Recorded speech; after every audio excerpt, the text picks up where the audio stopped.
Good morning, everyone. Welcome to the Trade Ideas pre-market show for Thursday, June the 29th. My name is Barry Anderson, moderator of your trading room. A couple of yeses to let me know you can hear me. You see my screen, that'll help. Don't be shy. Somebody tell me yes. Aha. Okay, sorry about that, guys. I had YouTube on, but I did not have the main room on. So again, welcome to the pre-market show for Thursday, June the 29th. My name is Barry Anderson, moderator of your trading room. So a couple of yeses. I know you guys in YouTube could hear me. I forgot to turn my mic on in the main room. All right, guys, what's happening actually? This is kind of a wacky one, this BTAI. I read through the press release, the one that really caused it to move down. So first of all, it looked really positive. When you look at the first release, drug meets key trial, go to treat Alzheimer's patients, et cetera. But then soon after, and that caused the pop up to $22. And then soon after, the company released this. Oops. As data integrity issues cloud the Alzheimer's trial win. Okay. And then soon after, soon after that, not to be outdone, Truist decides to put a coverage with a buy and a target of $71 on it. Okay. So there's your little saga of BTAI today. Be interesting to see what happens with it once this market opens. Guys, don't keep an eye on these aviation stocks now. These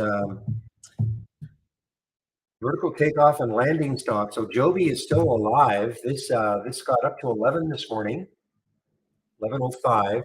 Looking left on the weekly chart, this still has some room, I believe, to about 13. Yeah, the next high is around 1320.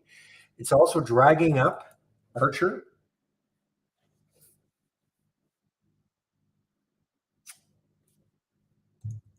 Sorry, it's dragging up Archer.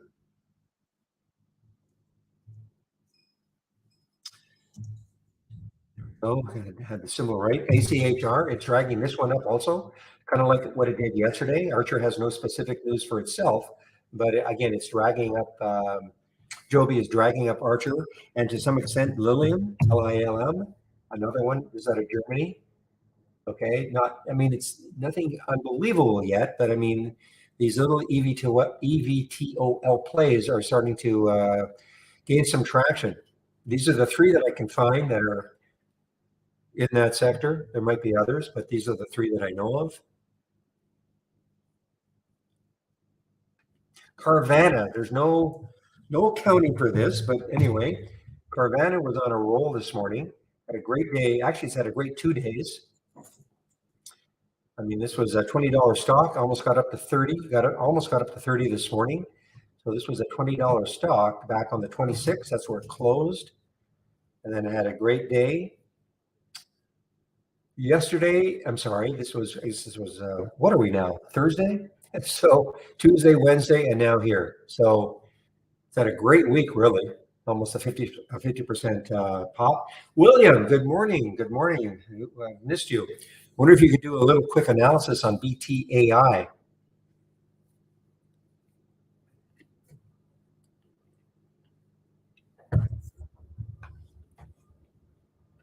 Micron is an earnings play, guys. MU is an earnings play. MU.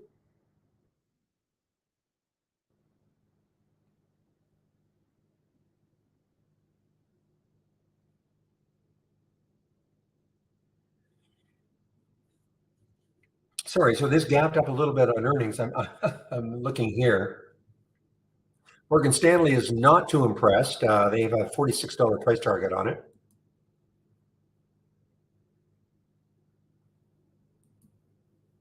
Yeah, reiterates underweight on Micron. So they've got a $46 price target on now this one. Now the one that who was it that put it on? Morgan Stanley put a $13 price target on Frey, Frey, battery. I'm going to say a battery maker. Yeah, battery maker.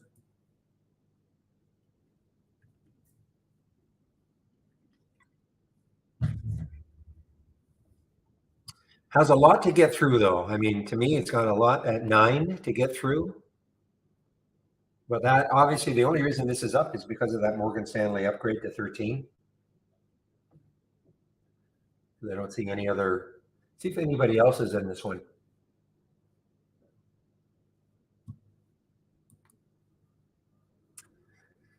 BTIG also buy and target 14.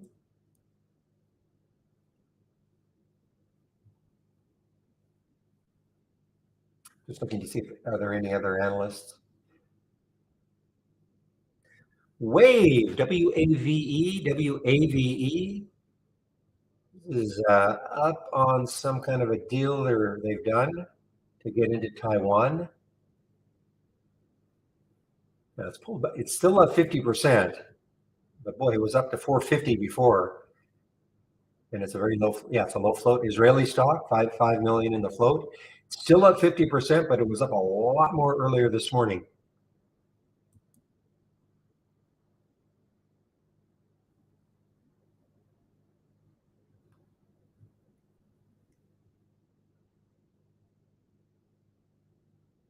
Boy, keep an eye on that Joby, guys, for another 11 break. Yeah, you're just mentioning IMNM. I see IMNM is popping right now. Let's see, at effective time of merger. So this is some kind of a merger. They will acquire I think this has been in the news before. Will acquire Morphimmune.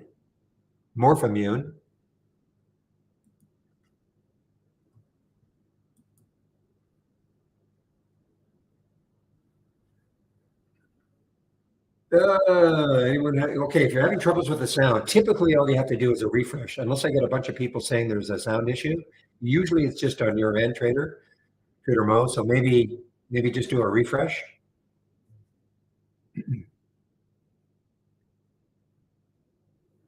I have not mentioned this SGTX. It is a buyout. Buyout by Lilly, LLY. It's a buyout.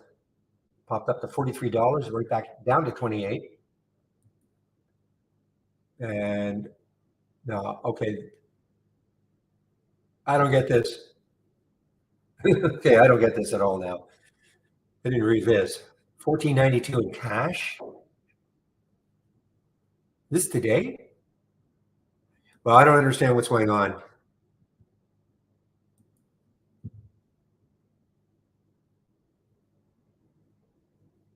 Unless that's a typo. And it should have been 34 or something.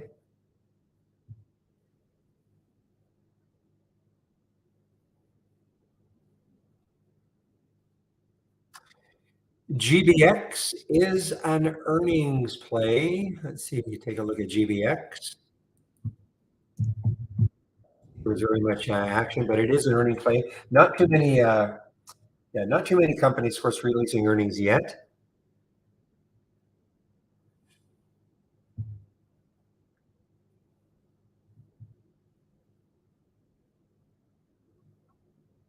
Yeah, this RNXT, another one of these ones. It's another, I believe this is pancreatic cancer. So we're getting some of these bios focusing on pancreatic cancer, or at least we're seeing a lot of these press releases.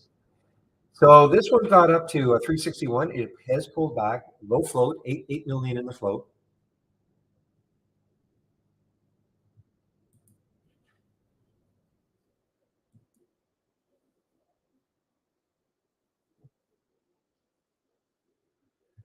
Okay, I don't see any response. So guys, I just want to make sure. I know on YouTube you guys can hear me. Just want to make sure everything is fine in the main room regarding my sound. I didn't see any response to Trader Mo's comment. Okay, thank you. KTRA.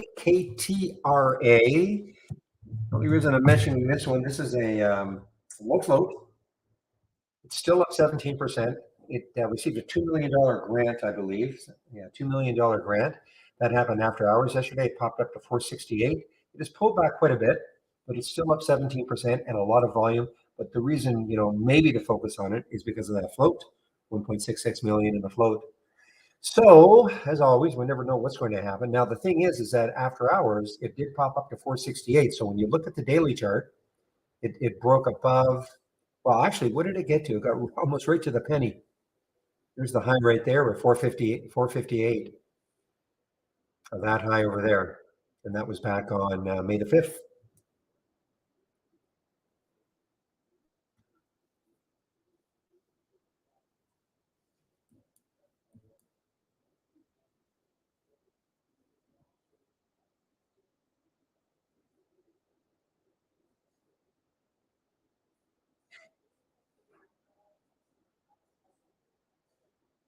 And then this one got hammered down, CRMD.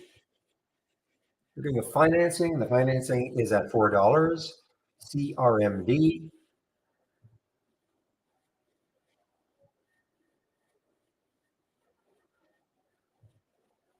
So I suppose the big deal right now is to keep an eye on Joby, JOBY, see if it can take out 11 again. JOBY. I have a price alert set for the pre-market high, I believe.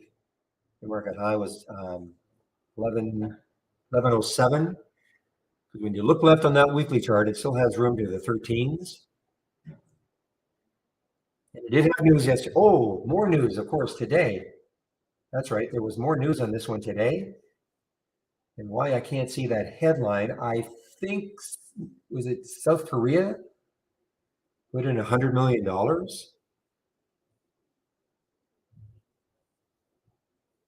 I can't see that headline now.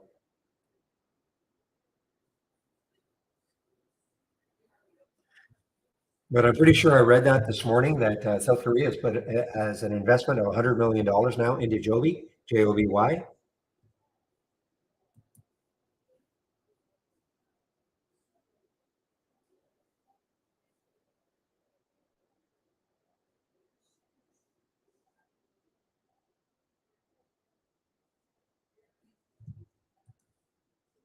Thank you, Steve. Yeah. Drives me crazy with IB. I mean, I saw that headline earlier and now it disappears. I just don't understand. Some results have been filtered out. I don't get it. Maybe I've got something going on. It happens all the time now. I saw that headline for Joby, the same one you're talking about, and now I don't see it anymore.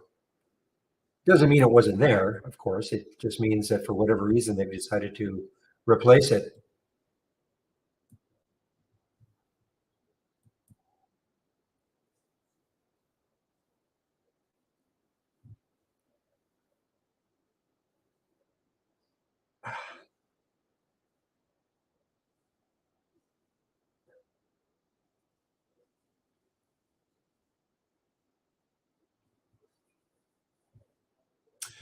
All right, guys, let's take a look at what sort of upgrades and downgrades we have this morning.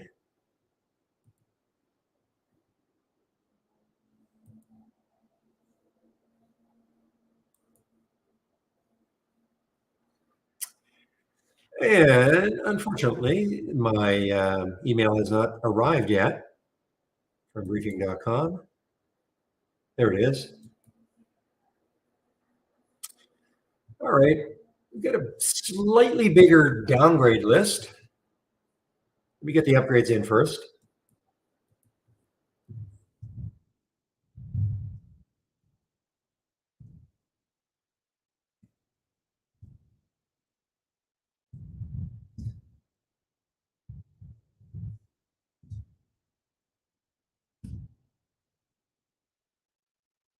We've got an upgrade from Micron from Piper Sandler, but Morgan Stanley is sticking to their guns and basically downgraded it.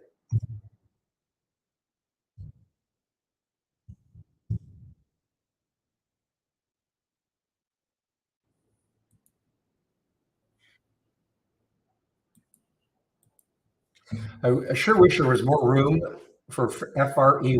Looking left, it just looks like there could be a lot of blockage at 9. Too bad because with those upgrades, it probably would have been an awesome one to take a look at today. I mean, it still may go through 9, but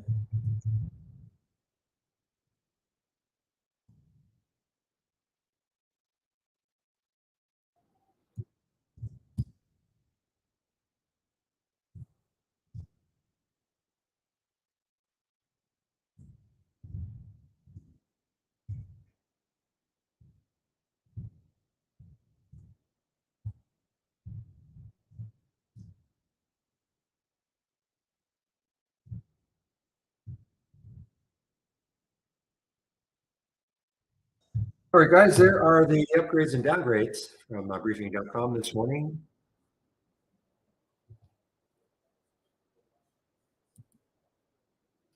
So we're in for a mildly negative open. I'm just looking at the SPY right now. Mildly negative open.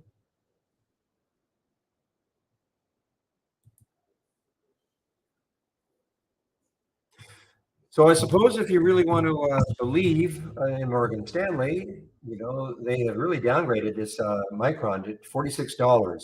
So they had earnings. What I read about it this morning was sort of an earnings surprise. Wall Street reacting favorably to earnings and guidance.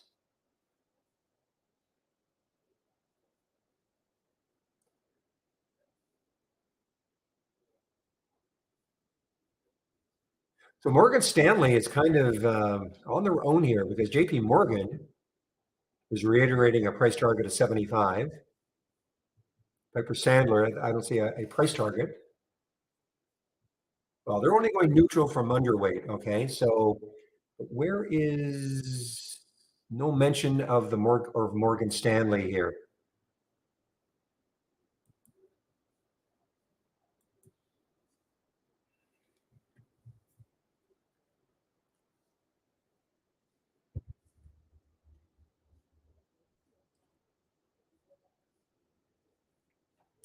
All right, let's take a look at the sectors now. I'm going to click from our toolbar, click on New, and then Doc Channel Bar.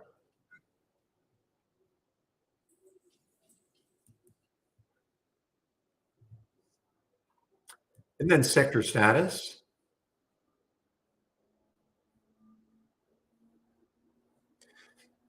All right, so we're back to kind of normal now with the energy. XLE, these are the stocks that make up XLE. Typically, we used to see all or nothing. So right now, that 100% refers to the fact that all the stocks that make up XLE are above yesterday's close, okay?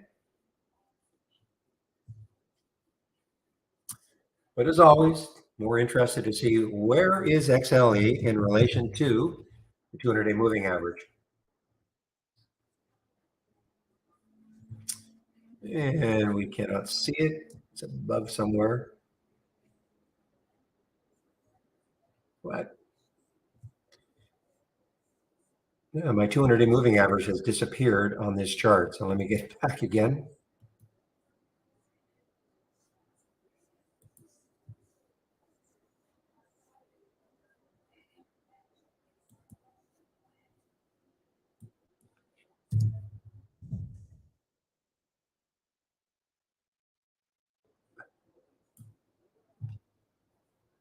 Oops.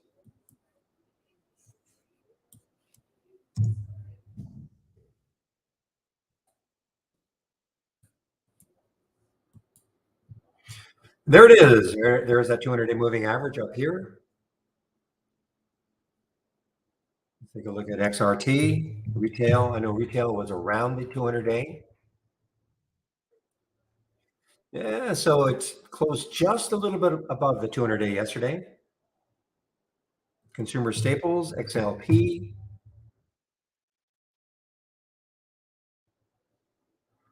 Again, broke down below it, but closed above it yesterday. Healthcare was flirting with it also, I think. XLV. Yeah, so it is now. So healthcare is going to be getting weaker and weaker, guys. We've had about 4 days in a row of red candles. So healthcare is getting a little bit weaker, XLV. Of course, financial should still be below. They passed the stress test yesterday. So most of the banks, 23 of them, I guess. So yeah, we're still below that 200-day moving average. XLY, consumer discretionary, way above it.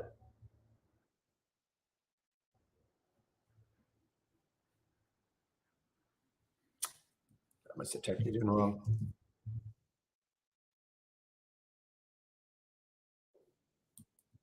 I might be hung up, guys.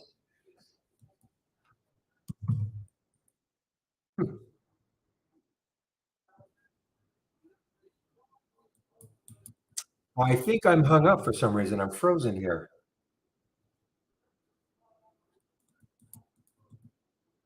Well, I'm glad it happened before the market opened, but not so fast.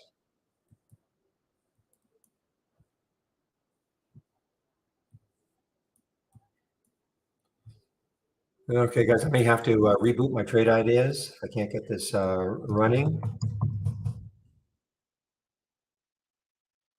Yeah, I'm hung up.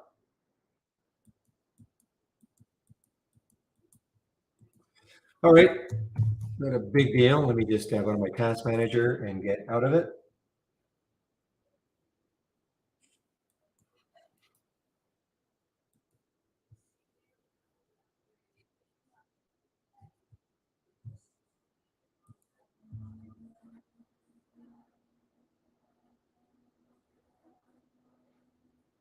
Oh, William, so sad to hear that. So sad.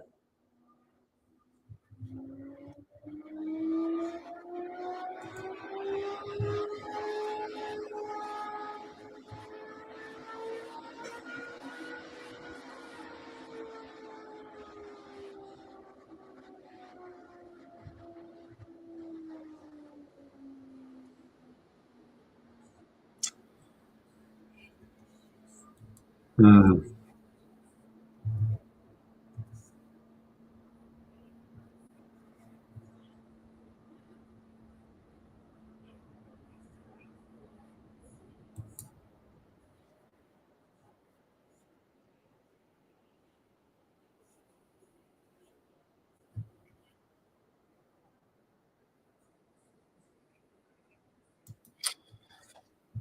Okay, I guess I've got to have to put my 200-day moving average in again.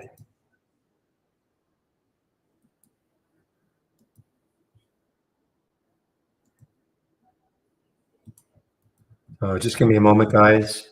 So sad to hear that, William.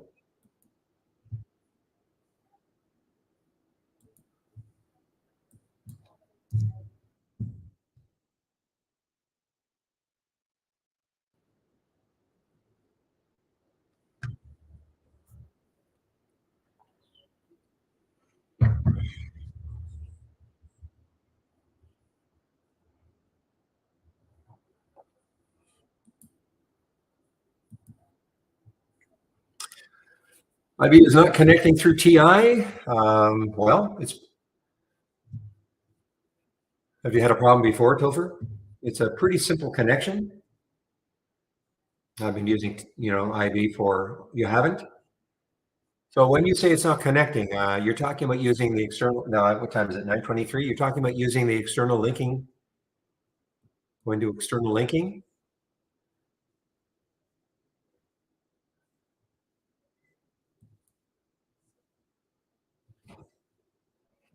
In B plus. Okay.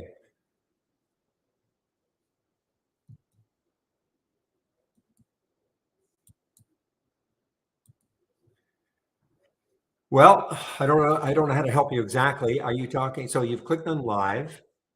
Have you ever used it before? Have you watched the video?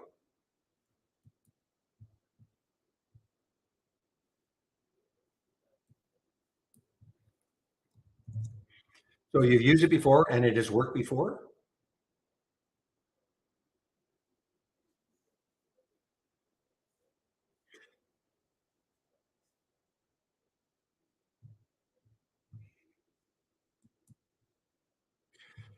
Yeah, I'm not sure how I can help you. I don't use it, so I'm not sure how I can help you. If you've used it before and you're doing exactly the same thing, with live, and when you say it's not connecting,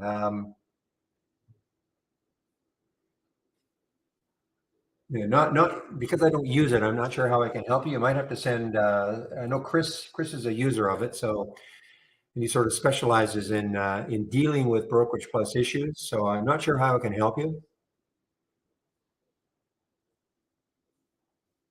What are you trying to do? You just trying to make a trade, a pre-market trade, or what are you trying to do?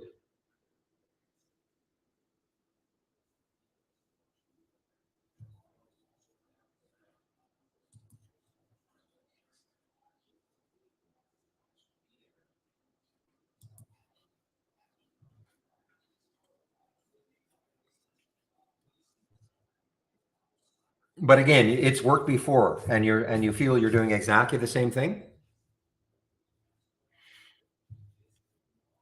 Yeah, I don't know how to help you. So when you click on live, does it not show your IB account here? Yeah, I'm just not sure how I can help you. How about everything else within Trade Ideas? You have a green ball and all. You're definitely connected. Green ball in our toolbar. Okay, so everything else is good. So when you click on live, and does it change to Interactive Brokers? Your account.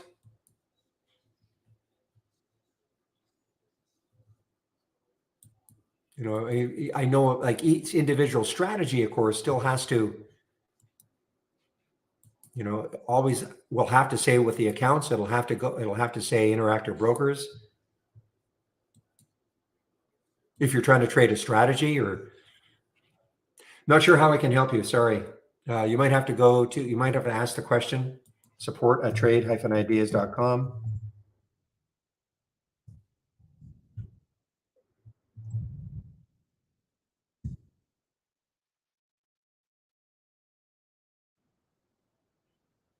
So the bar next to broker stays red and broken. Yeah, that's something. Yeah, they might ask you to send your log account, sorry, in help, and send files to support. They may ask you for that.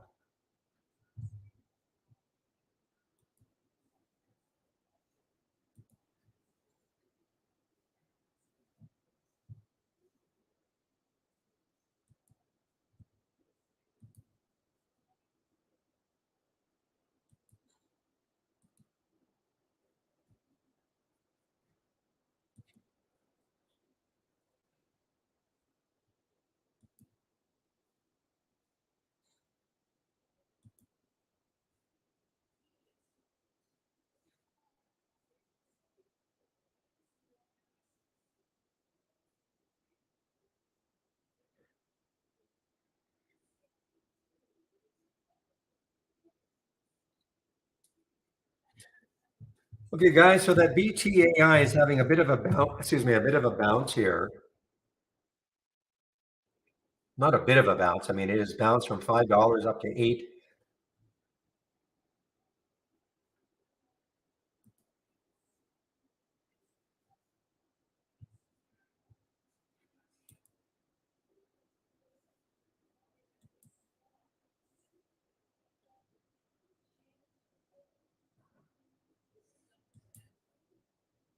I can't remember, William. Were you around a couple of days ago? Was it a couple of days ago?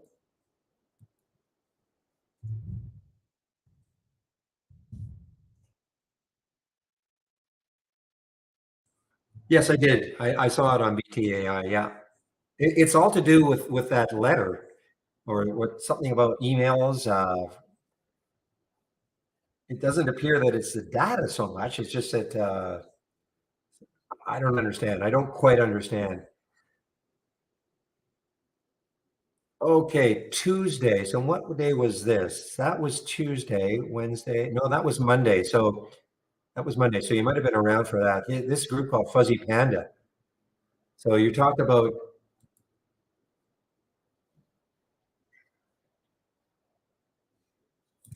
that SYM. We're getting a lot of these short sellers. Don't know these guys at all. SYM. Ah, thank you. Yes, less than a minute. Less than a minute for the market to open, everybody. So let's have a great trading day, everybody. I typically don't trade in the first 15 minutes. Try to let things settle down a bit.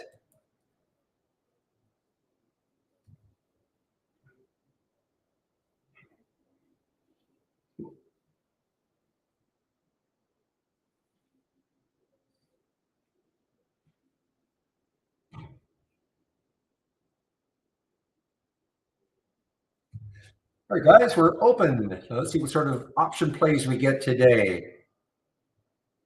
I didn't mention BlackBerry. BlackBerry actually is an earnings play. Okay, BlackBerry is an earnings play. I know a lot of people are surprised it's still around. Of course, they don't make phones anymore, but they turned themselves into more of a software company a long time ago. So they are still around, and they did have earnings, but look what's happened: 631 and a big drop. Well, that BTAI, guys, is really ripping here. It's a big recovery now.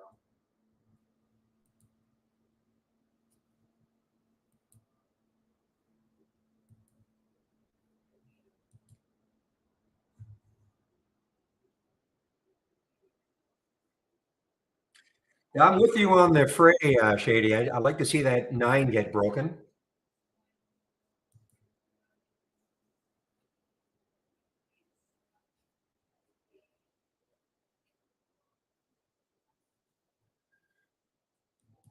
All right, keep an eye on the BTAI, guys. If it holds 9, I mean, it has some room to the 1030 level.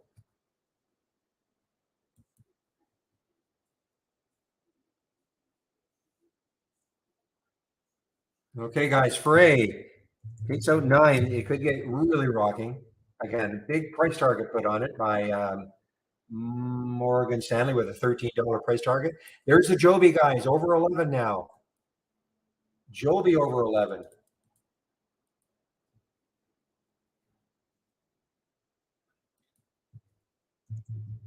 Fray over 9 now.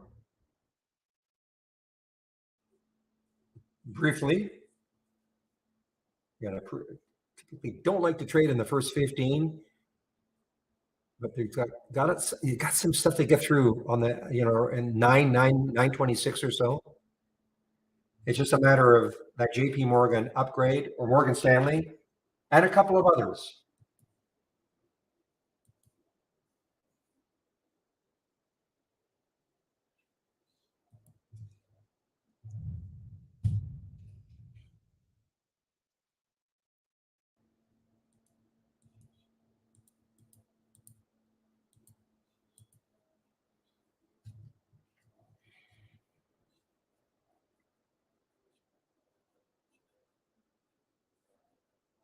Can you trade? Yes, you can. From the trade ideas chart in the standard version, yes.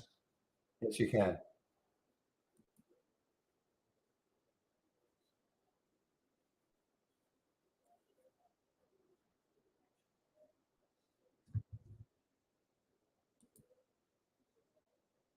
Look at MU, guys. So that Morgan Stanley downgrade, it looks like it's taking effect. MU on the way down. I know you got some of you guys are probably still following Ion Q. Ion Q is still ripping here.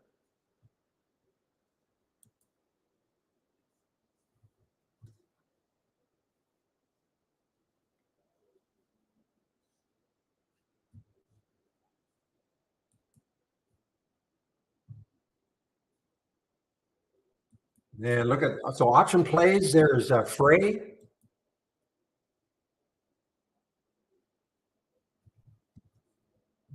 Key level right here to try to get through. If we can get through that, we might get to that 10 level.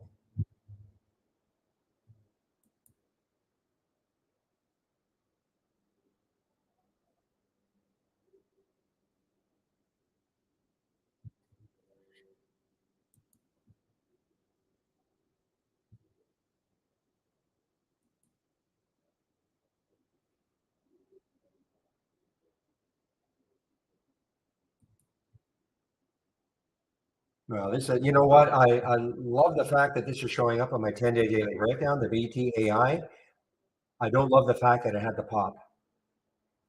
That means there's still interest in trying to bottom feed this. So Ion Q, guys, Ion Q showing up in the option scan. Yeah, let's back this out to see where it could keep going. Looks like it still has room to 1540 or so on the weekly chart for Ion Q.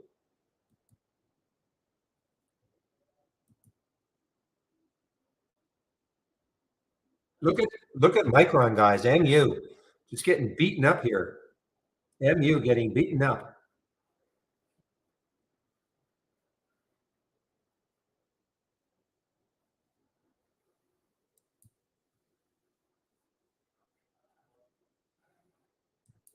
Take a look at MU.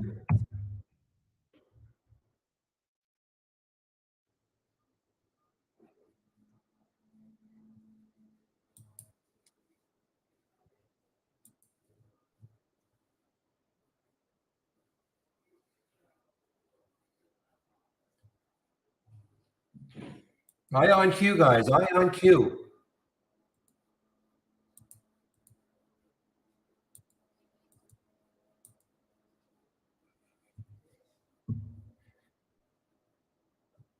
You take a look at the press release on that SGTX. I don't understand it at all. It looks like what I read was the buyout at 14.95. And again, I cannot see it anymore.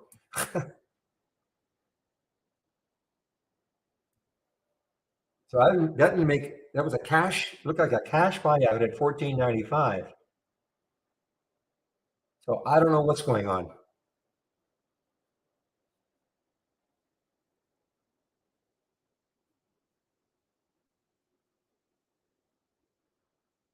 Okay, so it's the one non-tradable contingent value. All right, well,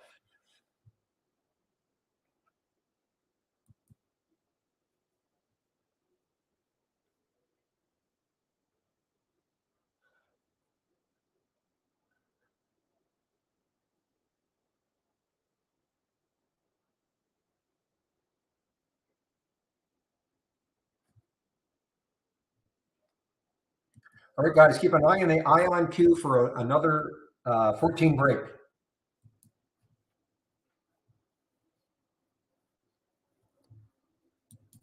There's the Joby, guys, over 11, but it's been, it's doing kind of what it did yesterday, a little bit choppy well, certainly at the beginning.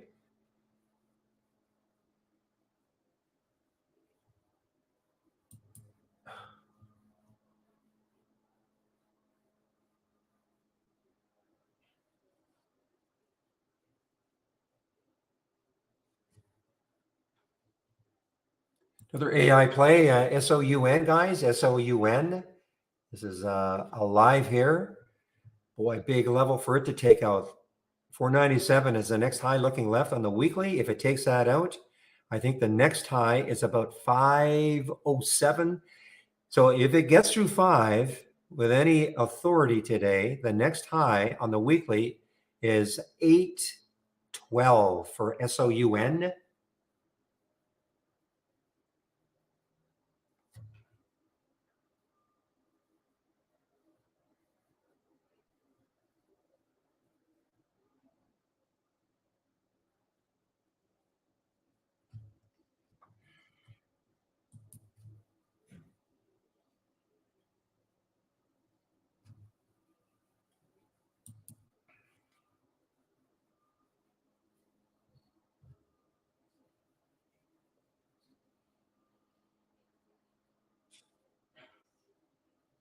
Well, I have to stick an alert here. I have to stick an alert right around 507. Yeah, 507, 510. I'll stick an alert. 505.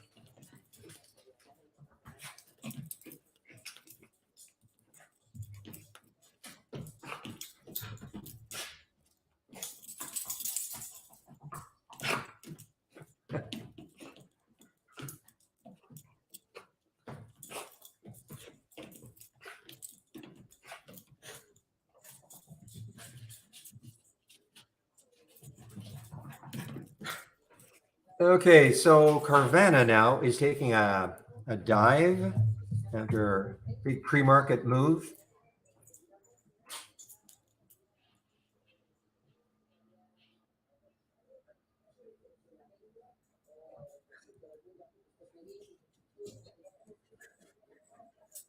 Oh, you can hear. Okay, wasn't sure you could hear my dog.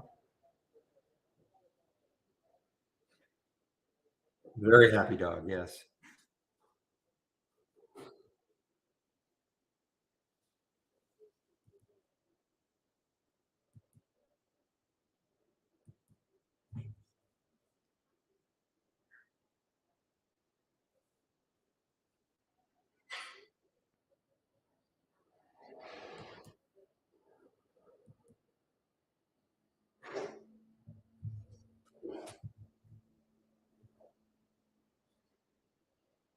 Okay, DMTK. I did see this one in the pre-market also, DMTK, but I saw this and it was just chopping around. Joby. Ah, shoot.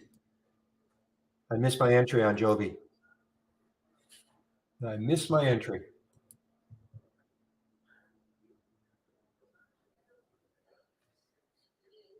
Might still get a chance here. Still pretty choppy. First 15 minutes, things can be very choppy.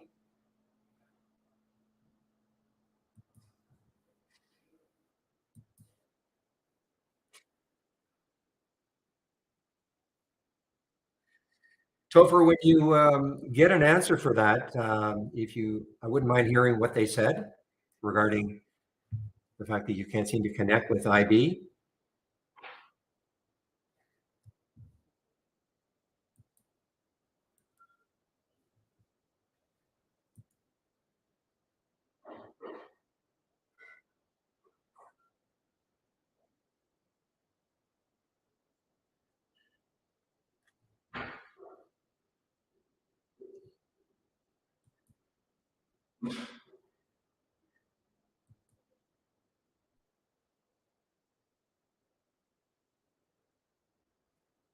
So this Archer, again, being dragged up by Joby, has a little bit of room left. I mean, the high is around 5. Kind of waiting on this Ion Q to see if it takes out 14 again.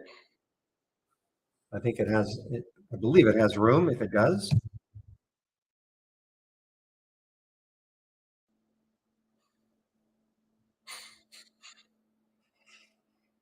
Yeah, 1549. So it gets back over 14, then 1546 is the next high looking left on the weekly chart. So it does have some room.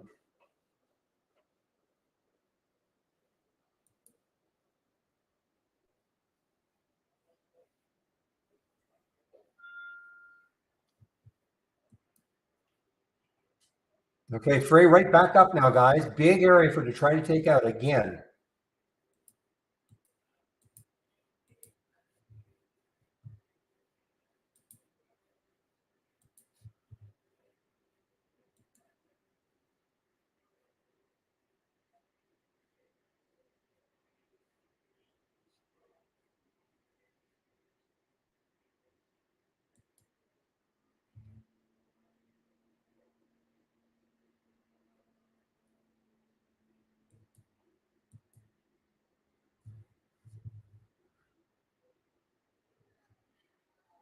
Okay, next area.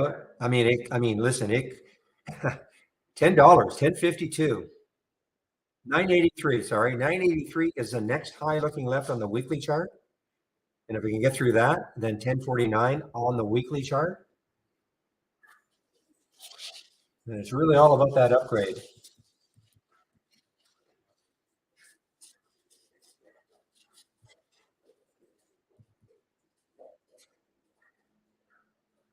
We have another earnings play, guys. NNDM. NNDM is an earnings play. Little guy, NNDM. Haven't seen this one for a while. Next high looking left is 295. So it's got a little bit of room on a percentage basis.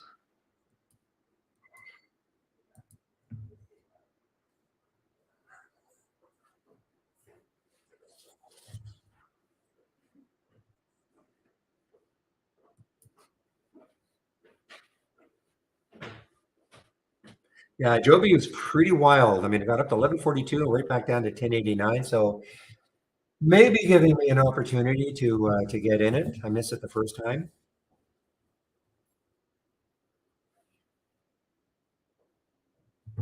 Boy, Micron just getting slammed here. Well, let's see then. I mean, Micron. This is Morgan Stanley on the basically giving this a $48 price target, and with Frey giving Frey. Let's see how well their price target of 13 works for the Frey.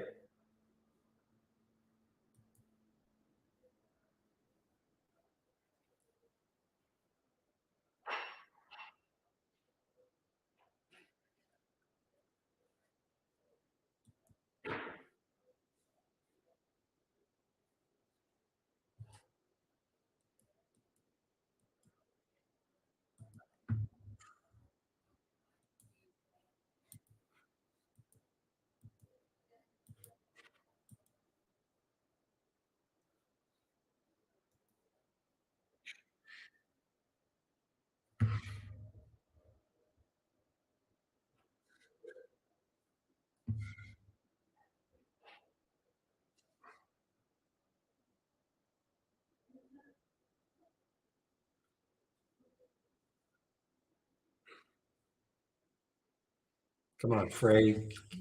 Clear that 930 level.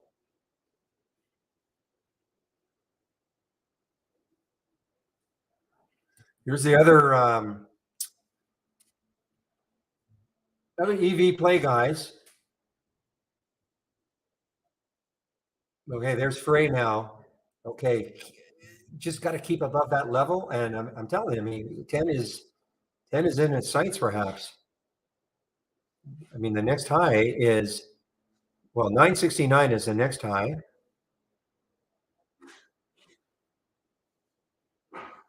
And there's this, boy, lots happening, guys, on the option scanner. SOUN over 5 now. Loving this scanner.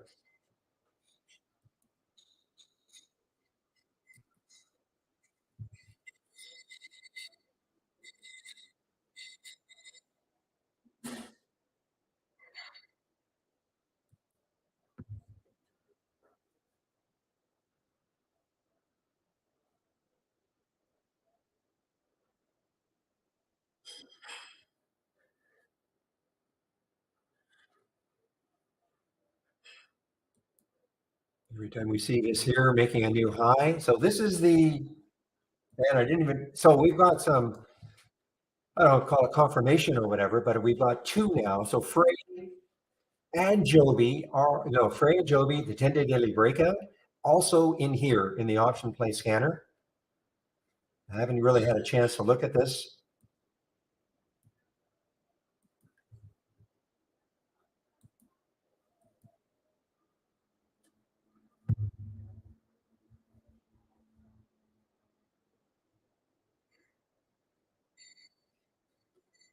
Another earnings play, guys. MKC is another earnings play. MKC looks like it's on the way down.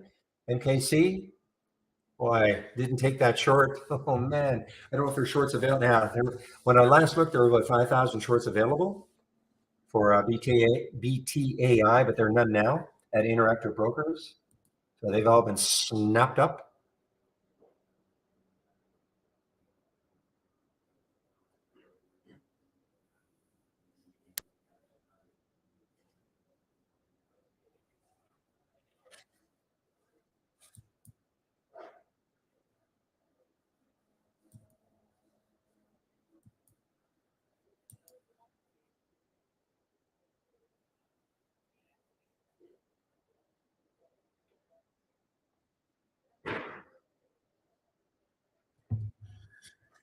This was an earnings play yesterday, guys. ROIV was an earnings play yesterday and it was sneaky good. I mean, you know, it was a little bit choppy at the beginning of the day, but look at the nice run it had right up to the end of the day. It went from 931 up to 10. And now it's a bit of a continuation on earnings. It's an option play now also. The next high looking left is 1083, so there is some room. That's both on the daily and the weekly chart.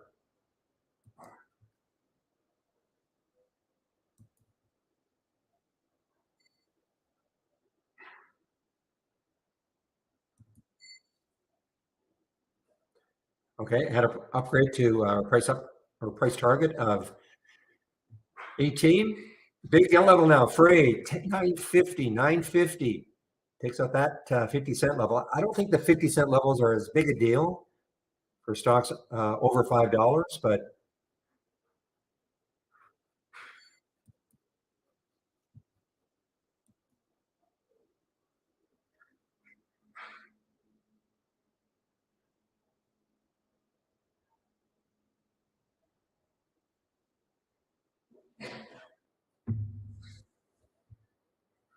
boy, how good is this scan turning out to be, guys? This option play scan. Okay, I mean, is every single stock going to rip? Of course not, but it gets you to focus just on a very few stocks, really.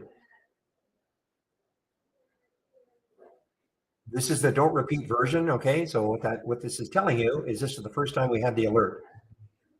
And then after, like, so for ROIV, it hasn't moved a huge amount, but 1037. But look at the Frey 920. Now you're wondering, well, why did it wait so long?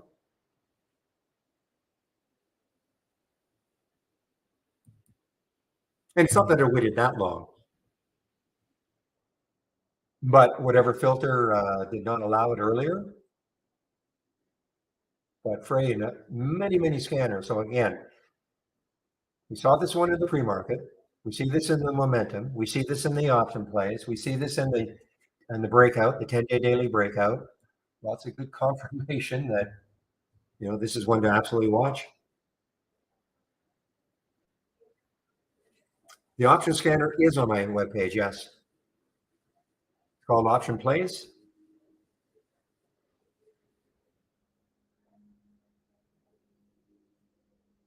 And then, of course, this one on the downside.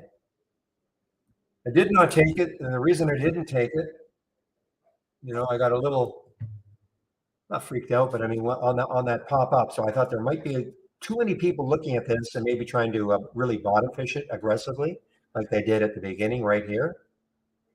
Had that not happened, I would have been in this, but it happened. So, as they say, c'est la vie.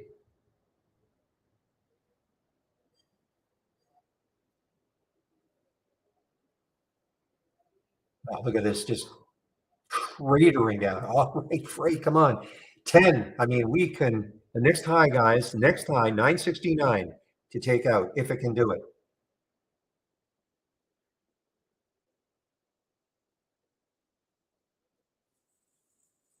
How would I trade Joby? Well, I should be in Joby. I wanted to take it on an 11 break. Now, granted, I probably could have taken it on a pullback, but I was concentrating more on the Frey. How I trade it now, it's sort of, I can't chase it now. But the only thing about Joby is that when you look left, it still has room. I think to about 1326. Lots of news. News hit yesterday, plus news today.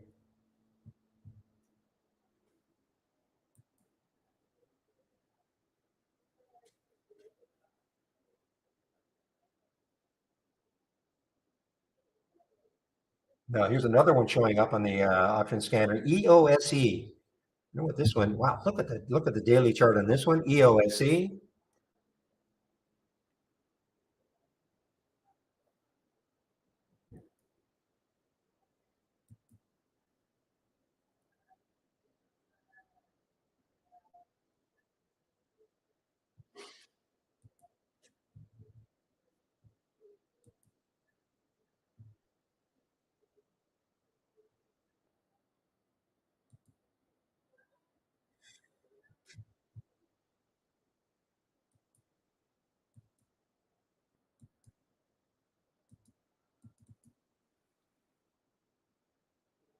Let's see if that Frey can take out that next high looking left, which is 962.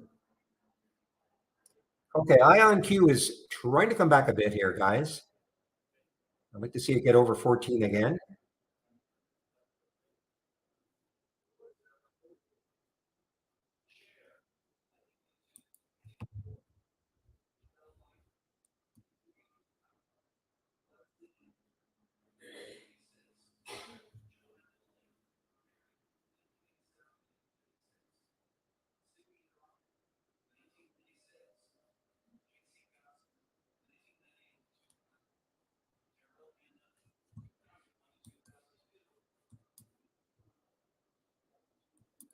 A couple of pennies to go for Frey.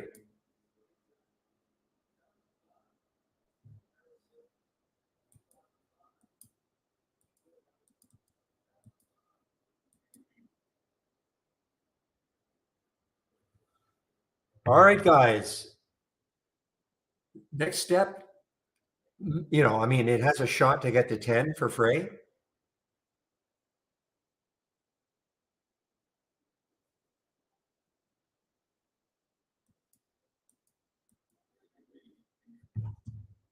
All I'm doing is just keep looking left.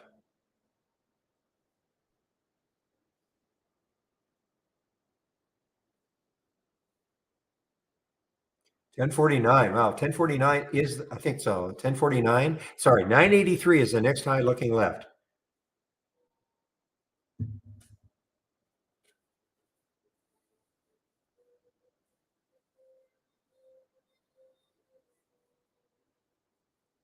I love this, guys, because we're not getting any market help for these. This is what Trade Ideas is so excellent at. Finding these stocks that are basically the alpha stocks trading on their own. I mean, this is now looks like, yeah. So also the 200-day moving average is right above it, 993. 993, okay? But stocks like Joby, stocks like Frey, they don't care what the market's doing. But we can identify those stocks. I love this option scanner. Love it.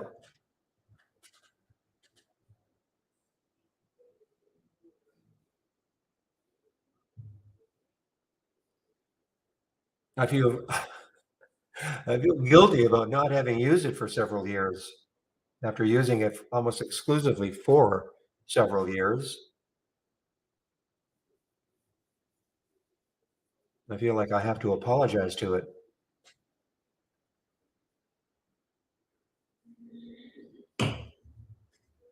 Now, just a quick word about it. This is not trading options, okay? All it's doing, or I'm not trading options. Now, in theory, if you're an options trader, I suppose if you can figure out a way to trade the options based on this. But I mean, what this is doing, it's just showing you stocks that are having abnormal option activity. Okay. It's in my homepage, Goose Eggs. Okay. I'll just put my homepage link in. Just have to go to my homepage and go to the scan section. And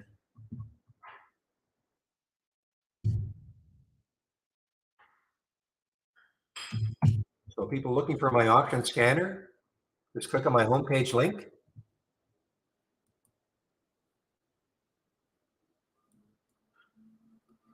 Scroll down until you see the scan section.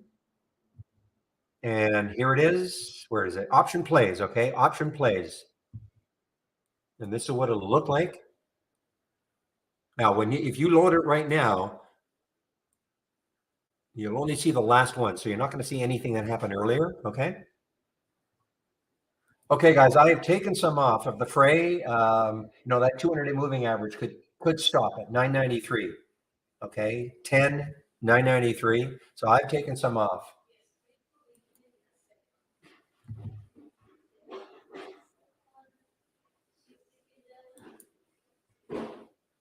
I wasn't quite as aggressive as Shady getting in when he did, but I have a slightly more conservative.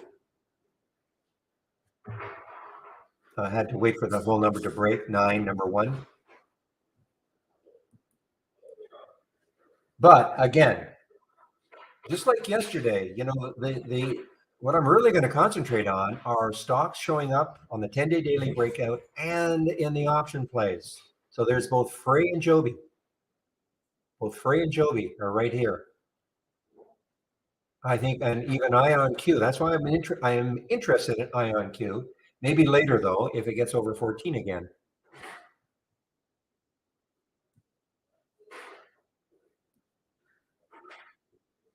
But you start seeing the same stock in different scans, and the scans are different. I mean, the scans are different. I mean, this is purely looking at abnormal option activity. Understanding, of course, that anything that has abnormal option activity is probably running.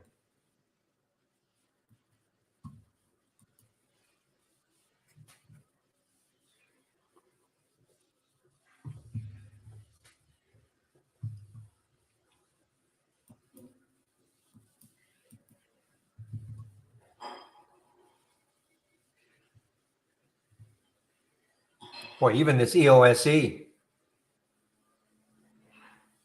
this is so extended. Look at the weekly chart on this one, 188. This started at 188 back in a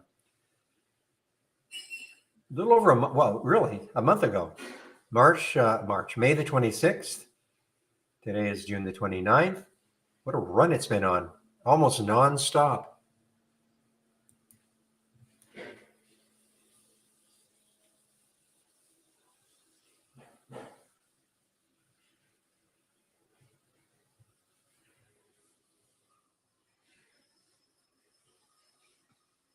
$9.20. I was in at $9.20. Basically right here. And I got on the option plays. And a nice confirmation right there, 930.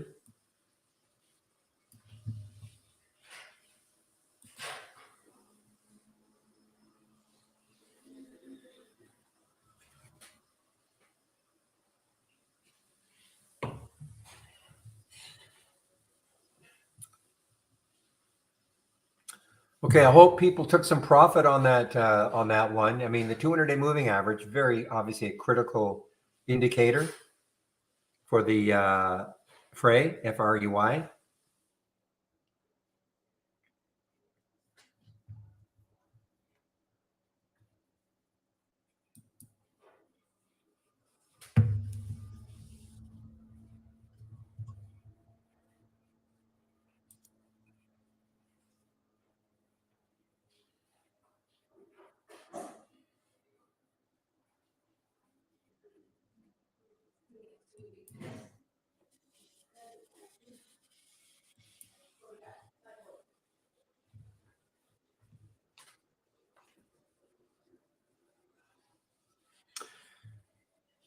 All right, so things have settled down just a little bit. I'm seeing the IonQ is inching its way up again. IonQ inching its way up again.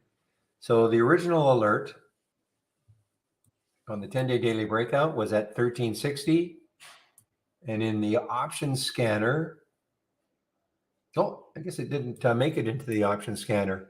Oh, here it is. Yeah, 1373 and 1360. So we're getting back to these levels again for IonQ.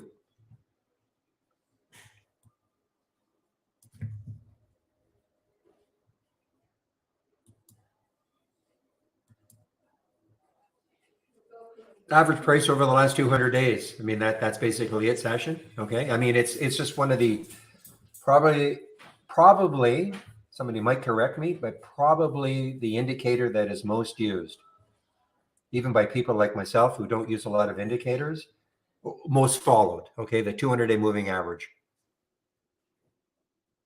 Okay. If you want to, want a fuller definition, I mean, just have to Google it. But I mean, but it is probably the most followed technical indicator out there, the 200-day moving average. On our charts, just right click, go to indicators. Okay, and I only have it on the daily chart. I don't care about it anywhere else.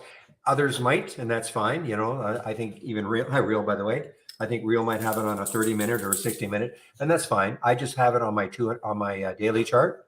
So I go to my daily chart. I'll start again. Go to my daily chart. Right click, indicators. Okay, and then scroll down until you see moving average SMA. And the default is 20. So just type in 200. Okay. Then you can put whatever color you want.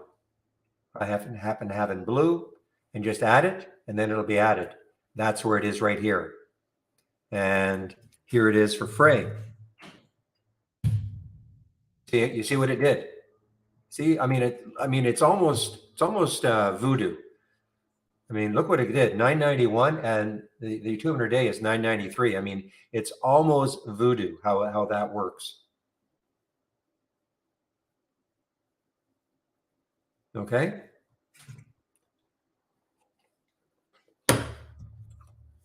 And of course, I'm not saying every single time a stock gets into the 200-day moving average, it's going to stop and move down. But it's just something that is just so widely followed. So, and also think of it in reverse. If you were short a stock and it was moving down into the 200-day moving average, that may be support. Okay.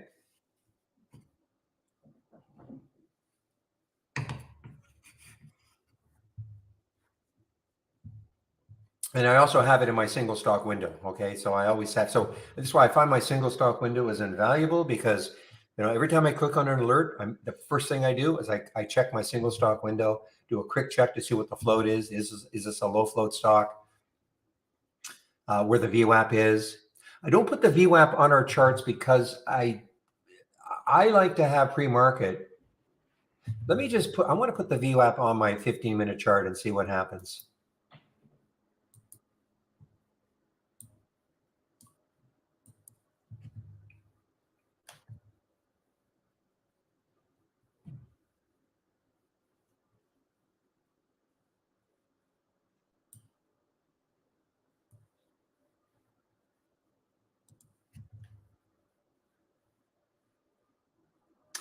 Let's find another one.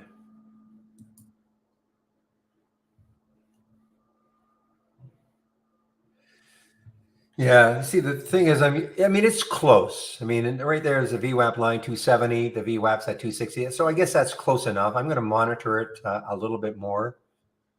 Typically, all I do is I just look on my single stock window to see where the VWAP is.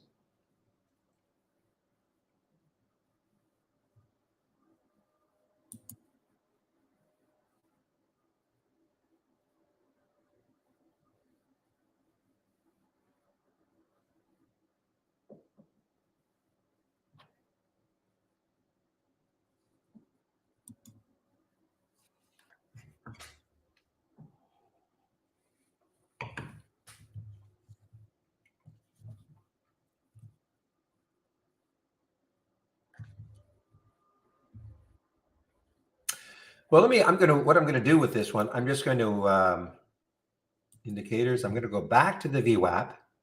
I'm going to get rid of it.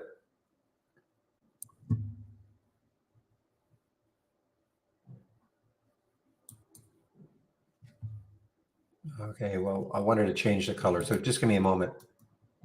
I'll see how close it is.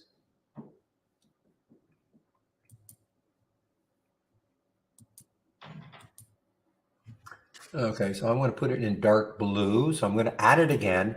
And a little trick. So there's the VWAP. I'm going to put it in dark blue.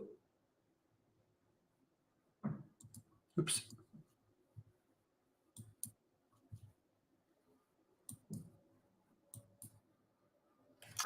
I'm going to say okay.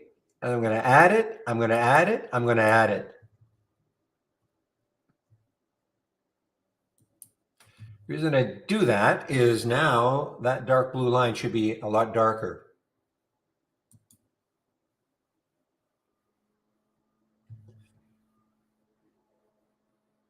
Yeah, it's close enough. I mean, especially in the cheaper ones, it's probably close enough.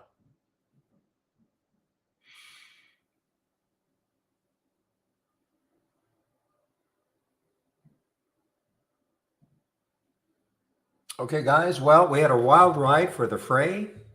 For those of you who took Joby, I hope you took some profit. And of course, with the fray, I hope you took profit. I mean, that 200 day just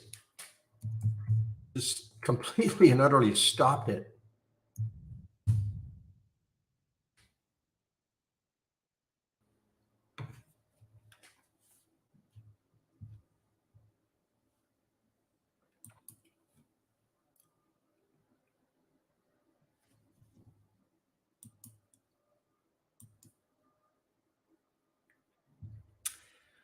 Well, it might, but that's a pretty big pullback for Frey. I mean, what's it's through the VWAP now also, 923. Yeah, it's close enough, I guess.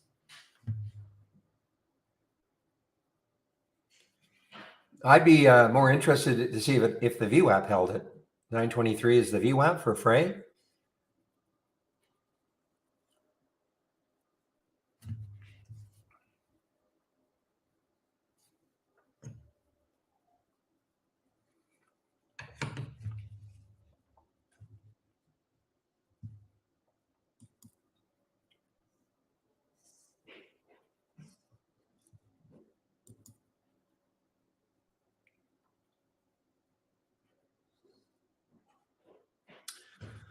Okay, guys, now I'm watching AI and I don't know if it's, I mean, it's dragging down the rest of the AI plays. I'm watching AI.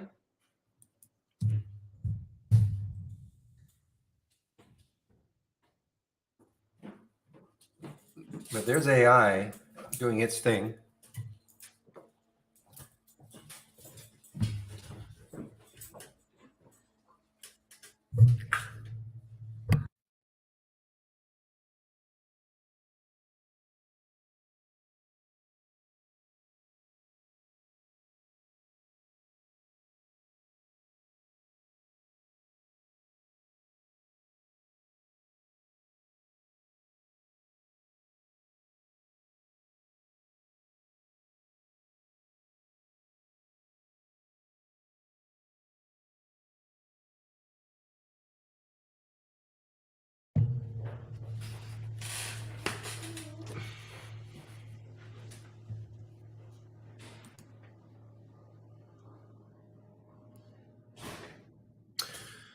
All right. Yeah. So I was talking about AI moving down like this. Okay. And IonQ is an AI play. Now, I don't know if it has, if all the AI plays are moving down, but I mean, certainly IonQ is doing kind of the same thing that AI is doing. So,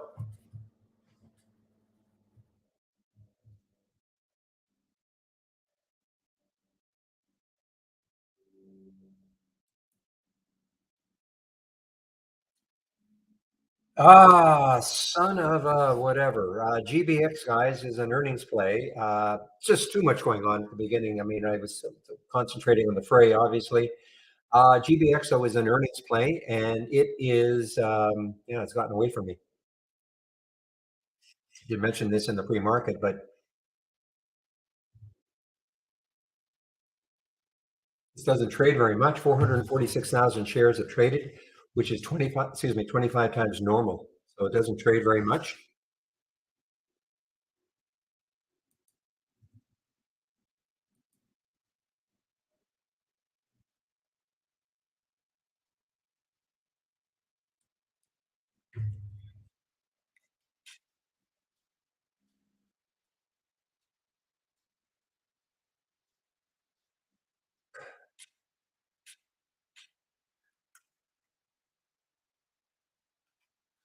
The question in our YouTube room, if I used 170 rather than 200-day moving average, how different is it? Um, well, put it on the chart, both of them, and see. I've never heard of the 170. Is that something?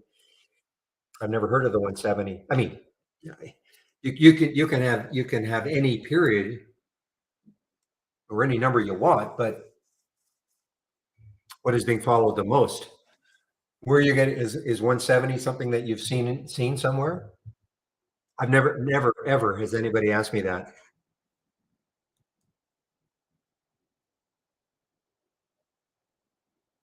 And it's funny. I sort of remember reading about the 200-day moving average, and somebody said, "Well, why is it 200?" And there was some kind of a reason, and but it almost didn't even make any sense. But the thing is that it's been around for decades, so it's just the norm.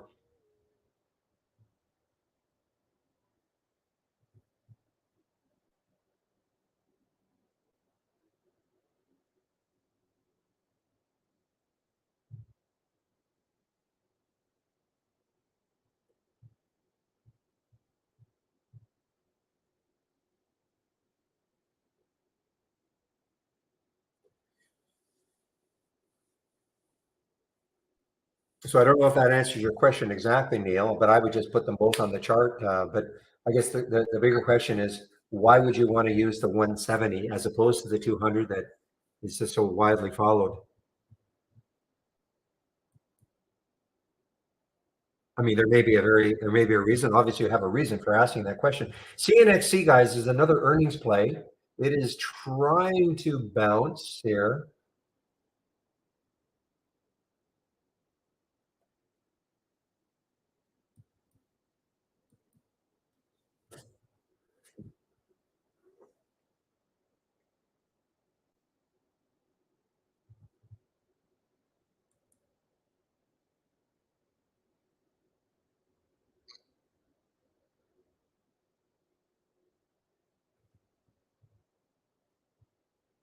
Another earnings play, guys. PayX.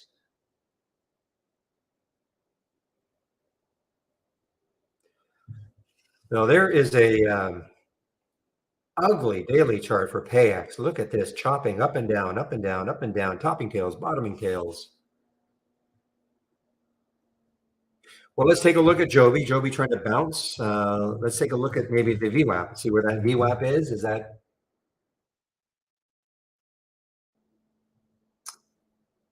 VWAP? Yeah. So it got into the VWAP, just so the area of the VWAP, 1105, 11, and it's trying to bounce off that.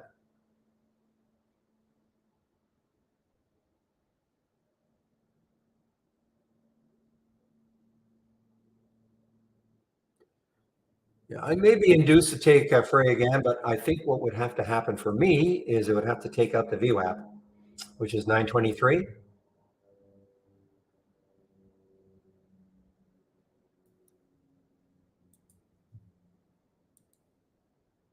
That would also be taking out the high.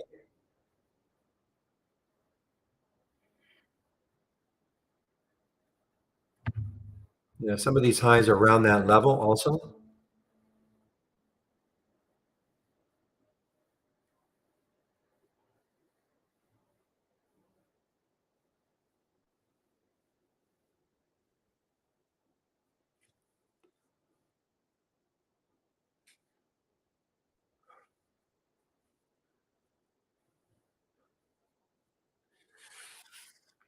Yeah, I mean, one is the one is the average over 200 days, one's the average over 170 days. But again, why would you want to use the 170? Is it something that you saw somewhere that,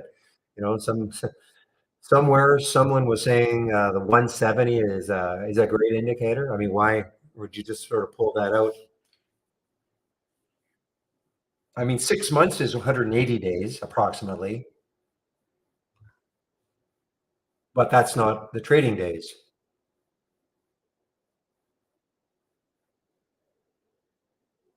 In fact,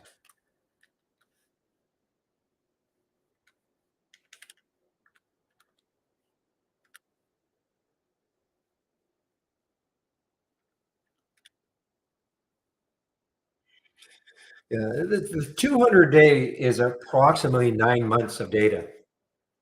If we use 22 days in a month, approximately trading days, you divide that into 200, you get about 9 months.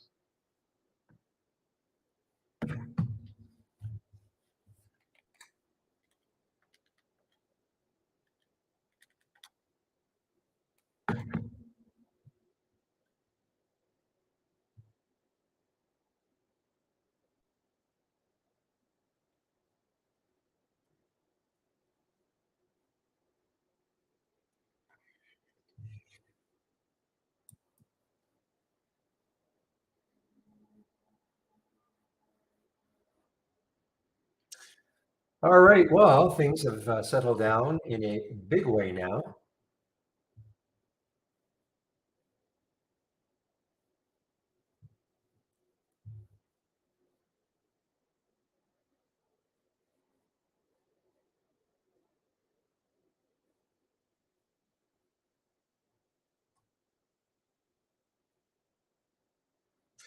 You keep an eye on Micron now. So definitely Morgan Stanley won this one with their downgrade versus JP Morgan and I think some other firm that had upgraded Micron.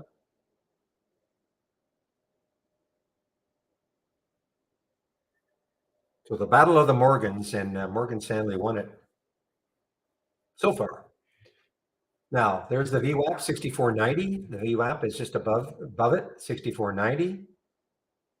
Yeah, you see my VWAP now with that line looks like it's around 60. So the more expensive stocks, it's going to be skewed a little bit more. It looks like that's at 6430.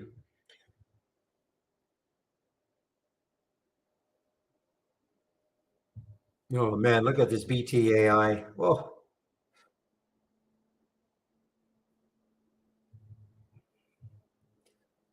So only one on my 10-day daily breakdown. I could have got it. There were shorts available at that time, but I was sort of preoccupied. But look at that, 808, 697 again. And I talked myself out of it because of that pop-up. I did talk myself out of it.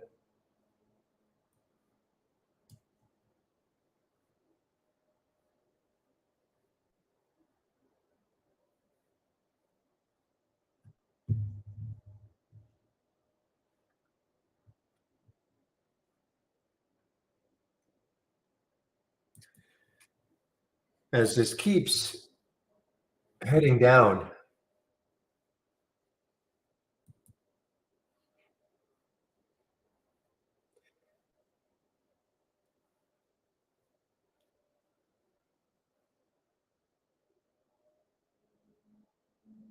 So the company also disclosed potential data integrity issues related to the actions of a principal investigator who enrolled approximately 40% of the trial subjects.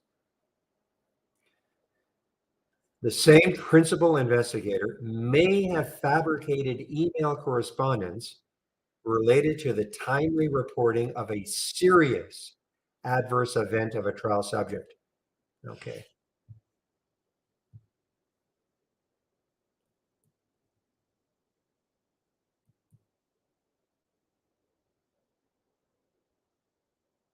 Well, I mean, it appears, I mean, it's only one subject, but it seems like it's a bit of a cover up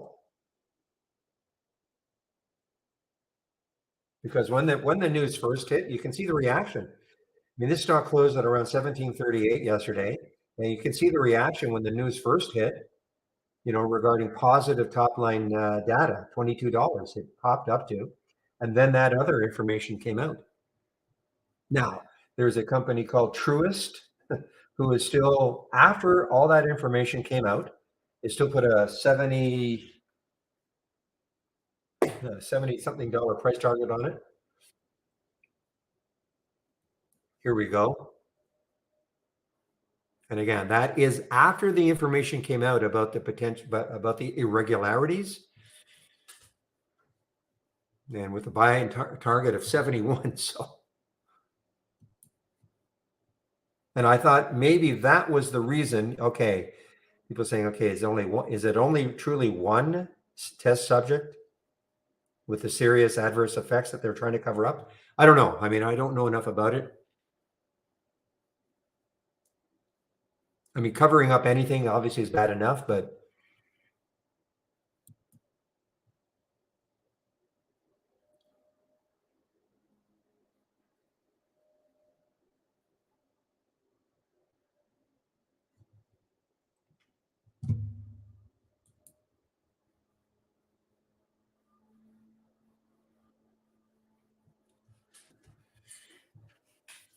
okay, guys. Well, that was so far, a great exit for the Fray.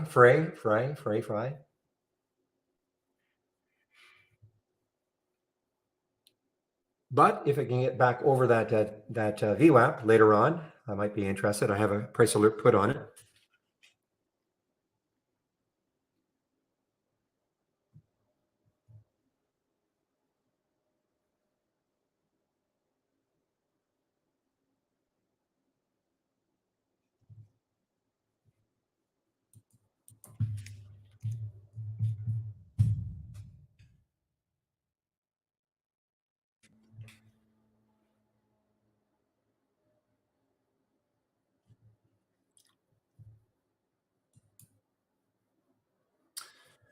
Okay, so when things start to slow down for me a little bit, I start looking at the momentum up and looking at stocks that have got decent momentum.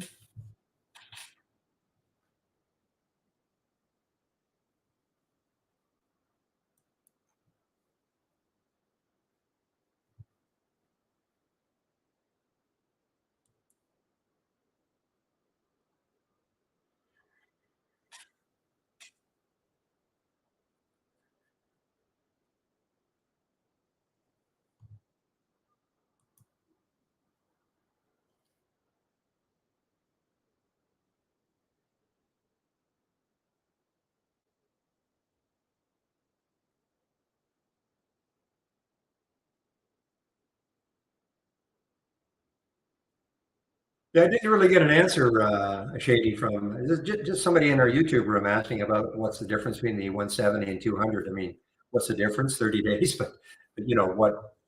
But I didn't really get an answer. Like, why 170? Do you read it somewhere?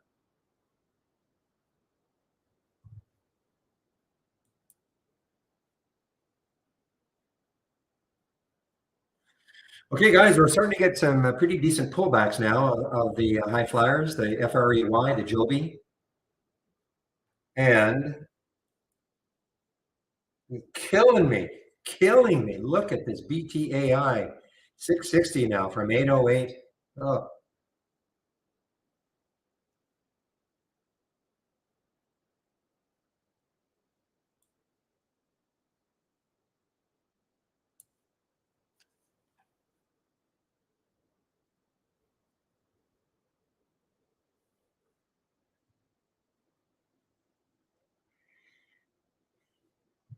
Top making a comeback. Okay, we haven't seen Top for what? Not Tops, but Top. Seen Top for a while.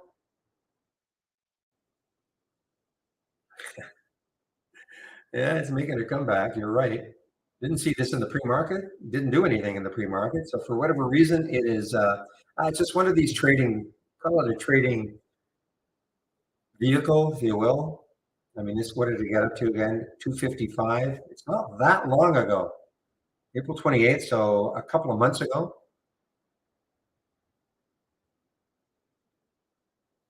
For no reason. For absolutely zero reason. And a few days later, I had an attempt to get up. We got up to 107. Then on that very day, it closed at 17.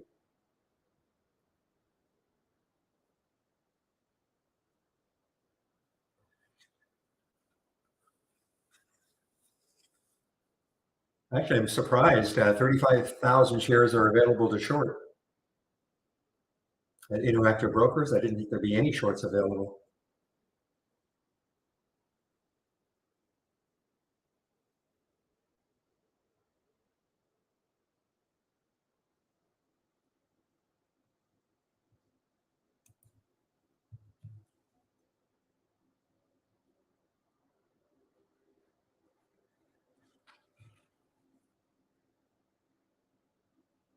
That's right. It was halted for a few days.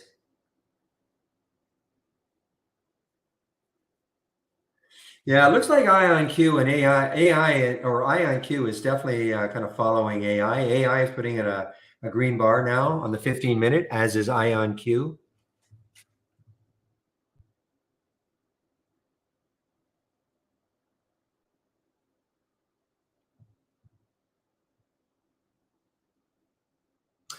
All right, guys. Well, I have a new promo code for you. Still for the 25% off, but this is a 4th of July promo code.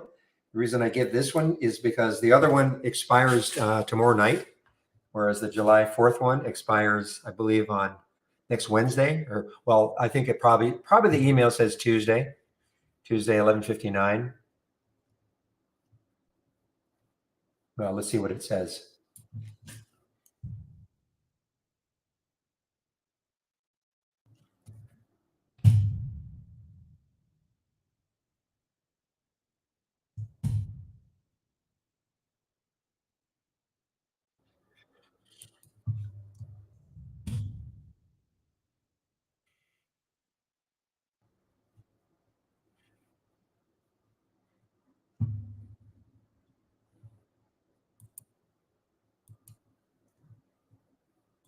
Now, I know this says one day, but I've already told him. But the email, if you get the email, but the email definitely says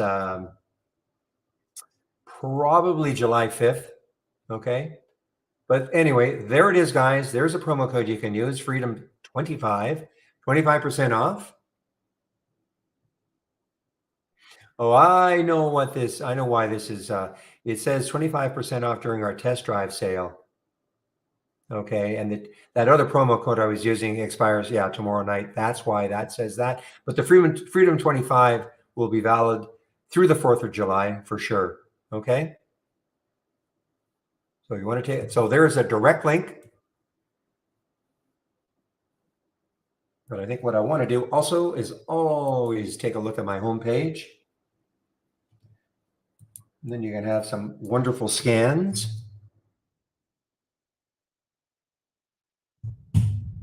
I sort of heard that too, Walt Byrne. I mean, talking about the 200-day moving average, some institutions will not buy if it's below. It's just a hard and fast rule. I don't know if that's actually true, but I've heard that floating around for years also. So if you click on my homepage link, this is what you're going to see. So the same thing. Here's that promo code, Freedom 25, 25% off the first month only, or the entire year. If you do take out a subscription, please do the get started. Don't please do. You must do it. I'm not pleading with you to do it. You have to do it. Download and install first startup and log in. Introduction to scans, top lists, and alert windows. Okay, it'll take you about 30 minutes to go through those 10 short videos. software program, guys, there is a bit of a learning curve. Trading 101, this is a great free course if you're brand new to trading or maybe you're looking for a refresher. You can take a look at that. And also in the last couple of videos, I want to say videos 39 and 40, we talk about trading plans a lot. You know, you must have some kind of a trading plan to trade. You can take a look at the videos that Michael did regarding, it's not his trading plan, it's just, you know, the concept and the idea of putting one together. Daily stock of the day video right here. It's free, of course. Trade of the week is free. Sent to you before the market opens every Monday morning. If you sign up for it and you don't feel you're getting it, please check your spam folder and or your promotions folder if you have Gmail. This is the big education section right here. Here's our user guide. Don't get overwhelmed by all the stuff in the user guide. Like any other user guide, you don't have to learn everything. Getting started is here again. More detail about what an alert window is, what a top list window is, and if you're interested in the stock racing right here. I would also take a look at price alerts, okay? Very simple to put a price alert on a chart. I think it's invaluable. You don't have to waste time, you know, staring at a chart. Just put a price alert. And if it triggers, you'll see it. I'm hearing, oh man, oh man, oh man, ACHR. I'm hearing, oh man, that's my sound alert for my option plays. And this is, of course, tied in with Joby. Only tied in with Joby in that same sector. Okay, it's not nothing to do with Joby other than it's the same sector. The EVTOL sector, vertical takeoff and landing.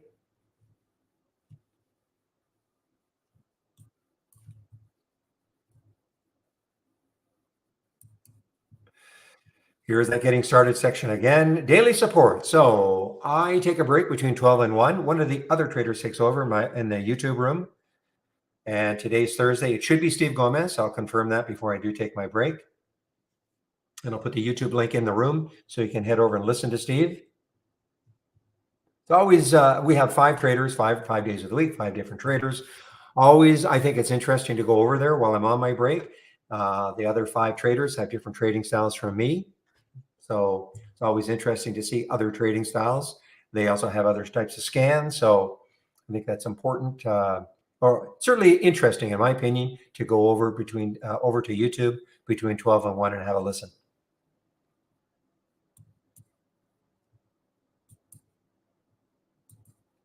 And last, but I don't think least, if you want my scans and you have clicked on my homepage, okay, just scroll down a bit until you see the scan section. Here are a couple of races. I don't have the races displayed right now, but here are 2 races that you can take a look at. But of course, this is what I'm really concentrating on, the option plays. So this option plays is basically, this is what you'll see, okay? And then the other one I love is the 10-day daily breakout and down. Again, one alert, only one alert on the breakdown, BTAI, but what an alert. And here's the doc momentum up or down. This is this one. You know, I pay attention to it when things get a little slow, and there's BlackBerry even. Okay.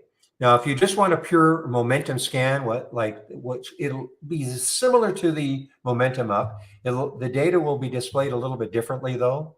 It'll be displayed more like this, okay? In that when a stock keeps making a new high, you'll see it over and over again. Here, when a stock makes that new high, you'll see it at the top of the list. You'll see the time, you'll see the price, but you won't see the stock over and over again, if that makes sense. You know, we compare these side by side. It's just a different way of presenting the data. Okay, so as always, if you do decide to take out a subscription, I would really appreciate it if you use my homepage. Just give me a moment.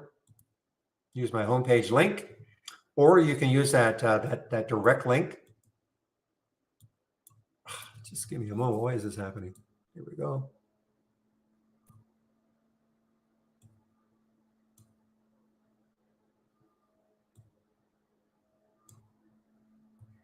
So again, you can use the direct link, which will take you here, or you can go to my homepage and get up here. And yes, I get a piece of that. So that's why, of course, you know, it helps to keep the room free. The other thing is if you save my homepage, then you can take a look at my scans anytime you want. I do change them up from time to time, and the big education section.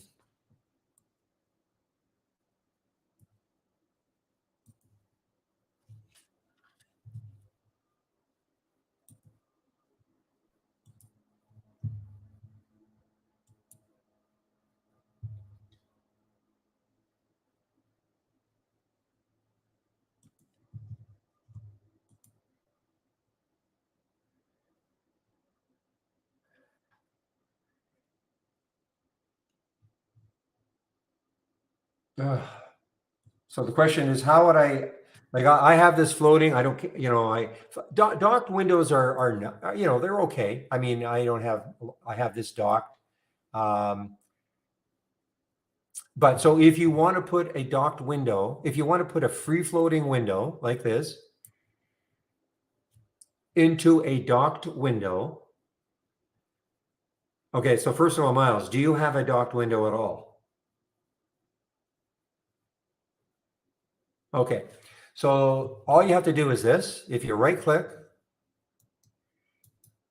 then notice it'll say duplicate into, and if you should have named whatever docked window you've got, and just pick so if you have several, just pick the one in which you want it to go into, just click on it, and then it'll appear there. Okay. Now it's possible it'll appear as a tab. So you'd have to, so if I did this right now, I'll take it out after, but if I did this right now, if I put it in the dock momentum up and down, okay. So if I right click and duplicate into this, yeah, you see what I mean? It appears as a tab. So here now I can move it anywhere I want. And move it up here. Okay. I don't want it in there. So, okay, you understand how to do it? Great.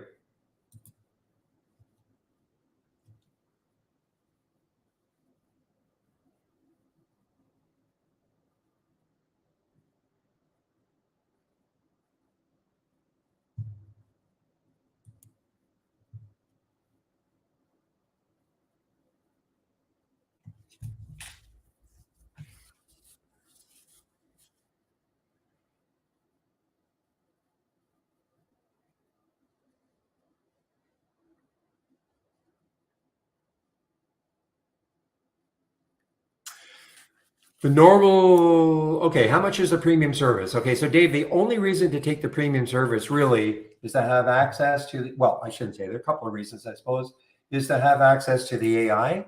That's the main reason. Okay, so now there are, if you're into back testing, if you want to back test a strategy, you need our premium service. And if you wanted more charts, the standard service, you have 10 charts available. If you want to have 20 more charts, up to 20, you need a premium service. So the difference in price is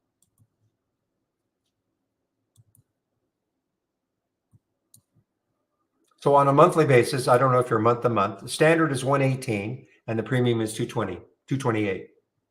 Okay, I don't know if you're month to month. If you're on an annual basis, this is the annual. Of course, there's always discounts applied, but let's just say I'll just use it without discounts: $1,000 versus $2,000. Okay, but of course there are discounts applied. If you had, for instance, if you wanted to take out a premium annual, you could. We would give you the 25% discount. So, okay, but you have to know, like, why are you wanting the premium service? I'm trying to talk you out of it, but just, is there a reason? Okay, for the AI. Okay, well then.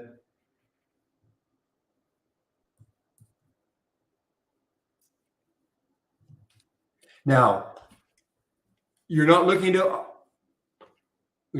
auto trade, are you? Because we're, the ability to auto trade will be completely disappearing for the AI. I think it might be grandfathered in to a certain extent, but okay. The only thing you'll be able to auto trade, I'm just talking in general now, Dave, but the only thing you'll be able to auto trade is your own strategy if you want. Of course, my feelings, just generally, my feelings about auto trading is don't do it, but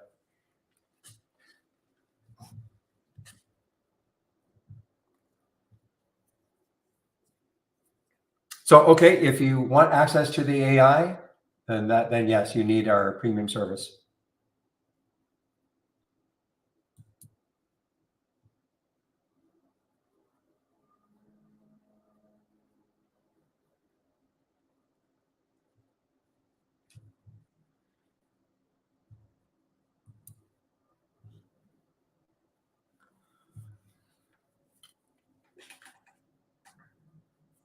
Wow, look at Lilium now. It took a head along with Joby and probably Archer. Probably Archer. You know, they're all tied now. Well, these Archer and Lilium are certainly tied in with Joby, only in that they're the same sector. Okay, but Joby's taking like a big pullback now. Joby, of course, is Joby. My guess is that Archer is falling also. Actually, Archer, I mean, it's pulled back, but it's not. Is there any news specifically for this? And here's your general sector info on it. Flying taxi stocks rip huge gains as investors eye commercial acceptance.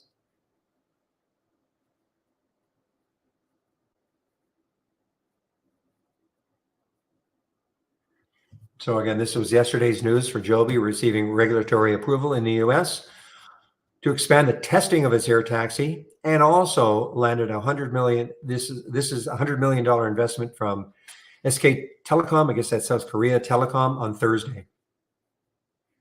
And then here's Archer, reportedly mapping out a strategy for expansion to the Middle East and Asia at the same time. It looks to secure certification for its commercial air taxi service in the United States.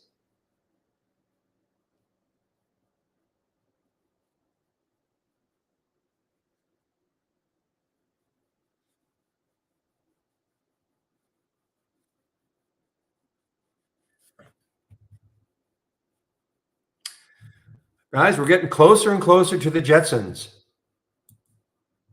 the flying taxis.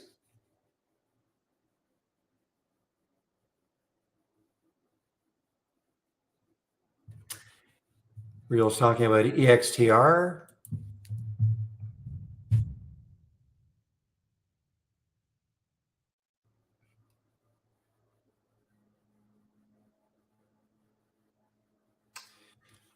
Yeah, super strong, super strong. This is an all-time high now, extra.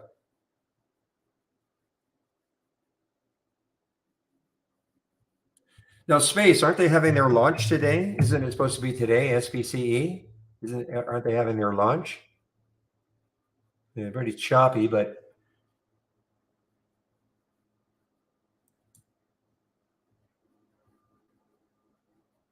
no, so it has happened. Thank God nothing happened so far.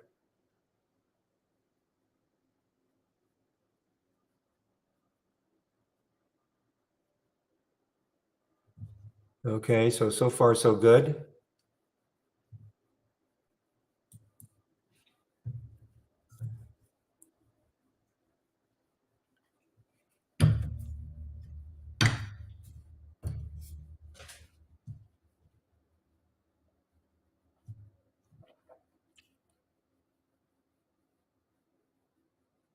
Boy, this has really turned around now, Joby.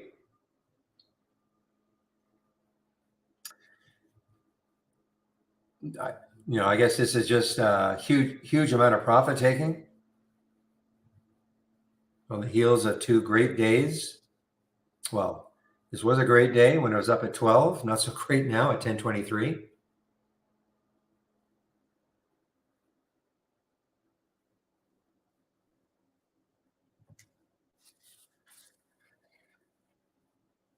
Frey is still, hanging in there. Excuse me, hanging in there. Looking at it right here, still hanging in. But I want to see it take out that VWAP. Now the VWAP has moved down a bit, 917.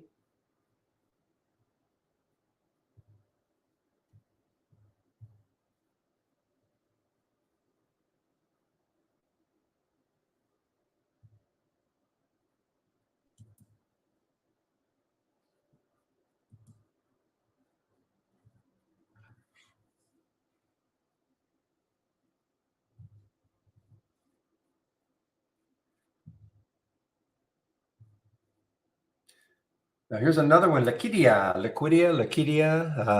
LQDA showing up on the option scanner as a short. Now, remember the color coding is like this. Anything in brown or yellow, in theory, is a potential short, and anything in green or blue, I don't see any. Yeah, anything in green or blue is a potential long. Okay, that's how it's color coded. If you're wondering.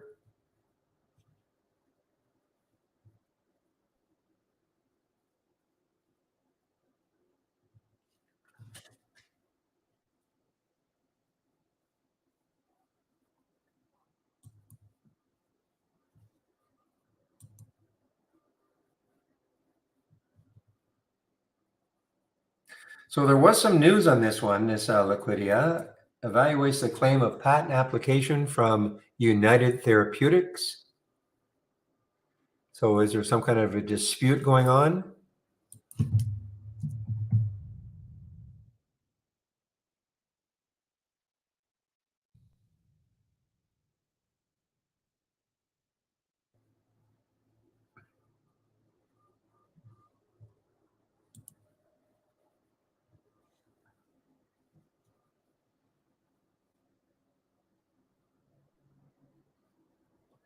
So there's United Therapeutics. So there must be some kind of a dispute going on with Liquidia and UTHR around a patent, I guess.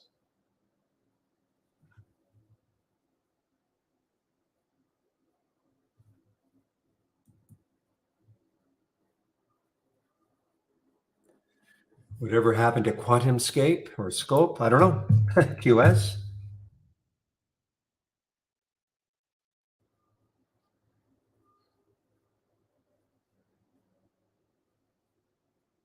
Yeah, I don't know. Here's the 200-day moving average. It got up to it, pulled back a bit.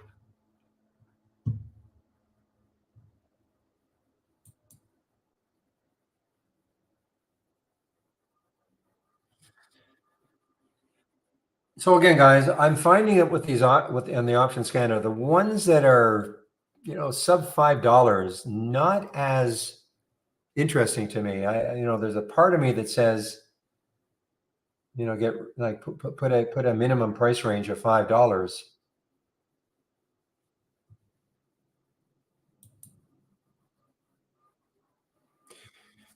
Yeah, yellow and brown possible short, green and blue possible long. Yes.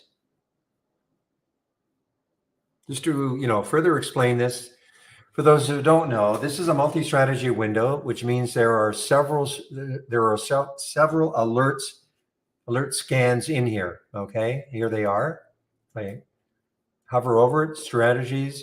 So I've got moving higher with unusual strong options, 300%, 200%, 150, and then down 300, 200, 150. And you can see they're color coded. So up 300% is in green. This is in blue. I'm not using the 200. And down is yellow, 300%, and 150 is brown. So why do I have these different percentages? I know I explained this yesterday, but maybe explain it for people who are new or maybe didn't hear me. So when I first put this scan together several years ago, I only had the 300%. Okay, so what is it? What does that 300% mean? So if a stock has traded on average 5,000, say I'll just use 5,000 contracts, 5,000 contracts on average over the last 10 days. If you use this filter, this 300% filter ratio of 3, to see that stock today, it will have to be trading at least 15,000 contracts, 3 times the average over the last 10 days. Okay. So, and this is on the way up and this is on the way down. So at the beginning, very biblical, in the beginning, I just used the 300%. But what I decided to do was, okay, maybe I should put 150%, in other words, 1.5 times normal, because maybe a stock is just sort of ramping up. So maybe I can catch it a little bit early on the way of it ramping up to 300 and above. So that's why I put 150, and I put 200 also. I've decided not to. You notice it's unchecked. Now you don't have to. In fact, in the scan that I'm sharing, I'm not sure if it's checked. but I decided not to have the 200 checked. I didn't think, I figured it's a little overkill. 150 and 300 are enough. So that's the explanation about, but these are all different. These are just, 6 different alert windows in here.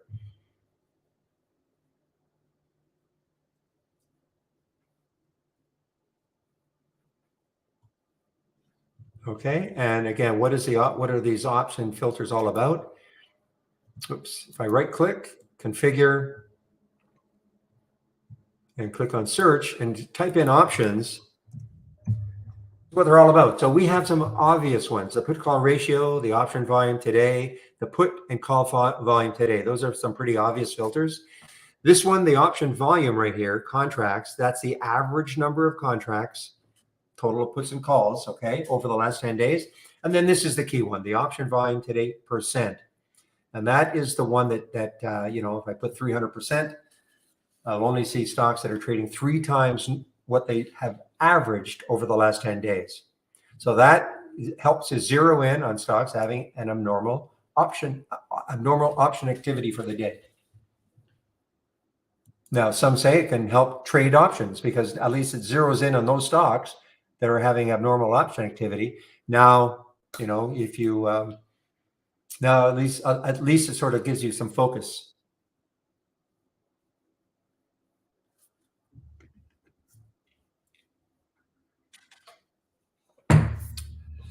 I do not have the 50 on my charts. And if I do, it's a mistake. I don't have the 50-day moving average.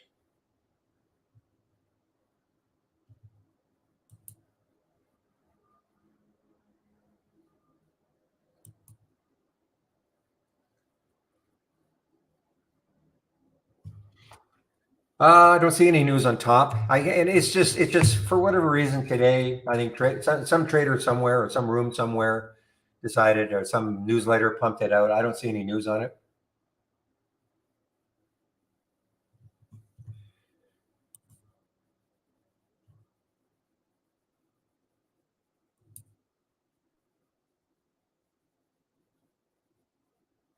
Well, so we do have an alert. No, but it does require some volume confirmation. I see. I do see Frey is getting close. We do have an alert regarding the 200-day moving average.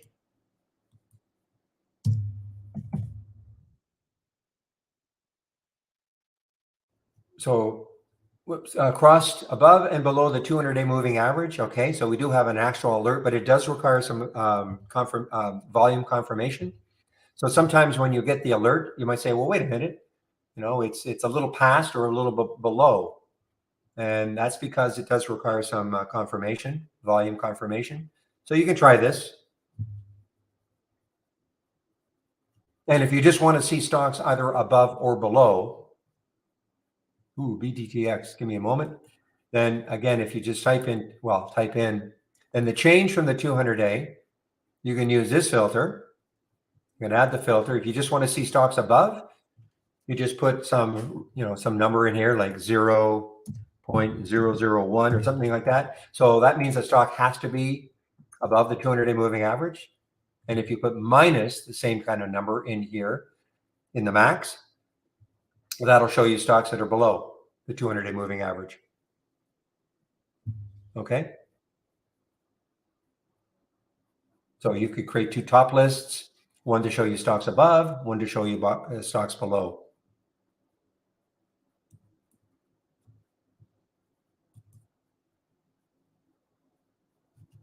I think it was just 802. 802. Here's the halt for top, 760. Okay, you can't see the symbol here, but that is the halt for top. And here is a projected open. So this is going to have probably a pretty ripping open. This is Interactive Brokers, guys. Okay, in case somebody asks, well, what's this blue screen? Nothing to do with Trade Ideas.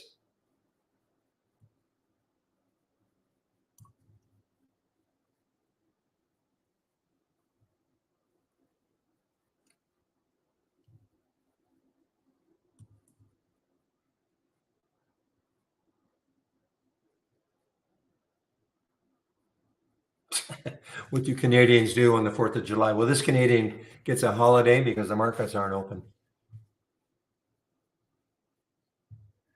Our 4th of July is July 1st. So that's our Independence Day. Or as we call it, Canada Day. So I'm probably not going to open the room on Monday, guys. I know the market's open half a day. I probably will not open the room. If I do open the room, it'll just be I'll probably try to get up 6 o'clock my time, or maybe just open the room. But I'm not going to do any trading. So, or maybe get William. William, if you're going to be around, maybe you can open the room. You still know how to open the room, right?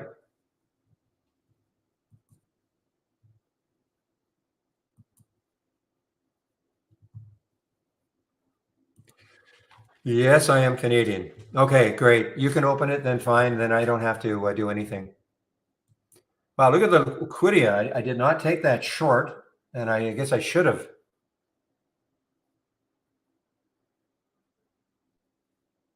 And you know how to close it. Obviously, you know how to open it, and you know how to close it. Close it at you can close it at 1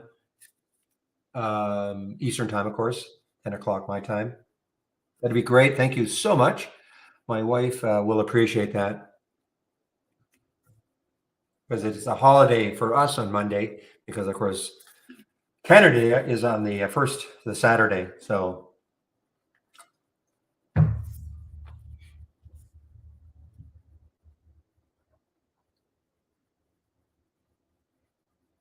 no, I may pop in later. I just don't want to get up at 4 in the morning.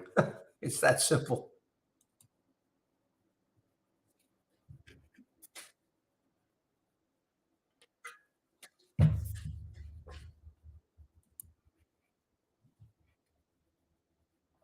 Yeah, no mic. It won't be any mic. Yeah, and there won't be no screen displayed. It'll just be, you guys can just chat, talk about stocks, and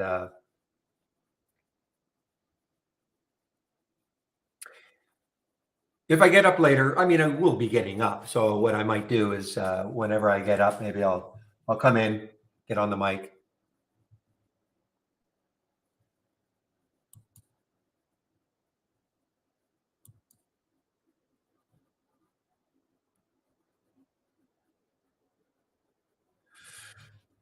Okay, guys, Frey is hanging around that VWAP, 917, hanging around the VWAP.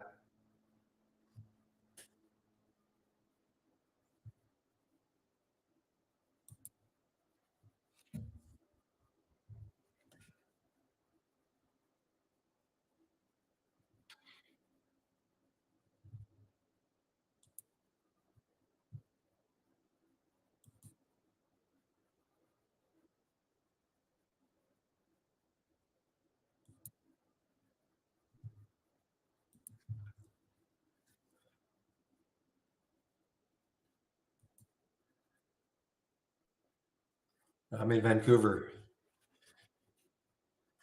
Born in Montreal, but I live in Vancouver.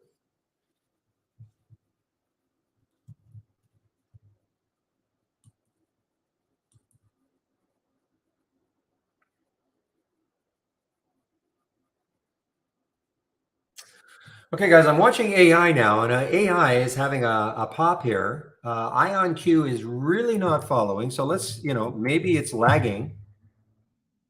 It's lagging a bit. IonQ is not following AI, and this is an AI type play, I believe, anyway.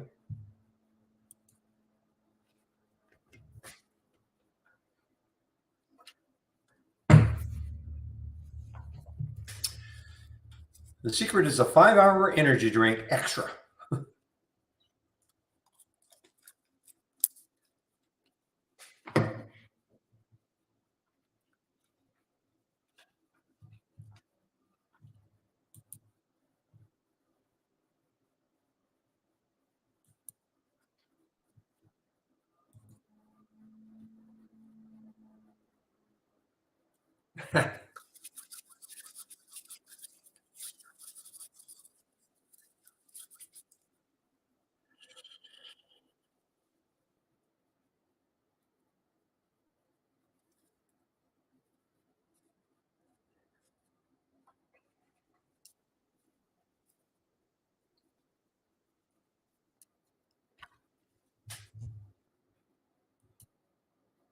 CNXC, I think is a little more of an expensive one.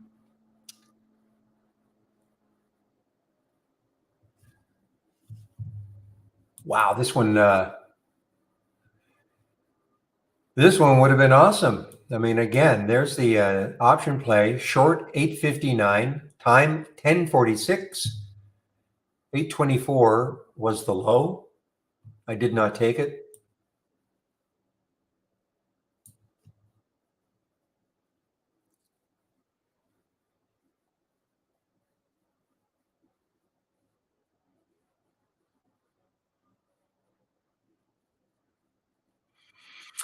Well, guys, Frey is just hanging around that VWAP, hanging around the VWAP.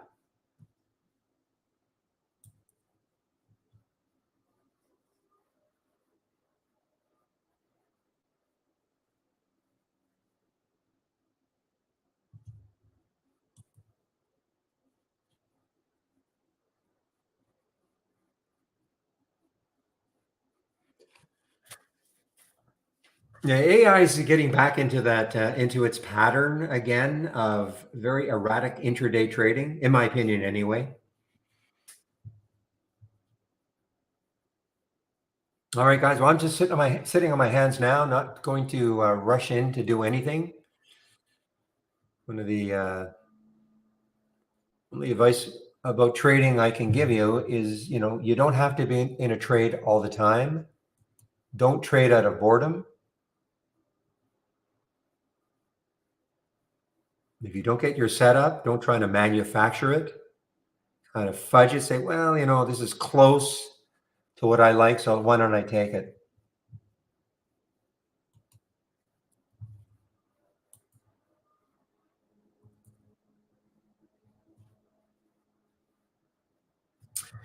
Well, the IonQ, let's take a look at it in a little more detail here. IonQ, I believe so the VWAP is at 1342.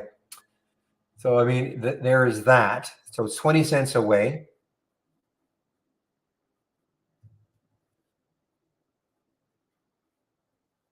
Oh yeah, I don't think I was any different from most when they started out trading. It's exciting to be in a trade, even if it's not well. It's exciting when it's working, but it's just exciting to be in a trade. And so all of a sudden, if you go, wait a minute, 10 minutes have gone by, I'm not in a trade. And you start getting a little antsy. But I can tell you that never happens to me anymore. Never.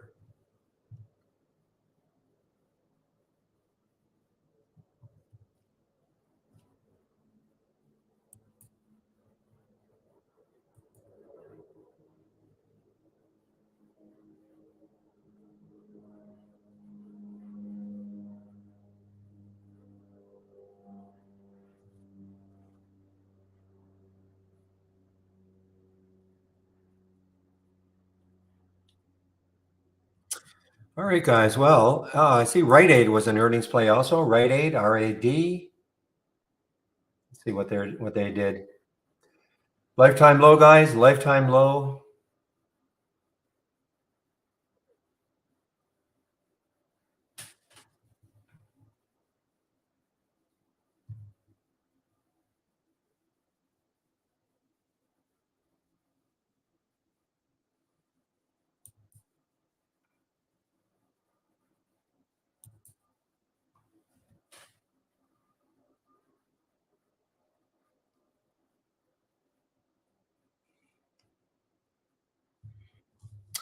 MDRX, guys. Another ugly, ugly looking daily chart. Just up and down, chopping up and down, and topping tails and bottoming tails.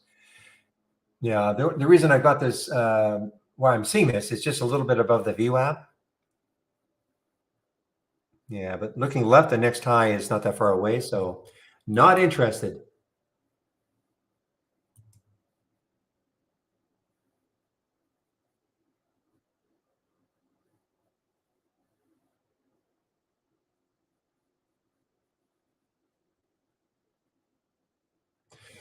Oh yeah, Joe. There's no question though. Everybody, you got to trade in the first 5 minutes. That's where all the action is. Absolutely, all the action is there. Well, not all, but I mean, of course, when the market opens, there's so much activity. But man, it took me a long time to not trade. Well, even there was a time I didn't trade in the first hour, if you can believe it. No, that's going back a few years, but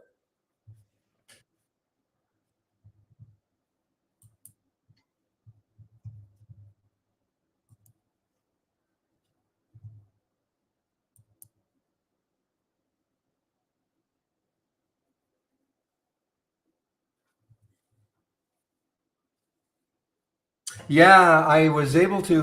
Where did I get out of the nerve? Yeah, it was yesterday. That was a nervy one for sure.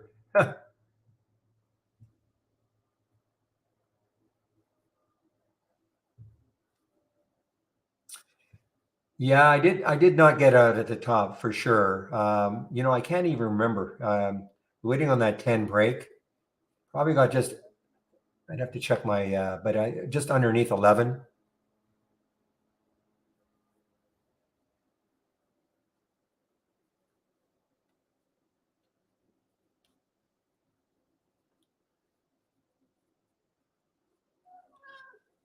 Uh, does my little cat's meow? Does that get picked up by the mic?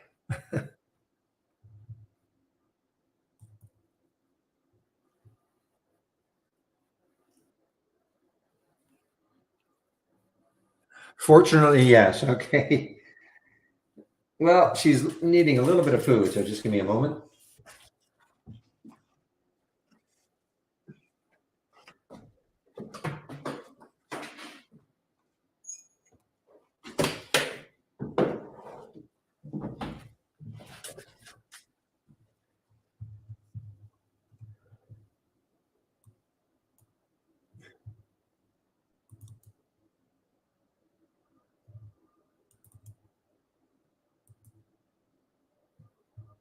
There she is.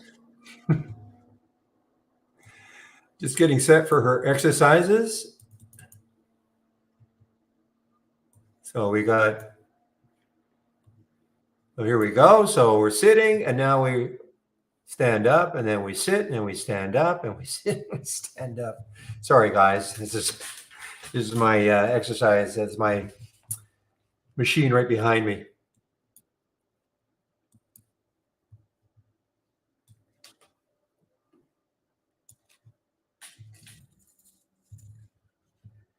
She's my little trading buddy all day long. She's single. Yes.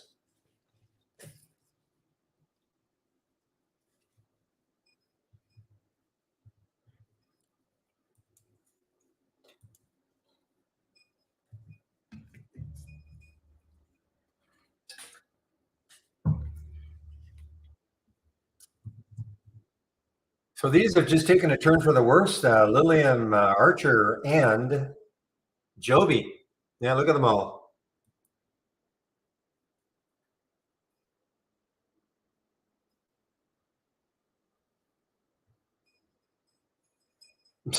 Easy, Grumpus.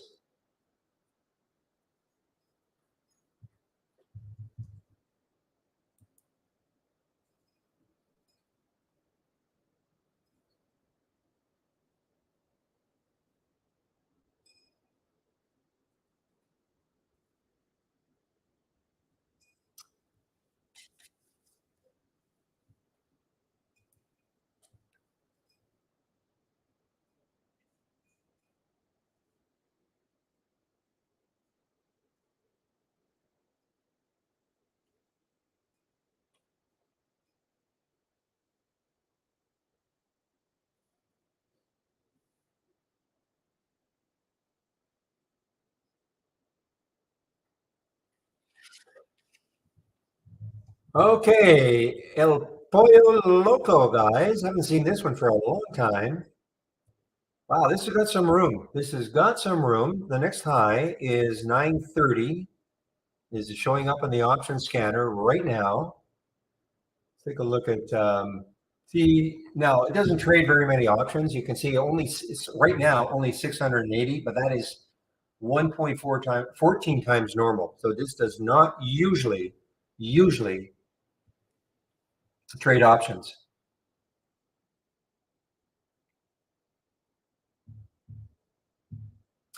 Well, I mean, yeah, I mean, right now it's indicating, that Joby is a short, but down here, I mean, where was the first alert was at 10:33, I think, or up here.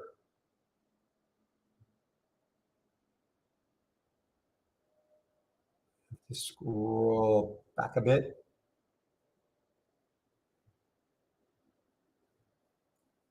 But I'm not saying.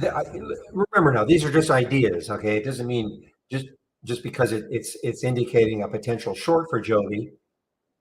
But I mean, it's if this ever takes out 10, I mean, it's got a long way to the low of yesterday of 690. I know I would never be taking it now if I wanted to take it. Would have to take out 10.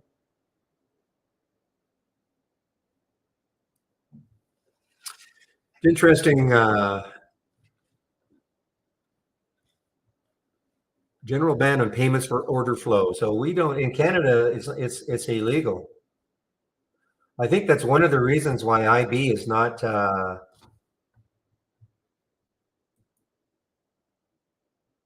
I think IB Light.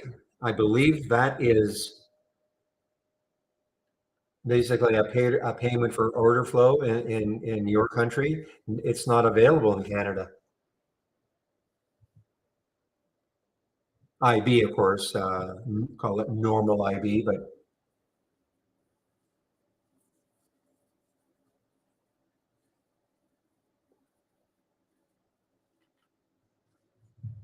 what about Dish? Now, Michael, I know you're going to tell me insiders bought or whatever, but remember, I don't care about fundamentals. To me, Dish, there's nothing for me to see here. It's not a relative volume. Is remember, I'm an intraday trader, Michael, right? So I don't see anything about Dish that gets me excited. I mean, 0.86 on the relative volume, number one. So it's not even trading normally. So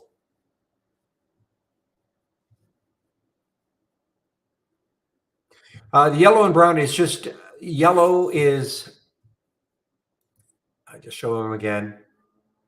So if it's 300%, come on. Both yellow and brown are ideas to short. Okay, the 300% is yellow and the 150 is brown. So it just means that there's a part of me that says just get rid of just have one, but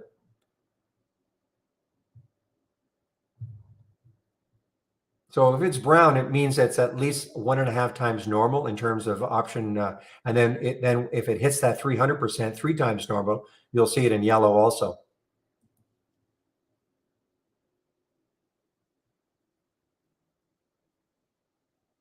But you can see right on the side here, option. So there's 262.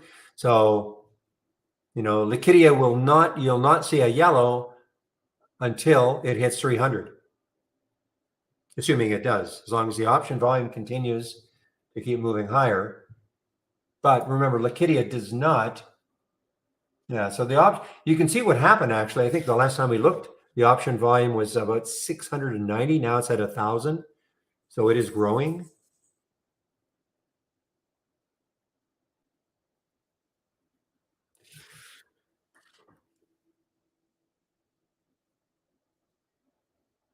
Okay, I have a question about the 5-minute high break.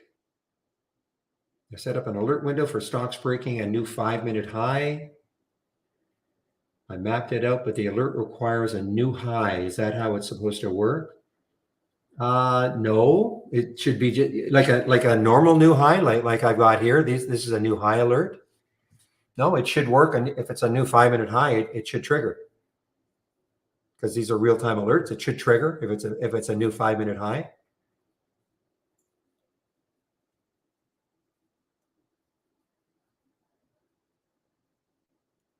I don't use the 5-minute high, so I'm not sure what you mean, but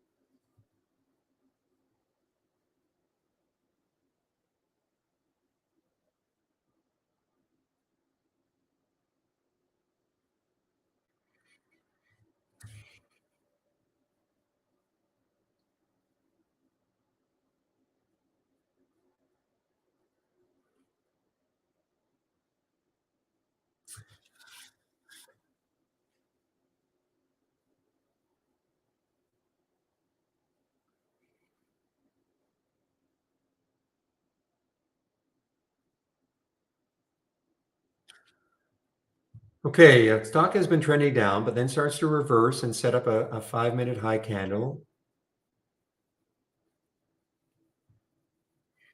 So if I had a 5-minute chart up, let's see if I can figure out what you're talking about.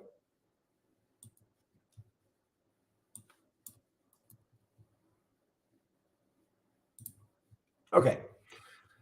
So what time is it now? 11:18. So this is the candle. This is the 11:18 candle. Now, I don't profess to know exactly how the 5-minute high works. If it has to take out the previous 5-minute high,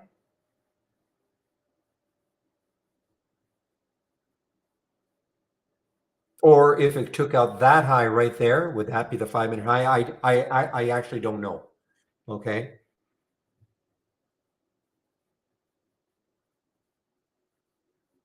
I don't know what it says. What does it say in the help section?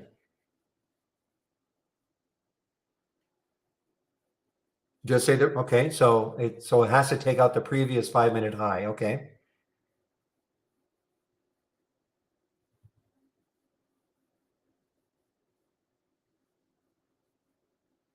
So what is your question then? Really what you would want it to do in this case, for instance, of the GIS, the high right now in the current 5 minutes is 76.60. You would want to see the alert there. Is that what you're saying?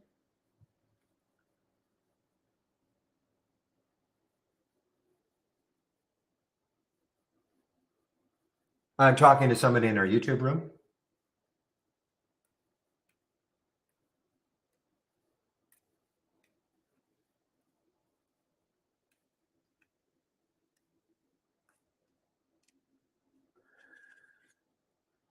I mean, I probably can't help you. I mean, if it's saying that it has to take out, so right now, so I'm assuming if you have a 5-minute high alert right now for GIS, well, there, for instance, it should have triggered as an example, as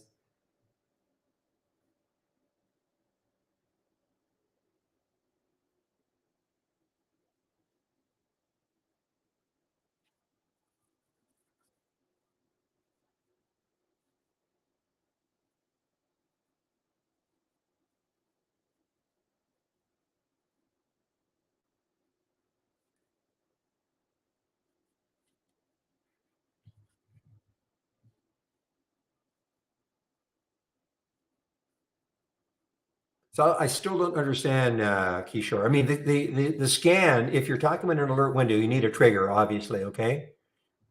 So, I mean, if you're using the 5-minute high alert, that's your trigger, but it appears you don't want that. You just want some more of a pattern. Have you tried the consecutive candles or something like that?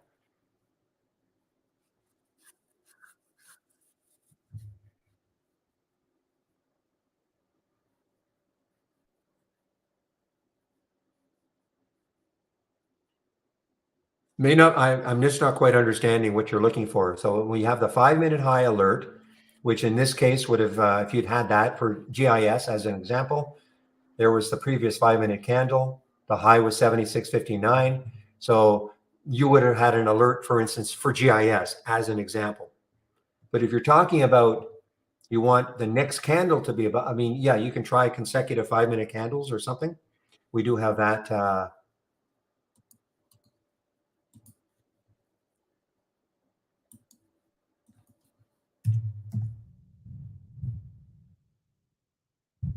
So consecutive candles, maybe you want to have two consecutive 5-minute candles.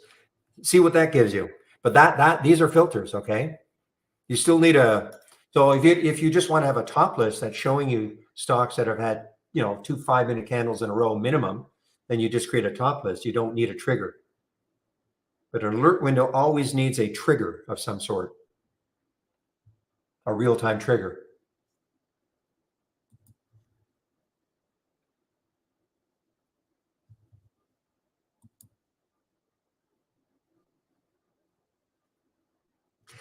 Guys, this fray is getting interestingly better. Why? Look what it's doing. So PJ, I don't think it'll be here all day. But there's the VWAP. 917 is the VWAP. It is still not wanting to get through that VWAP yet. But if it does, the longer it holds underneath here and kind of builds, a bit of a base here, and then if it pops through that VWAP, we could have another continuation later on in the day.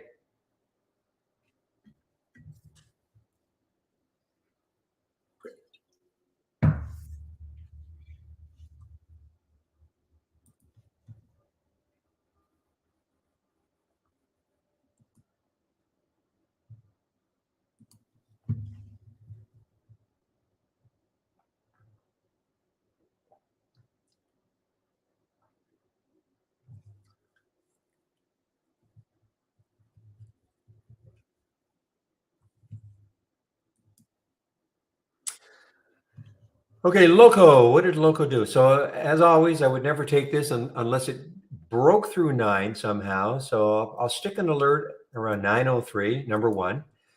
But number 2, when I look left, the next high is 9:30. It might give a little bit.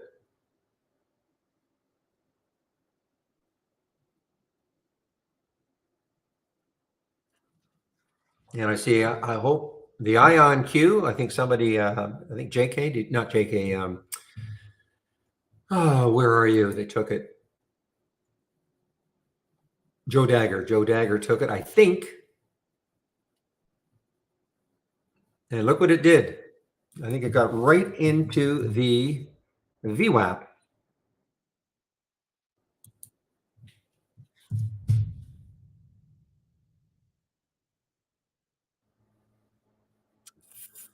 $13.42. So what did it get to? It got to $13.38. So, there is probably the second most widely followed indicator is the VWAP. Okay, so that stalled it for a while. Just like with Frey, that VWAP is stalling it.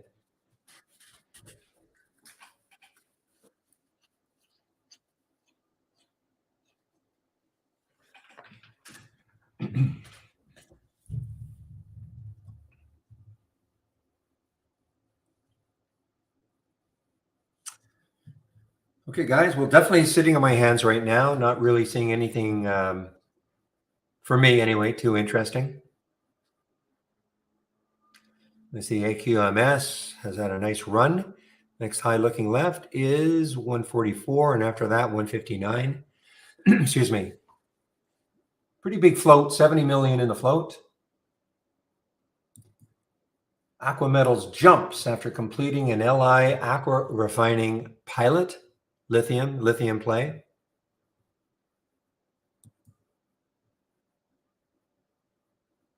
ALLR, that was a reverse split today, wasn't it? I think Cam, I think, posted that information in the pre-market. I think it's a reverse split today.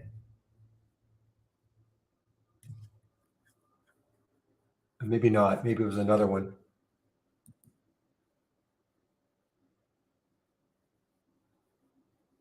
Yeah, no, it's a reverse split. Clarifies on the effective reverse splits. Well, you know what? Oh, yeah, it's definitely a reverse split today. Definitely. I thought that was $1.94, but it's a reverse split today. What was the ratio?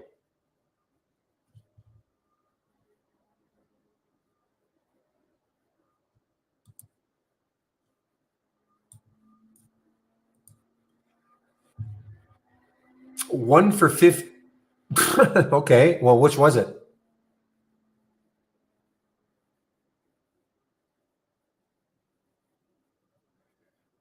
I have not seen this before. The ratio would be between 1 to 15 and 1 for 50. I've never seen it quite announced in that fashion. And they said it would not be effective on the 27th, but it's obviously effective today. Anybody know what what it actually was?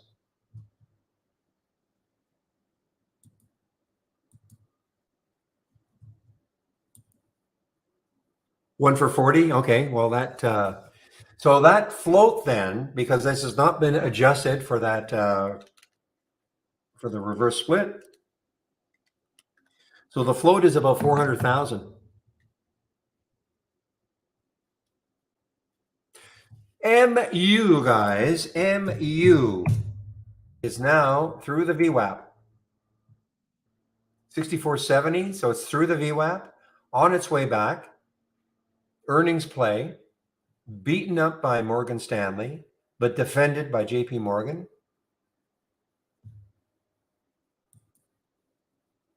And Cowen also now. Cowen is coming in.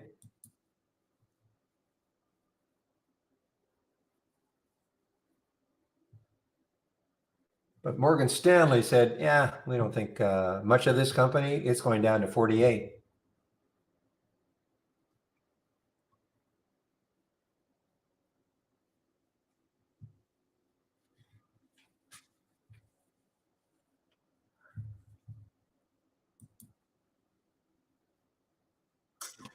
Okay, Shady, you've been talking about DraftKings, DKNG. Let's take a look at DraftKings.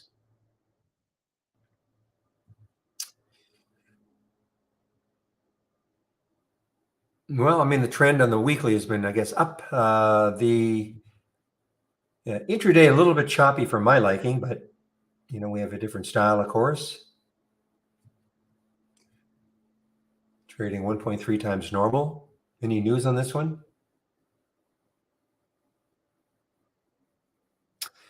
So yesterday the news was that DraftKings backs out of a PointsBet deal.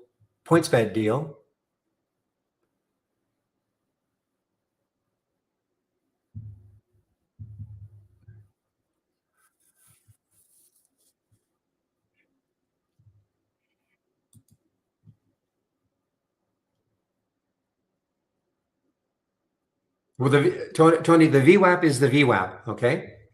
There's only one VWAP.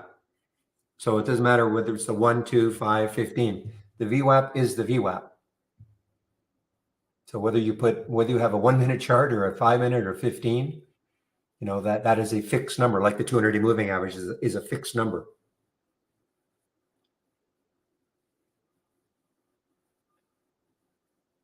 And think of it like an area, as Real would say, okay? It's an area.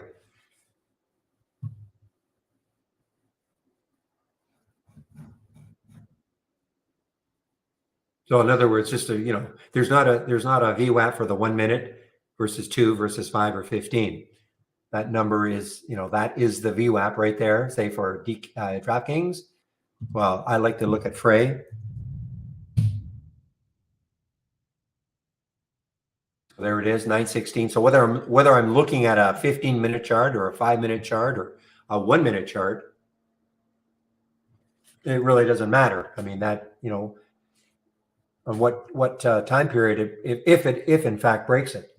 I just people asked me yesterday, why do I only have a 15-minute chart? Why do I like trading? Well, it's all personal preference, I mean, I started off my excuse me, my trading career 2-minute chart exclusively, and went to a 5, and I've settled in on a 15 probably for the last several years.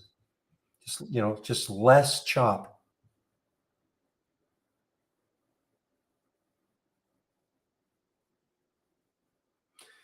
Well, no, it's impossible, Tony, because the VWAP is a number. Okay, I mean, whether you're looking at a 15-minute chart or a 5-minute chart or a 1 minute chart, if the on the chart, if it went above 916, whether it be a 15 or a 5, I mean, it'll happen on any chart.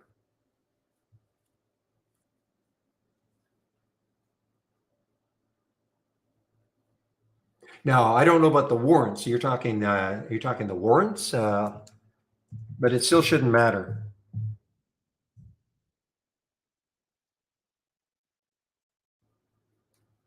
I have no warrant information about IonQ.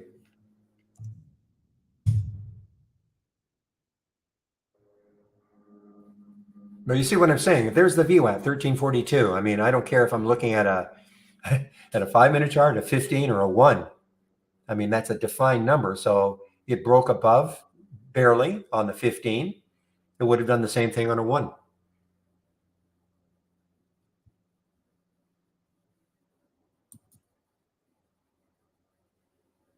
Ah, okay, the W. Okay, I wasn't sure if there was a warrant. IMUX. Well, IMUX is here. I'm a little, unless there's a ton of room. Well, there is some room. Let's take a look at IMUX right here.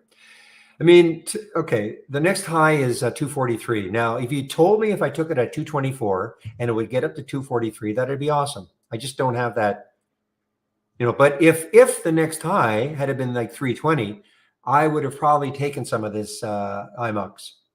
It's through the 200-day. It's through the VWAP, 211, 220. But I just have this feeling that, the 240 level, it's not that far away, could stall it. But if that hadn't been there, and again, the next high was 317, probably would have taken this. Maybe put a stop right at the, probably at the VWAP.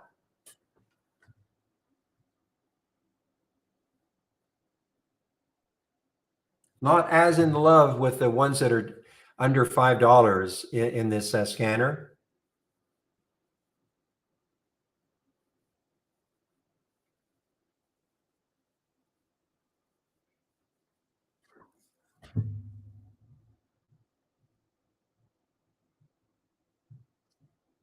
With Joby, you guys, Joby now is broken down just a little bit through that $10 level.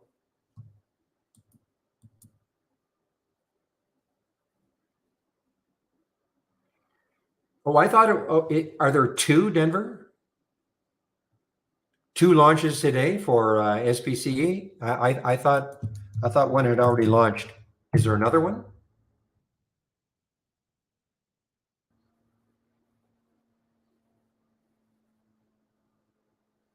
Okay, because I have here that it launched with the crew.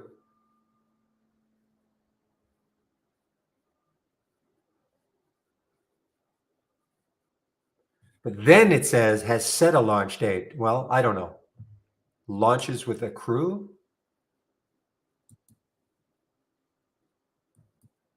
And then it says launches successfully launched. So it has to have already launched.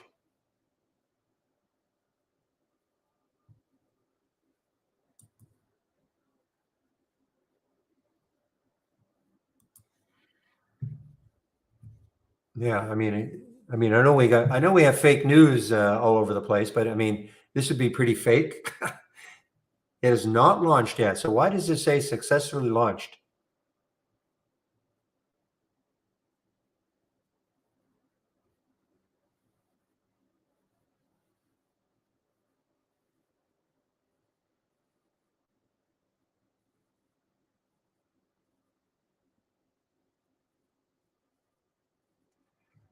I mean, come on. I mean, this is really, I mean, it says, I mean, was released and then proceeded to fly to the edge of space at around 279,000 feet above ground.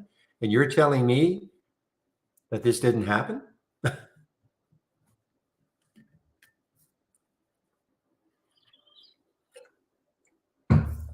Well, and I'm not accusing you, William. You know what I'm saying. It's just this, I mean, this is pretty specific.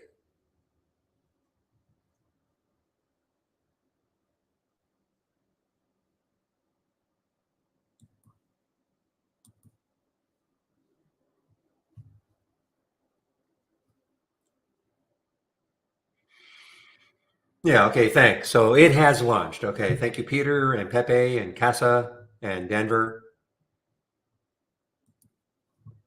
And there's space. Speaking of it, Oh man, please tell me nothing happened. Please tell me nothing happened.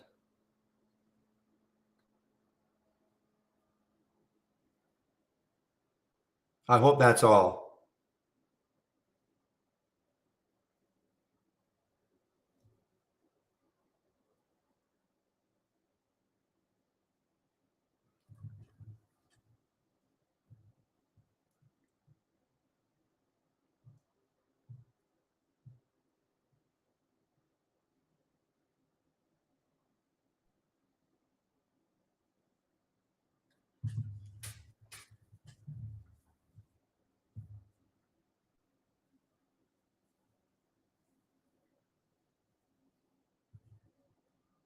Now RXT is a similar space, right? RXT is it? Oh, maybe not. I'm sorry, it is not. It is not. For some reason, I thought it was a similar sector. Boy, this is Rackspace. Used to see Rackspace all the time. Haven't seen this. Haven't seen this one for a long time though. RXT.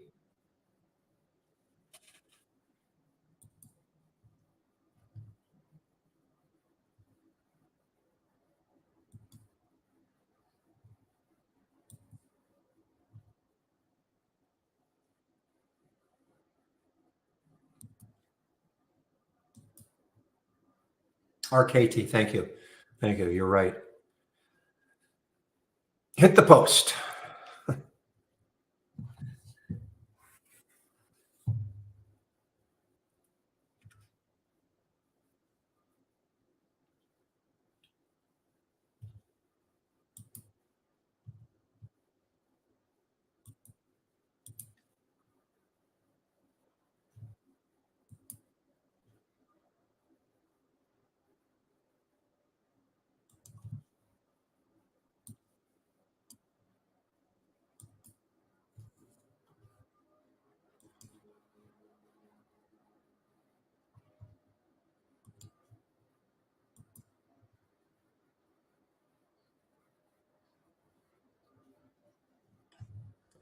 Okay, guys, Joby. I'm going to take a short of this one. Put the stop at the whole number and see what happens. Let's just even do it in the simulator.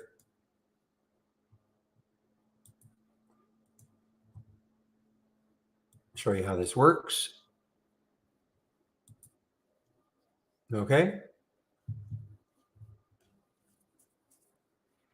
And just put the stop at 10 and see what happens. Just over 10.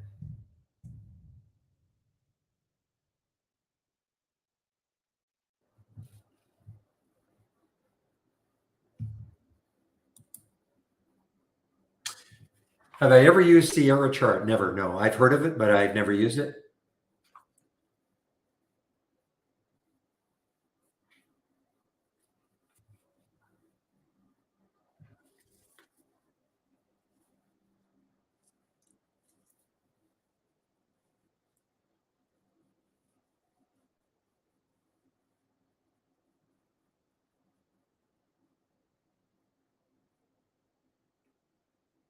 And let's do something with the fray, okay? I want to show you what you can do.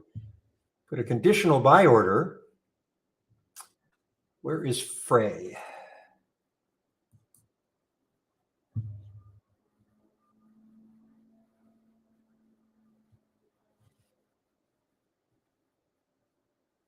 Oh, it's just so long ago, ST.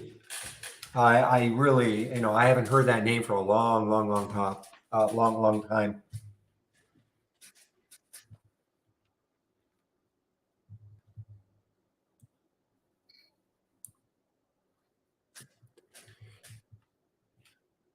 Okay, let's do something like this. I just want to show you. I think hopefully I can do this. I haven't done this for a long time. Pepe is probably going to have to help me.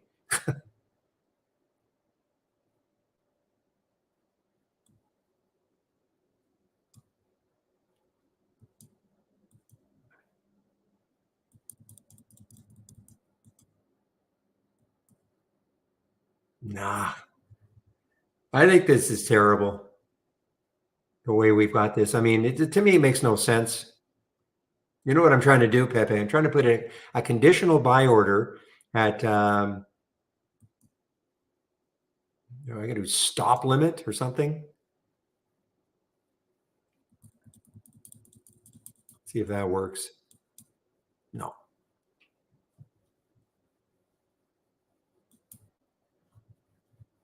It makes no sense to me though. Okay.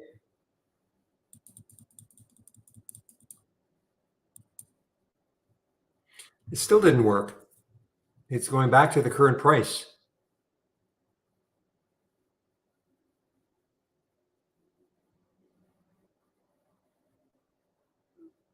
I mean, this is hardly into, I mean, this should just, I should be able to put in a limit order. I should be able to put it right up here where I want to take that, where I want to take the order, right? Here's the price I want. Click the buy, but it goes right back to the current price. And you told me to use stop. I tried both, stop, limit, stop.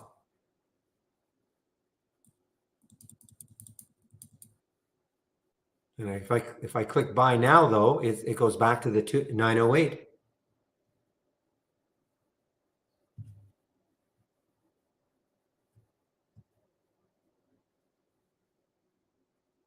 Okay. You saw what I did.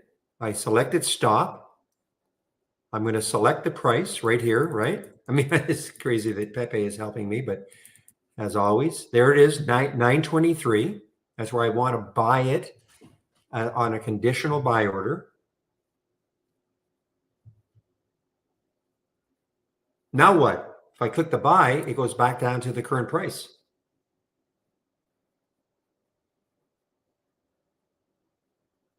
So what am I doing wrong?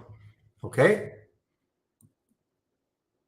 No, well, it says it seems this trade will execute immediately.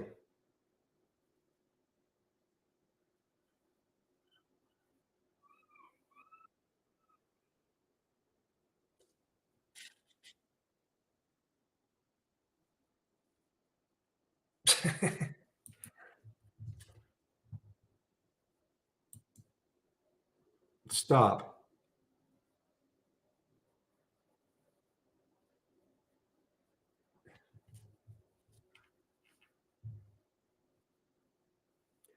It was so much easier before.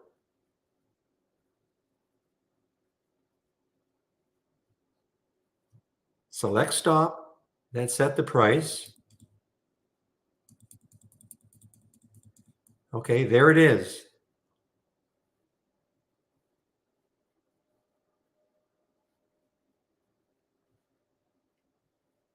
But I don't understand what you mean. If I click buy now, it goes back down to that price. And if you're saying send, okay, got to put a quantity in, sorry. 400 shares this time.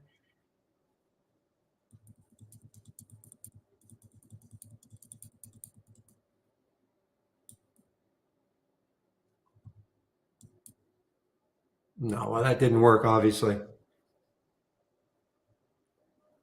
Let me get out of it right away.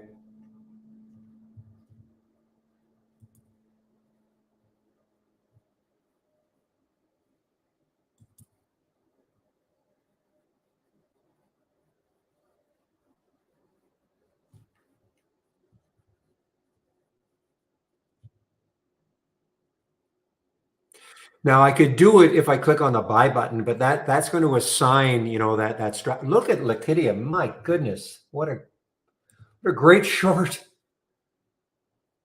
859, 815 now. I mean, that's a great percentage move.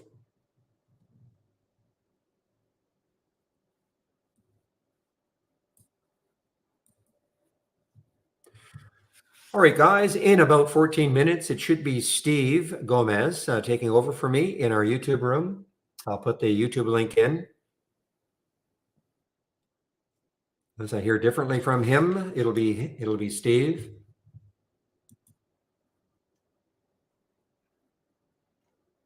Oh, I see. So click buy first.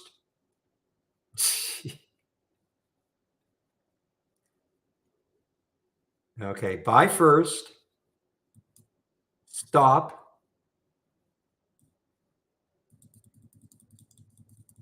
Okay, let's go. I want to do it right at the VWAP. Set the price, send. As always, does that make sense though? Yeah, honestly, does that make sense? Thank you though.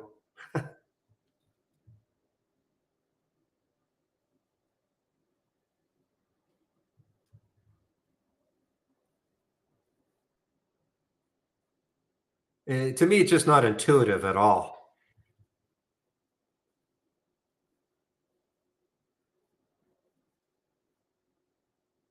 Anyway, thank you very much. I'll write that down. So you got to click the buy button first, then set what you want, then of course send it, or set or clicks or set the stop or whatever, however you want to trade it.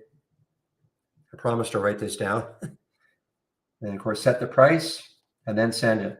So all I was trying to do, guys, is show you how you can put a conditional buy order in something, okay? Let's just say that you were bound and determined that you wanted to trade freight over the VWAP, okay? Now I can, hopefully I can move that. Yes, I can move that. So let's just say I wanted to trade freight above the VWAP. There's the VWAP 916. I say, well, you know what? If it gets up to 926, I want to trade it. I want to take that trade. I don't want to even think about it. So that's how you can do it. Now, of course, if you do something like this, you always have to have a stop. So your mindset should be this: if I do get a fill at 926, where will I get out though if it's not working?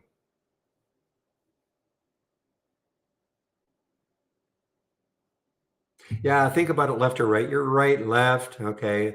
It's just that in the old days when we used to have a big giant buy and sell button, it was so much easier. We didn't have to go through this send nonsense, buy, then send.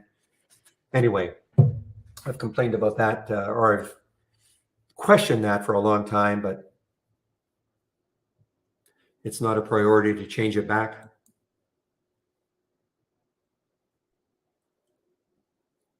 And then you can see it if you don't. So in the order section, you can see it right here.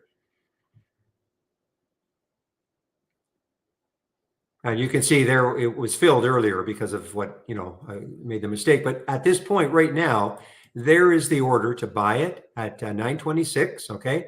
But if something changed, I can just right click and cancel it. Okay.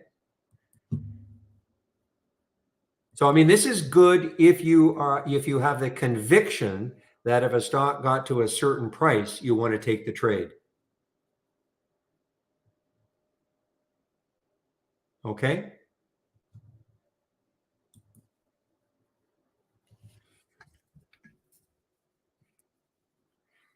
Hmm. Yeah, as far as a charting program is concerned, I have TradingView also. I mean, I think it's there's a couple of reasons why I have TradingView also.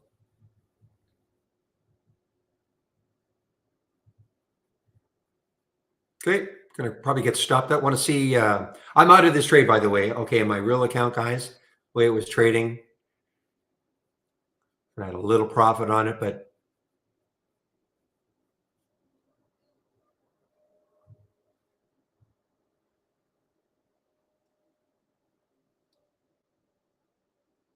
I basically got in the same price. Okay, and I got down to what, 975. Thought about taking some off. Didn't. Got back up to the 988. Exited. I left this stop in. I just want to show you how it works.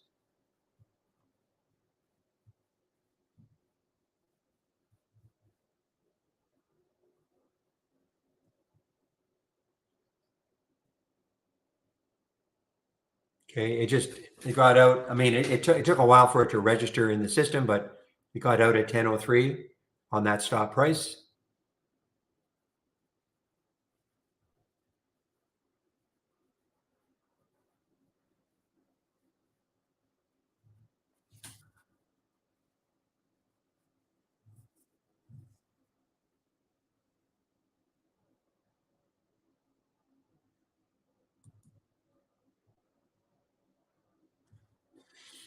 Overstock. Well, Overstock actually showed up on the 10-day daily breakout again. It showed up yesterday. Did nothing.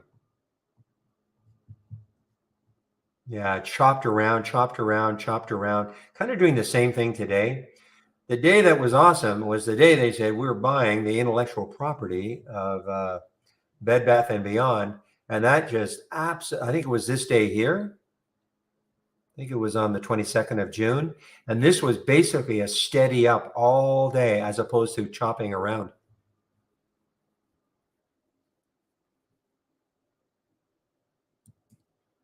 All right, why am I not in Liquidia again?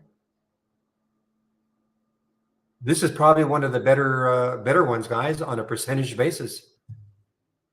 I mean, again, here's the original alert, 8:59 at 10:46. And look what it's done, 777 now.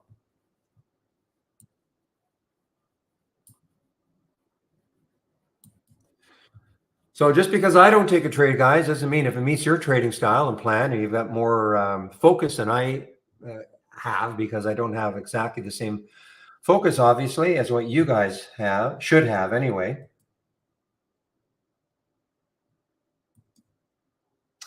And I just got a confirmation it is Steve. Okay, so Steve will be in our YouTube room in a bit.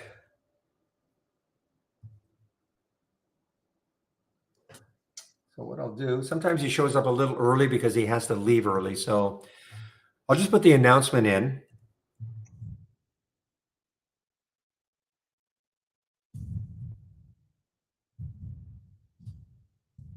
I'll say back around 1, but probably a little earlier. Usually Steve has got a lot of stuff happening at 1, so I try to relieve him about 10 minutes before.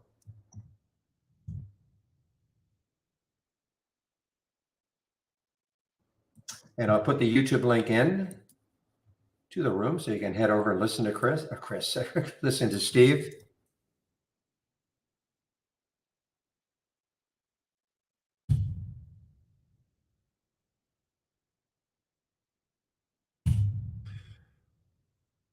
Well, that's excellent news that they landed. I think well, of course, what happened with the sub, I know it's not the same, but we didn't need another disaster.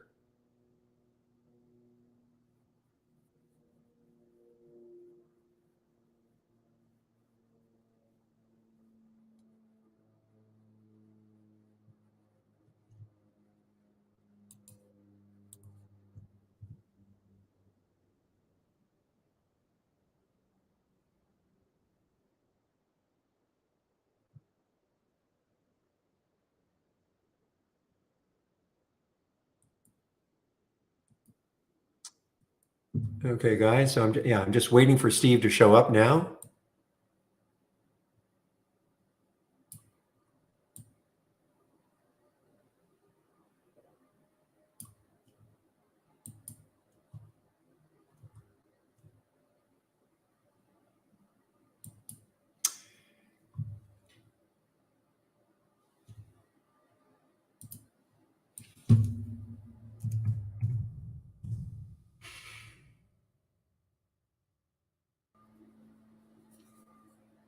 Any issues shorting Joby? No. There are at Interactive Brokers. There are 448,000 shares, so there's no issue. And there's no, of course, the uptick rule was not in effect. It's still up 12%. So, well, every broker is different, Tony. That's the whole thing, and that's why I always say, I look to see what I've got in Interactive Brokers. Yeah, every broker is different. One of the reasons why one of the questions we get a lot is why can't we have a filter that lets us know if you can short a stock? Well, we can't because every broker is different. Just like, so you're saying, for instance, Thinkorswim has no shares, whereas Interactive Brokers has 446,000 shares. And then something can happen during the day. For instance, if Joby right now, I'm looking at it, but let's just say it had 10,000 shares, okay, available to short. Those could get snapped up, and all of a sudden there would be no shares to short. Okay, so we cannot have a filter like that.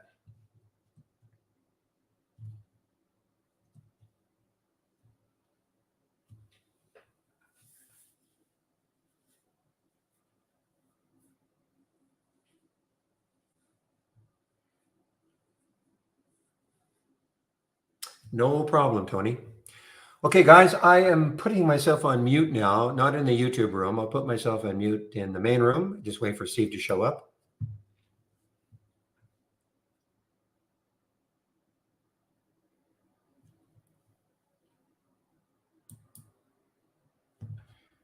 Meanwhile, boy, BTAI continues. I mean, there's an argument to be made. Maybe it gets down to the low of the in the pre-market. I mean, that's still over $1 away on a $6 stock. That'd be a tremendous move if it did.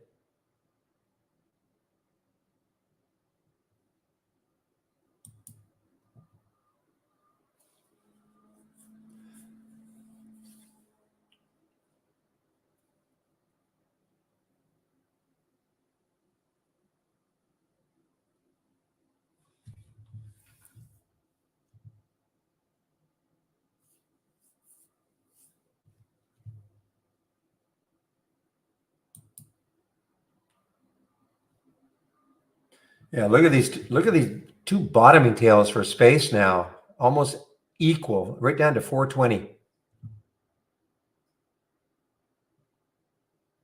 Still kind of keeping an eye, and again, I'm talking to you guys on YouTube, keeping an eye on Micron MU. MU is, there's an again argument that's almost a red bar ignored on the 15-minute chart.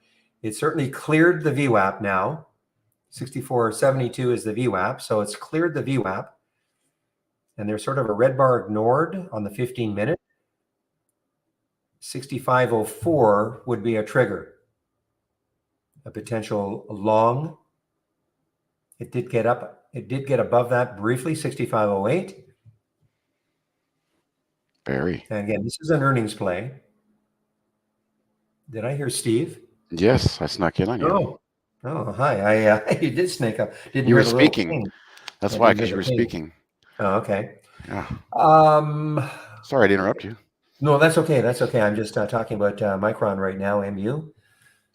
It might be interesting. Sort of interesting. We had JP Morgan putting a $70 price target on it, and Morgan putting on a $40 price target. So we've got looking at the weekly, Morgan's dueling it out. Looking at that weekly there, like do or die right here. It's either the perfect pullback or it's going to break that trend. Exactly. It's an earnings play today, so that's why, of course, it's active. But it's interesting. Right now, it's 65.07. That's a red bar ignored right now on the 15-minute chart. So, anywho, you obviously you want me to take over at about 10:02? If you can, yeah, we've got meetings, Wazoo, the whole thing. But yeah, I'm sharing my screen and go enjoy your vacuuming. I will. I will. Thank you for reminding me. Okay. Yeah. Okay, Steve. Bye-bye.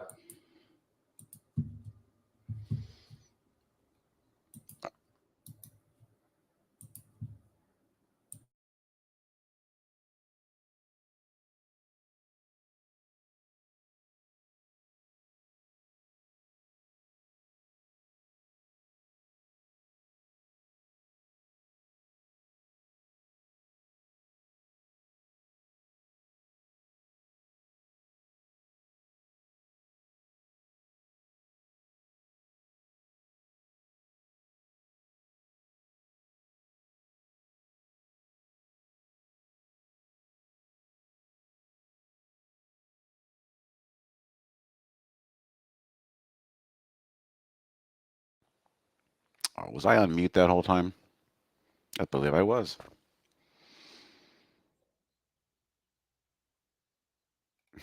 Yeah. All right. Hello, everybody. Sorry about that. I was explaining how I'm a little out of breath. I was taking a walk a little later than usual, and I forgot about this broadcast. I was huffing it back up the hill to get back to my desk here on time. So if I'm a little out of breath, you know why. All right. Anybody who wants to type anything in that chat window, that's the way we talk. I was looking at the cues here. Let me bring up my Illustrator. Epic Pen Pro. And noticing something right off the bat is that we just can't clear these 10 SMAs here. You see that? How we're kind of rolling over and it's really acting like a hood, a lid, if you will. But at the same time, we've got this 5-day moving average, bringing up the rear and holding it down. Hello, Pioneer. Thank you. So that's my observation, and I'm talking about the Qs because that's the leadership in the market right now. At least I believe it is. Let's take a look at how the SPYs are showing. They may have taken the lead. Matter of fact, they did. And I say that because, here we go. The SPY, hang on 1 second. Let me grab my pointer. The SPY are actually breaking through that lid. We've broken through this resistance level. Oh, look at all those touches. That's beautiful. If you guys aren't using this 5-day moving average on the 15-minute chart, look at how it showed you the level of interest on this flat 5-day SMA here.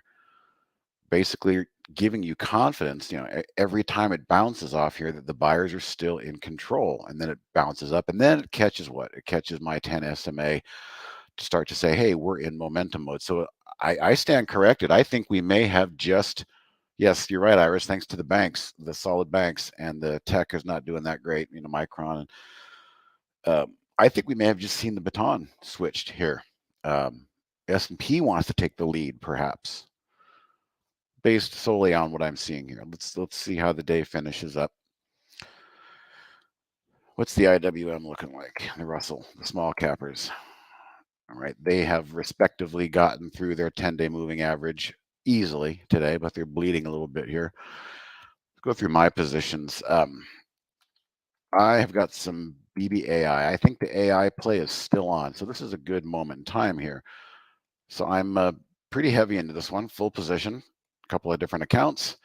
I really want to see this level hold right here, this rising 10 SMA. I want to see this thing hold for me.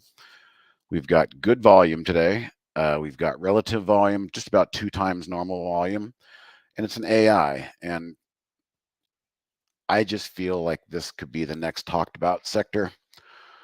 I mean, geez, some people are even calling it the fourth industrial revolution or the next industrial revolution. And it could be very early. So point being is that I don't think this AI play is over quite yet. I think there's still some meat on the bone, some sympathy plays, and that's what I'm doing here in this one. The stock's been around for a while. It's no slouch as a company. I don't get into fundamentals, but the CEO, I saw her interviewed, IBM exec, came over to run this company, and I think they're legit. And I'm surprised they haven't really quite ran yet. I've also got some of their warrants, BBAI plus, but they're our charts are not updating on that. Let me see what those are doing. Yeah, those are holding on a little bit. All right, I've still got this holding. This is an actual investment position for me. I will continue to hold this stock, small cap again, as long as it holds its 50-day. It tells me that, the chart is at least trying to confirm the story, but we got to get out of this pinch here. All right. What else do I have? I've got AI itself. This is a stock that really led the charge.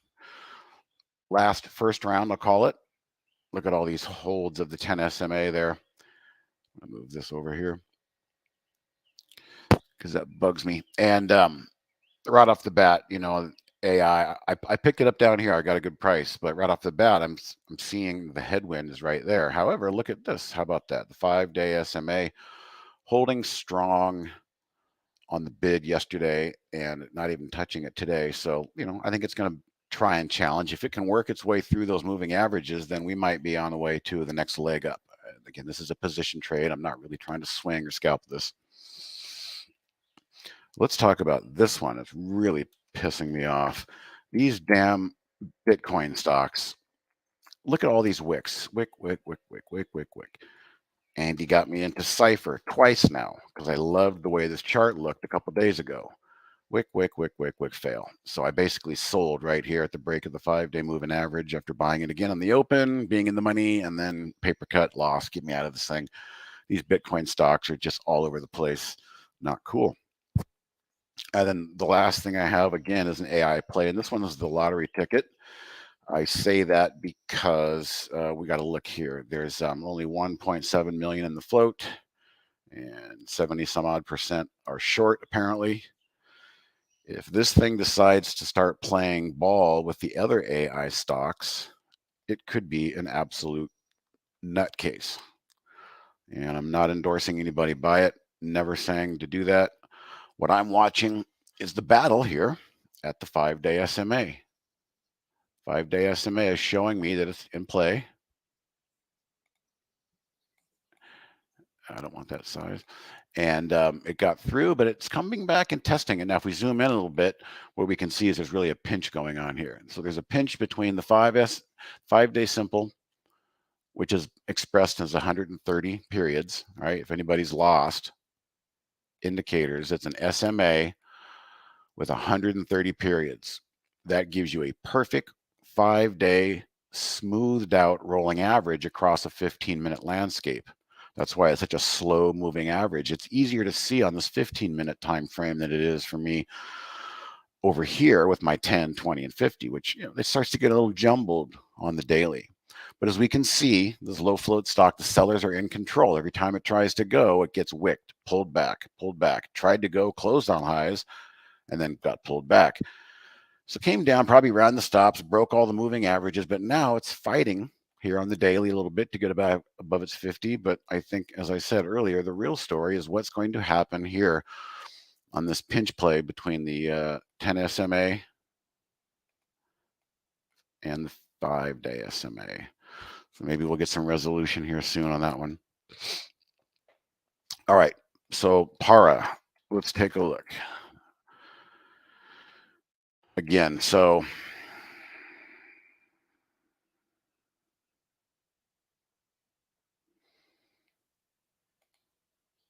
Paramount Global.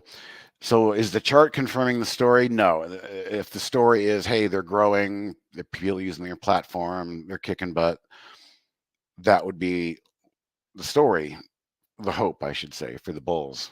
Probably is for you, Michael.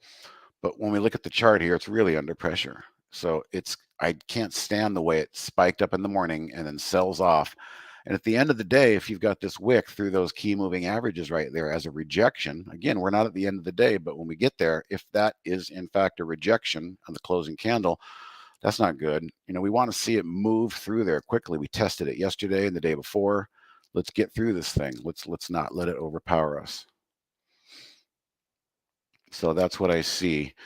Jim, it's 130. And what I can also do if you want is I can just share for anybody else that wants my chart. There's the cloud code for my chart, but it's 130 periods SMA on a 15-minute chart. And that'll give you a nice area of interest. It doesn't mean do anything. It just says, hey, this is where the buyers could step in. This is where the sellers could step in. This is where the buyers are breaking down because it broke through. Now, again, I like to, Para did that yesterday. It was trying to hold, then it broke down, then it held, then it broke down. So I would say on the good side, at least Para is above its 5-day, but it needs to really hold this space in here. Yeah, 15-minute chart, 130. And that will give you a rolling 5-day, and it's much easier to view it in that perspective. Gold miners and the silvers are starting to do something today, but I'm not interested. Some bar reversals. Hello, Mike. So hopefully that answered your question on Para. The one I'm pretty heavy and I need this one to go here. So really need this one to hold. We've got 4 more minutes on this candle. Yeah. I mean, you can see this is how I judge what's more likely to happen. And it also means, accepting the fact that if it does break and that doesn't hold this intraday momentum here, then I have to accept the fact that momentum is dying. And I have to ask myself, do I want to take what I have or do I want to lighten up? Do I want to get out? Do I want to stay in? But it kind of forces me to make a decision if I can't hold this intraday momentum line here, which is also corresponding to the 50-day. So this thing has been held down pretty good for the last month and a half under the 50. A nice big green candle, fat closing on volume above that declining 50 would bode well. So it's a long day still, as I said.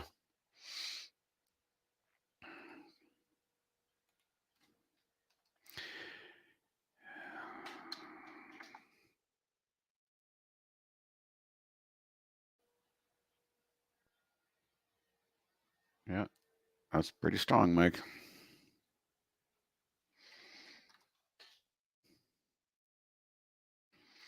NASDAQ just can't get out of its own way. And the spies are still holding. They're still showing like they want to move higher with their Sherpa.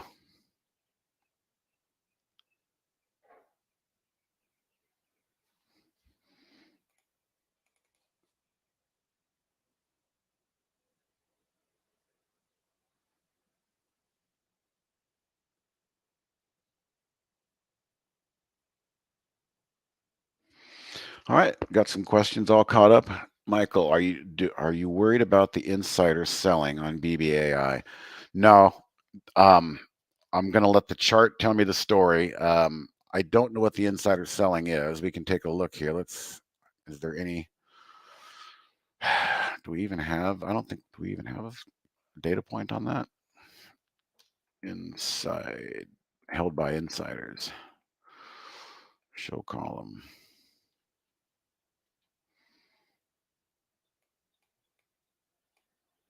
There's no data there. So I'm not sure what data point you're looking at. Again, that's the kind of thing where you start to just look and speculate.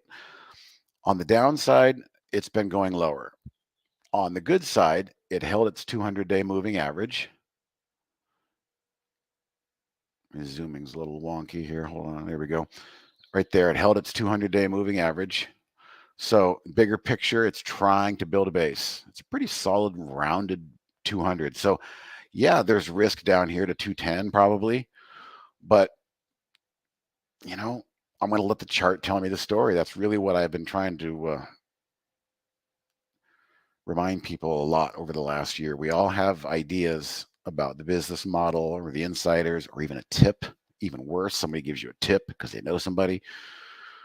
Sometimes those tips are meant to be misled. So it all, we'll continue. CNBC, the guy with the suit telling you how much he loves the stock. He's been long for 6 months already, talking his book, as they call it. There's many reasons to fall in love with a stock and to fall in love with the story. But for me, I've learned over the years that that doesn't work. What works is, and I learned through pain and hindsight. Let me repeat that. I've learned through pain and hindsight that looking back on the chart, the early warning signs were there. And I saw myself, oh, one more day, give it one more day. Come on, the market will figure it out. Nope. The chart is always right.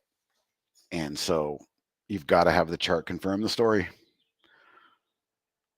So to your question on the insider sales, does it bother me on BBAI? There's really nothing bothering me at the moment on the chart. So the answer is no. But we still have a couple hours to go.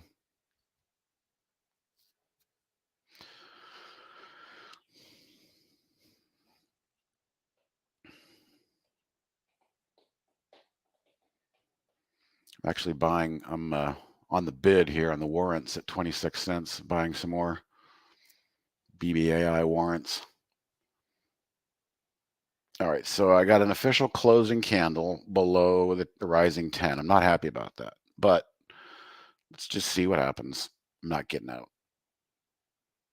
If anything, I would thin out a little bit and hold on to it for longer, but I thought that maybe we'd get a good move. The relative volume was like 2 or 3 this morning. It was cranking, and gonna have to sit and give it. All right, have you noticed APLD, which hit 12, then sold off, but insiders have been buying? Then they have second AI center. Well, APLD, all I can do is look at the chart because all that other stuff means nothing to me.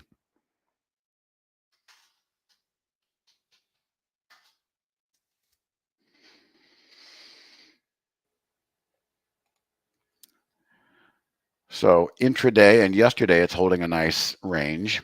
It broke. Obviously, there was news here. There was something happened here. Big fake breakout, false breakout, and then closed on low. That right there, I mean, that's the most ominous signal. That is a giant engulfing candle. The red is engulfing the green.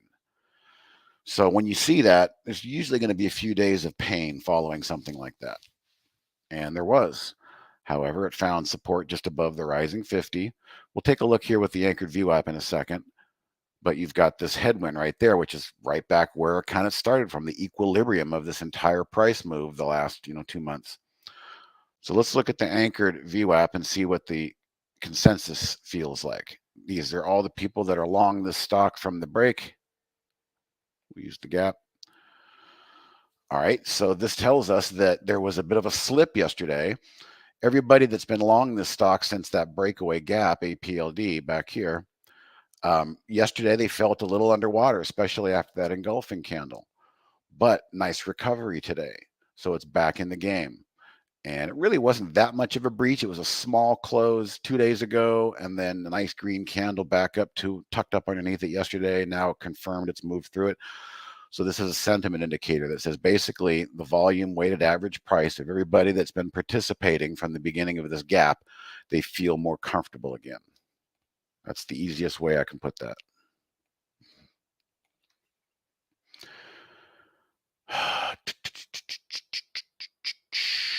You know what, Goose Eggs, I'm going to have you do this for me because it's a good question. Do you want to know if we're going to use in the works to add the pivot point indicator that we can use with a VWAP channel? Brian uses it a lot, and I'd like to use it on my AVWAP charts. So the operative word is that if Brian uses it a lot and we have the AVWAP channel, which is licensed by him, we want to work on that. So what I'm going to do, Goose Eggs, is I'm going to type in the email.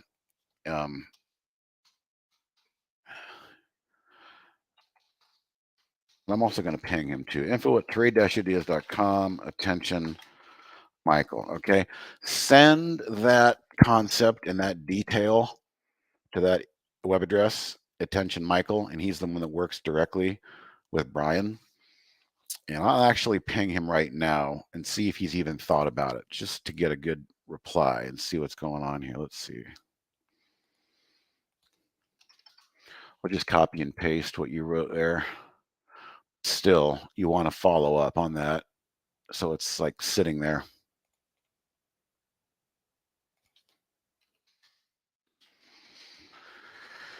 All right, let's see what he says about that. It's a good question. Because we are trying to innovate concepts from his strategy, his book. What's that? Oh, don't do that. CIXI. Yeah, this one, like I said, this one, Wiley. So therefore, I don't have a lot of shares in this one because it can move quick. So Goose Eggs, Michael's asking me the standard floor trader pivots, the ones that are standard that everyone uses. Is that what Brian's using or what he's talking about? Because I'm not really familiar how he's using them. You know, the old school S1, R1, because that's what Brian uses. I know that, so that's got to be the answer. So yeah, I just I let Michael know. See what his thoughts are. Yeah, he uses the daily R. I know Brian uses those standards. And Michael is a CMT just like Brian, so they can speak their language. But yeah, he's still typing to me, so maybe he is thinking about it or is already doing it. I don't know. We'll see what he says.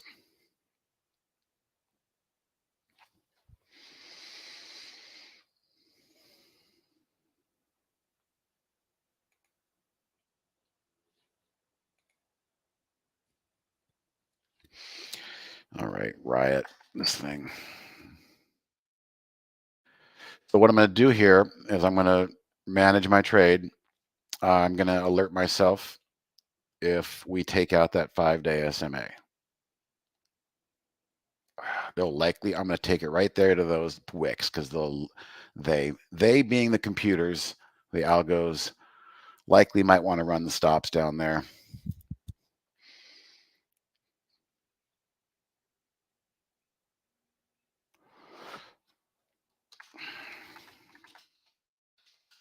Yeah, go ahead and send that in, Goose Eggs, just to give detail on what you're looking for so they know. And then Michael says it should be pretty easy for our developer, Tim. The math is pretty simple. We just need to kind of know exactly what it is you're looking for.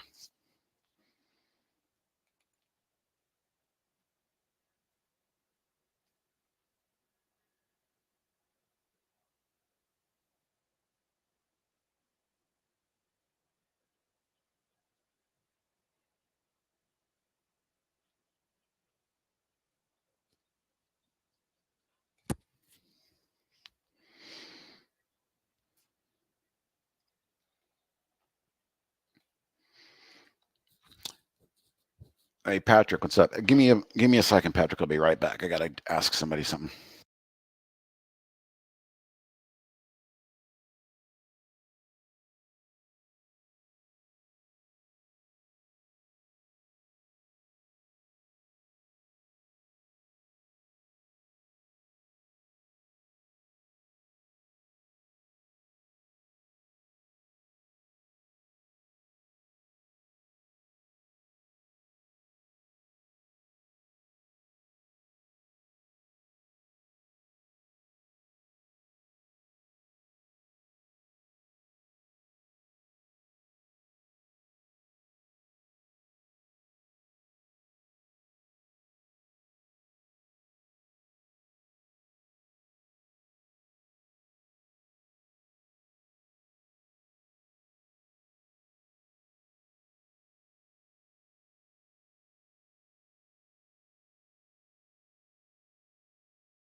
All right, I'm back. You were taking a call. Yeah, so Goose Eggs, go ahead and send it into that email what your request is. Michael said it should be easy to do. The math is pretty simple. We use the R1s and R2s just like Brian would. So follow up on that email and be detailed. What it is that Brian does that you want to see, and by you bringing this up, it could have added priority. So that could be developed soon. So let's see. Just follow up to that email, and Michael can reply to you directly.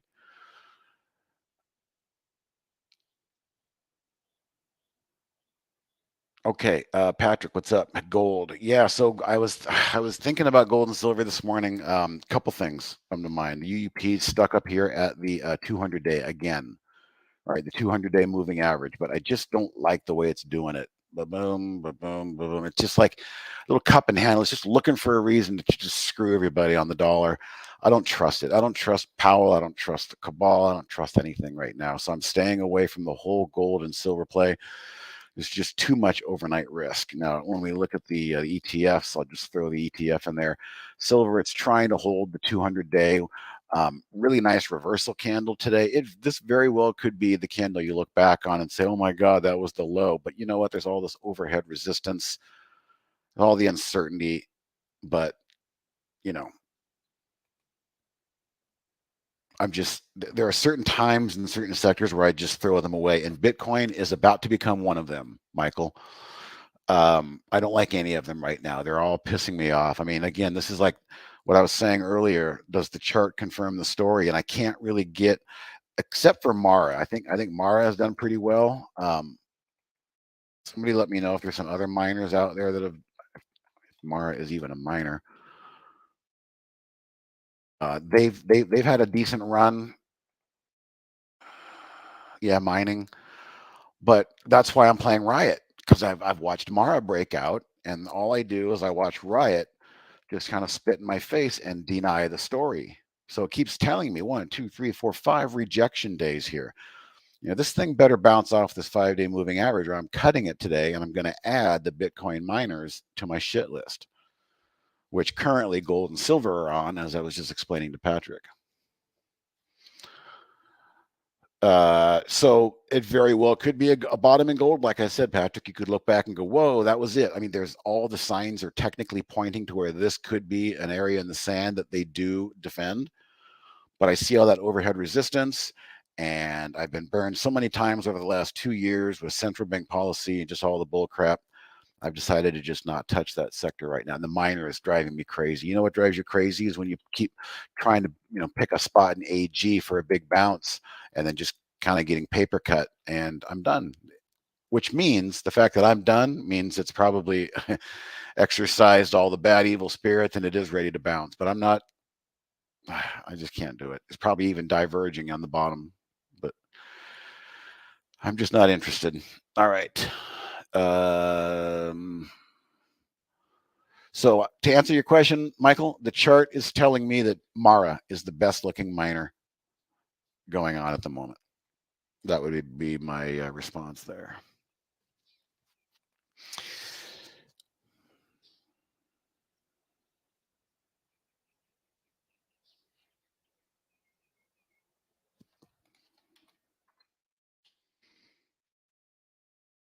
Which company are you talking about? AI startup Inflection AI? I don't know.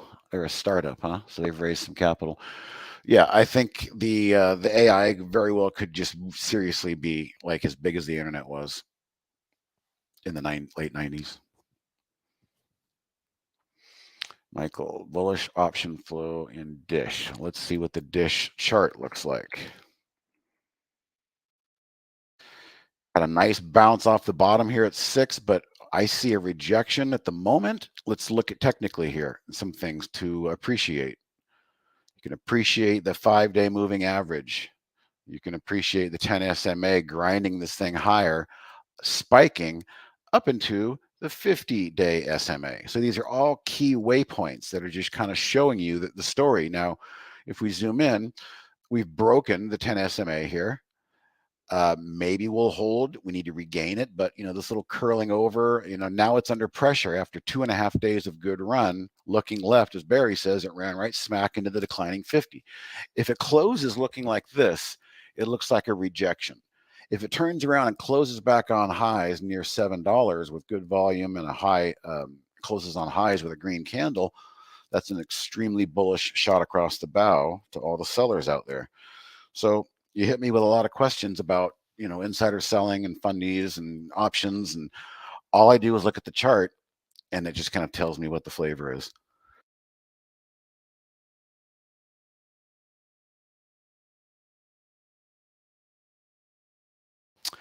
It's funny. Andy mentioned, he said to me after we both were lamenting these horrible Bitcoin miner trades, he said, I might just stick to BITO and trade the actual, underlying ETF rather than, it's like gold and the miners. There's a whole different model. And so what does the chart tell me here? Not bad, actually. Okay. So what we have is some, positive stuff here. We've got a beautiful flag after a nice pop. Okay. That's why Mara probably ran. Maybe it was early. We've got the 10 SMA coming up to test it. So ideally we're getting that like sideways flag. It bounces off that 10 SMA here, maybe a couple days early from now, and then moves higher off of that. As we switch to the intraday, look at what we see. The 5-day yesterday was acting as resistance. The 5-day today is acting as support. And now we're kind of grinding through it. So this is a good looking, let me play with my circle here. This is a good looking spot right there. What it's doing today is very constructive. So I would say BITO, Michael, is probably the only thing I might be interested in trading, because these mining companies have just let me down left and right. Speaking of, let's check in on this stepson. Oh, it's starting to get pinched here. This is what I'm watching. I'm starting to watch what's going to happen as we go into the corner here. It's probably going to dictate what I do. This thing wants to bleed lower into the close. I'm not going to take this thing home back into the range. I'm tired of these rejection wicks. They don't work out.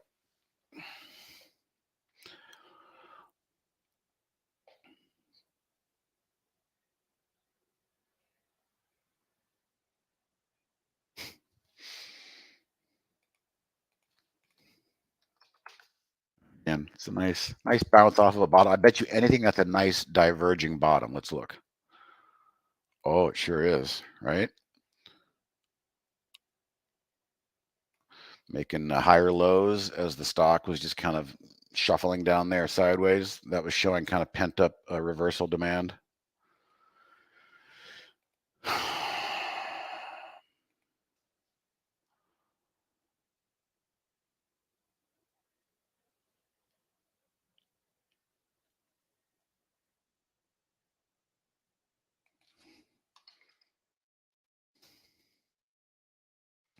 Actually going to bring that up at the developers meeting.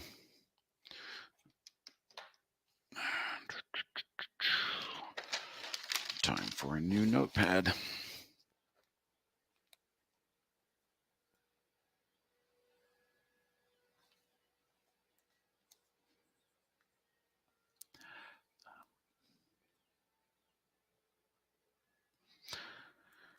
So Michael's kind of giving me the backdrop of the chart HTML that we're using, and how a lot of them have some of these built-in levels already there, so that would make the developer's job easier.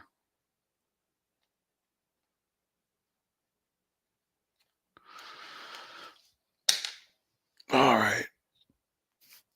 Oh my God, it's only 9:30 my time. Feels like it's been forever.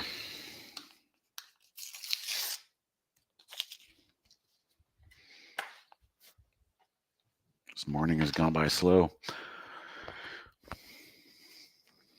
All right, guys. Where do we want to go from here? Let's look at my stuff.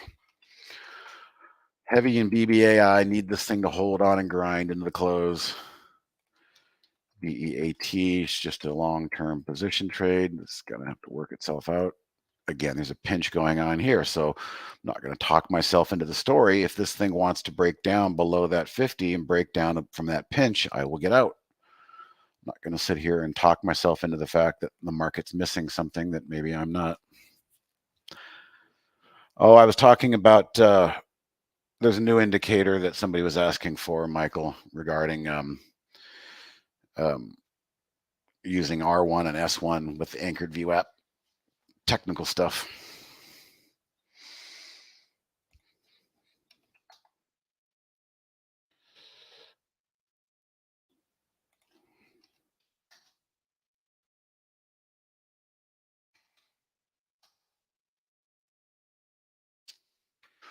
All right, so CXAI, this little squirrely one, starting to show some signs of doubt. We'll see what happens here, but as you can see, it kind of broke to the downside of that pinch on my 15-minute. So I'm looking at that right there, thinking, that kind of gave way, didn't it? We'll keep an eye on that. It could fail miserably here, and then I'll just have to get out. I'm in Southern California in San Diego. That's why it's only 9:30 for me.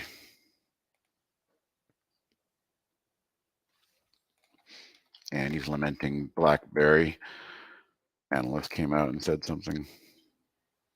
Analysts are useless.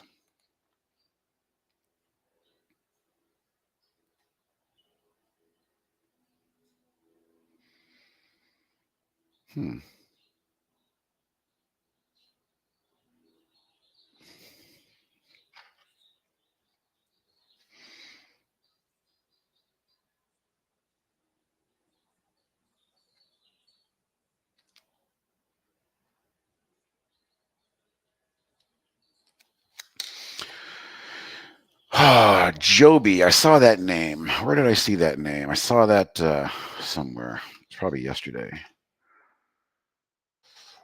Okay, so there's a lot of people who like to short after the parabolic move. Bulls and Bears are one of them. Those guys, Amin and his the other guy, I can't recall their name. And they do well at it. It's a whole niche. It's like literally watching the jump rope and then jumping in at the height of the jump rope. That's your hope anyway. And so what goes up quick, it can come down quick. So what I would say looking at this is you've got the one thing working on your side, which is the fact that the signal candle is right there. It broke its 10 SMA perfectly after a day and a half. Some of you have heard me talk about a day and a half. I think that's a good time frame for a great momentum run before it just starts to get squirrely and run out of steam. However, it's coming back up here. So for the moment, you literally could take a short position right here and just lean on that. And if that candle just bleeds higher, over the next 20 minutes and green candles itself moving higher back above that SMA right there that we're on right here, you would cover and get out of your short. So in that respect, Luca, if you're a day trader and you're quick on the buttons and you have access to good locates, you could lean on this area right here. And if you're wrong, it's a paper cut. If you're right, then you have that possible gap to fill. It's also possible this thing could just doji. It could just wind up closing exactly where it opened. But for the moment, it does look a little weak. And this is the kind of spot that those types of traders would lean on. And then they hope for a break of the prior 2 candle lows. Cliff, Steel, what's Steel doing? I don't know. Let's take a look.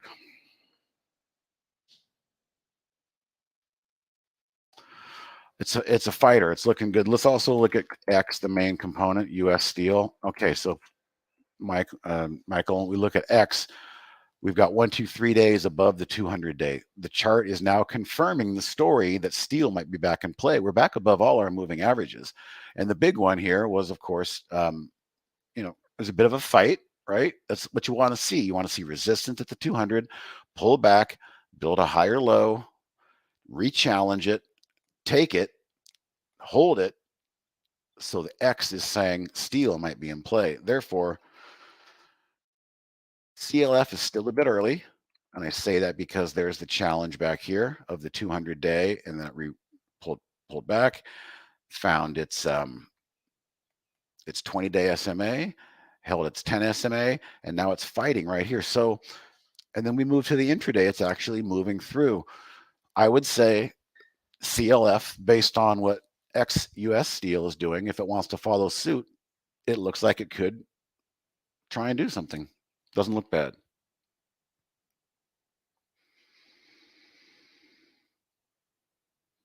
All right.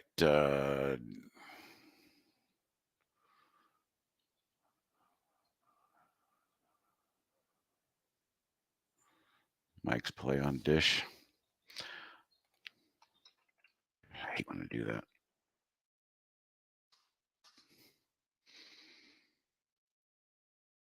Fighter.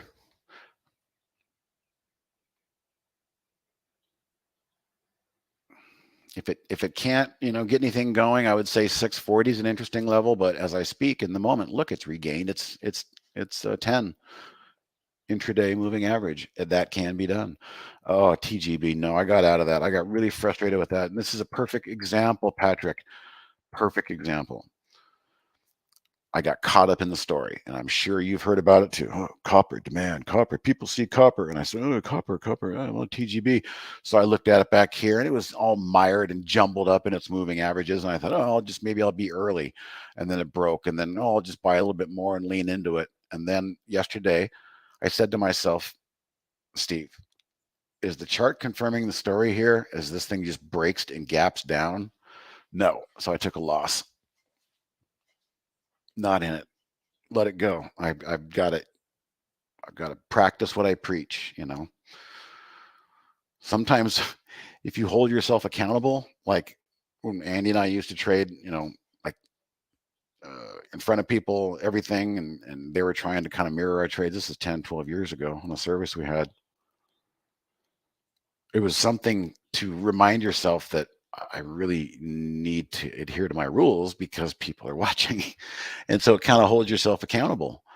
And so what you can do as a trader is you can actually pretend that you are holding yourself accountable and people are watching you, and you do what you say you're going to do, and you don't change your rules and change your mind and double down, double up to catch up, whatever.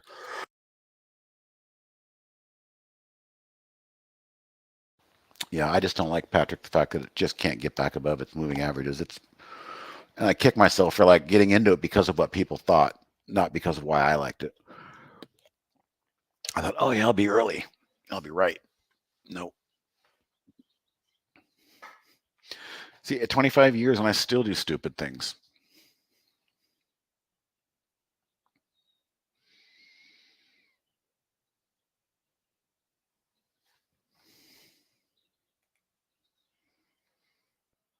All right, I'll be with you guys another 10 minutes or so. Anybody have any other questions? Let's check in on BBAI. I need this thing though. It's fighting. It can do what Dish did and break back above the Relative volume still decent. It's the CXAI I'm losing faith in. Now we've got 2 candles below both of these pinch moving averages. So this is telling me, back on defense here for the moment, but I'm not going to get out. I want to try and wait and see how this thing can close. Oh, look, Riot's on a 30-minute high. Do tell. Not much of a 30-minute high, but it's holding at least its 5-day moving average. PAR, did we look at PAR already? I thought we did. Intraday, it has regained its momentum. I had said earlier that if we have a long day to go, if it closes here at a rejection, that's not going to look good. But if it can find its way back to highs and close there, it'll be a good start. Then it'll probably want to come up and challenge that 17 level. So 16 probably, what I would do is maybe put a price alert there and just above 16, 1602. Just for curiosity's sake, to know that maybe it's trying to find its way back to highs. And if it can and closes strong, those are the kind of things that you might want to take home and try and carry through for some follow through.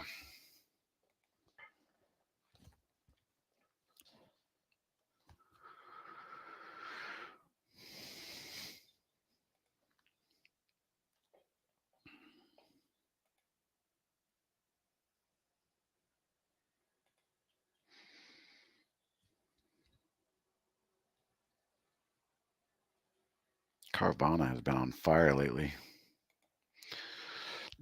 It's amazing. Look at how these small ranges become medium ranges, become large ranges very quickly.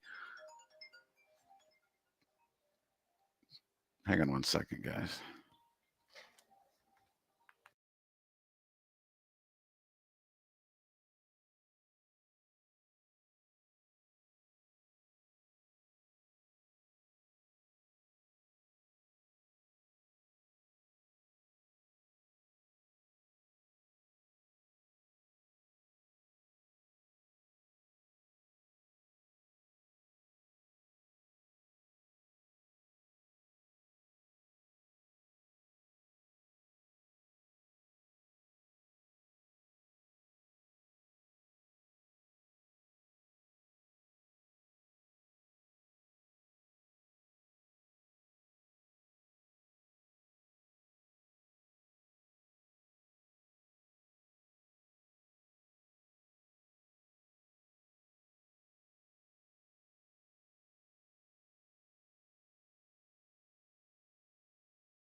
All right. Good thing they called me. Carvana. Yeah, I mean, God, they were left for dead. And then all of a sudden now you'd even think with higher interest rates that it's a tough market out there, but people are buying cars again. They need to replace their old cars. And the glut that we had in used cars holding their value and actually going up in value, the ridiculous backwardation that we had is gone. And we've got also a lot of cars that are being, we are in a recession, I still think, and a lot of cars are being turned back in. And so there's a glut of used cars coming back on to the market, and people might be buying them again.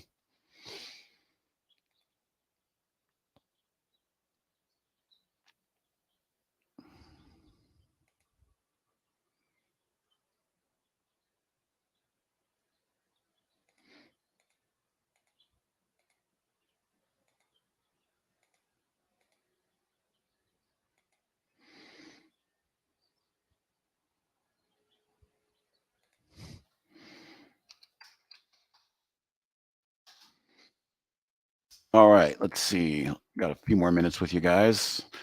Anything else you want me to look at? I looked at these races today. I didn't really see much.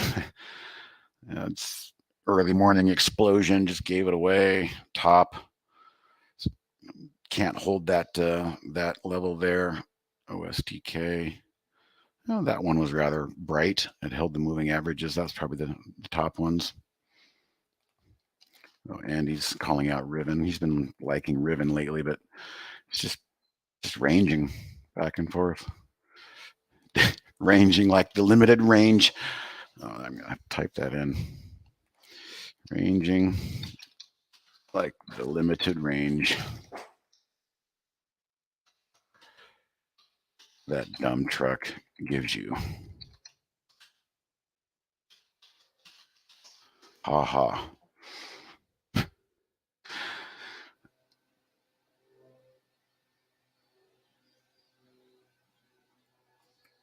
Yes, I looked at Para. I don't know if I would. Again, I'm not trusting anything right there. I put an alert in there. It's in a downtrend. You know, that's an ugly chart. You mean you really got to be bullish on Paramount to like that. I'm not going to tie up my capital into Paramount, but I'm not saying it's not a great generational pickup low down here. It could be. It's just got a lot of headwinds. But first things first, that part, it needs to close above the 10 and the 20 down here on the daily chart, which means it needs to get back above 16. If it can close back above 16, it might have something with it to do tomorrow. IMNM. Barry, how was the vacuuming? Thank you for reminding me. It was awesome. It was awesome. A lot of cat hair, a lot of we have hardwood throughout, so picks up dust like crazy. So always nice to get that out of the way. You mentioned Para and all these streaming services. I mean, how much longer is this writer strike going to go on? And I understand the actors now are going to have a strike at least on the weekend, which is affecting all these guys right now. I mean, they're going to come back, of course, at some point, but yeah, I wouldn't be looking to take Para until this is all done. Yeah, we'll wait for the chart to confirm the story. But if it can retake 16, it's a start for it. But you got to really believe. Start. You got to really believe in it. You really got to, because I look at that daily chart and I still see stuff around 1650, 1660. And but again, until this writer strike, I think it's 7 weeks now. And again, I read that the actors are going to, I don't know if it's just a weekend thing they're doing, but all these all these big shows have been basically put on hiatus. And I thought it was some of these. Yeah, somebody had thought it was regarding, they were concerned about AI competing with them, and that's not it at all. They're not getting their fair share, I guess they feel, on the streaming licensing. Yep. And they're creating all these new shows for them and whatnot. Anyway. Yeah. But Stranger Things, of course, is one of the big ones that has been halted, and now who knows? Because the longer these things take, I mean, some of these things, they have. Sometimes it's a year and a half between seasons. Right. If it takes even longer, people will just forget. And plus, the actors, like Stranger Things, the actors are all kids when it started, and now they're all like upper teens. So anyway. Meanwhile, TV, you have to leave. No, but meanwhile, reality TV producers are just grinning. They don't care. Yeah. Oh, absolutely. I mean, podcasts or the way podcasts and all that. It's funny because my wife used to, listen to, I don't know, Jimmy Kimmel or just on YouTube, one of the talk shows, just for a bit of a yuck every night, and all of a sudden we realized, hey, wait a minute, there's been nothing new for a week. And that's when we realized, this writer strike is obviously, so that's been going on for 7 weeks. True. So it hurts. But podcasts, they don't care. Nope. There's no writing there. Exactly. And AI is threatening the writers as well, too, in certain departments. Not all, but in certain areas. Yeah. But anyway. Well, I said the other day, goodbye. I was just going to say, I got to take a break. Okay. Okay, we'll see you. Thanks. Bye. Bye. All right, guys, I'm back in the main room. Let me get rid of the announcement, and my music is going. So here we are, guys. So what is happening? So I see space is still in its descent. I also see we've got a couple of earnings plays that we haven't seen or talked about. Fuller. People still buying brushes, I guess. Fuller Brush Company, FUL.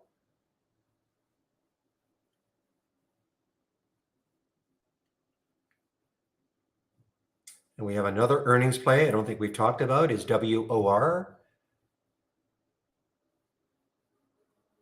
Yeah, I mean, this is not a lifetime high, but boy, what a nice move so far for WOR.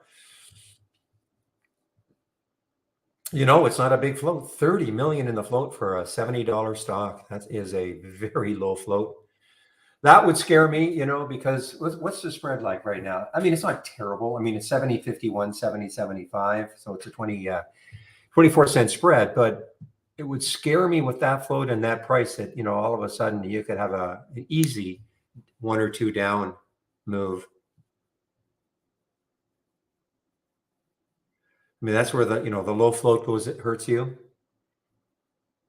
When all of a sudden, you know, the buying just dries up and you can get some really, especially on the cheap ones, but even a stock like this, I'm not saying it's going to happen, but it kind of gives me pause.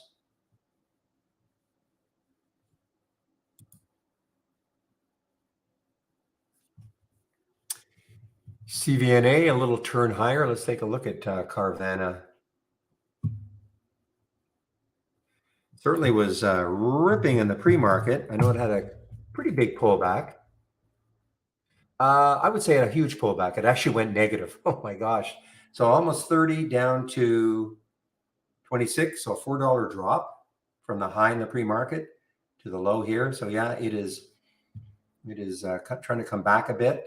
What's the VWAP is 27.56. So it's about $1 away from that VWAP. So that's really not an issue. Meanwhile, this has probably been a best earnings play, GBX. You know, had the big run, a little bit of a pause, a little bit of a pullback, but that VWAP held it, 40.05. So that VWAP held it. Look what it did, and then it's moving off the VWAP still.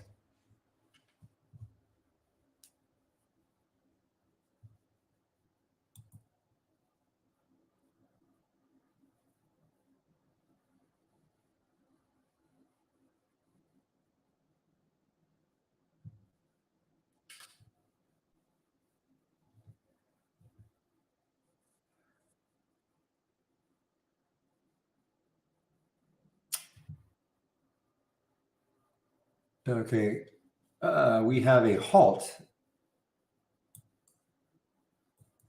This is halted on the way down. I think they've been receiving. It's interesting.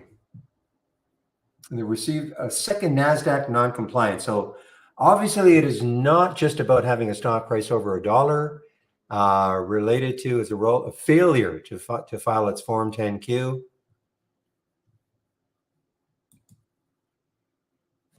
You know, there are shorts available, 38,000 shorts available.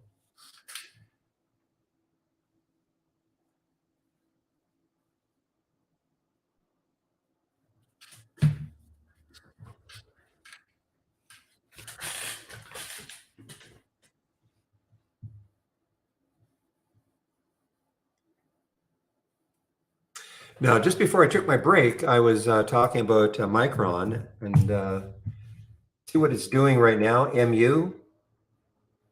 Yeah, I mean, there was a red bar ignored right here, the 1130 candle. So technically not a red bar ignored because the high of that candle is 65.02 and the high of the previous candle is 64.99. Very close though. And it did have but a very minor move, a pullback. Now it might be moving again. Keeps holding the VWAP, guys. You can see that blue line on my 15-minute chart is the VWAP, and it keeps holding the VWAP. This is an earnings play. It has gone negative. We've got, I say, Morgan Stanley has really put a downgrade on this, while JP Morgan has put a big upgrade on it. So a little competition among the Morgans, or between the Morgans.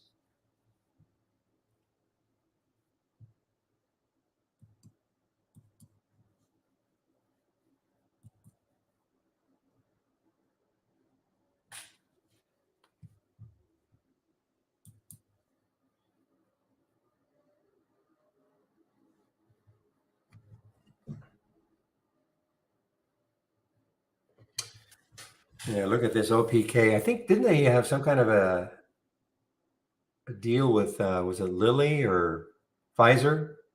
One of the big pharmas. I think that's what caused the pop. And then look at that. It just really sold off.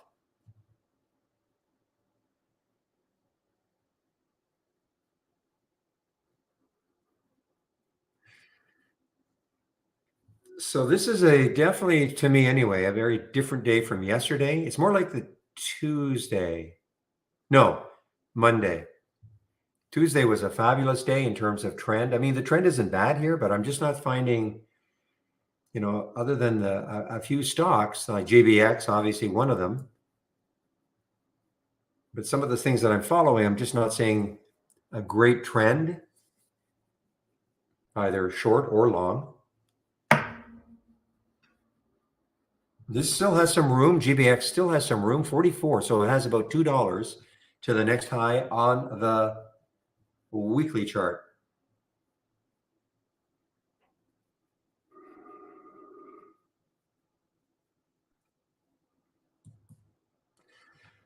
I think somebody asked me about IMUX. Well, the same thing, I'm going to say what I said before. I know it showed up on the option scanner and at 226. Okay, so it's hasn't moved very much.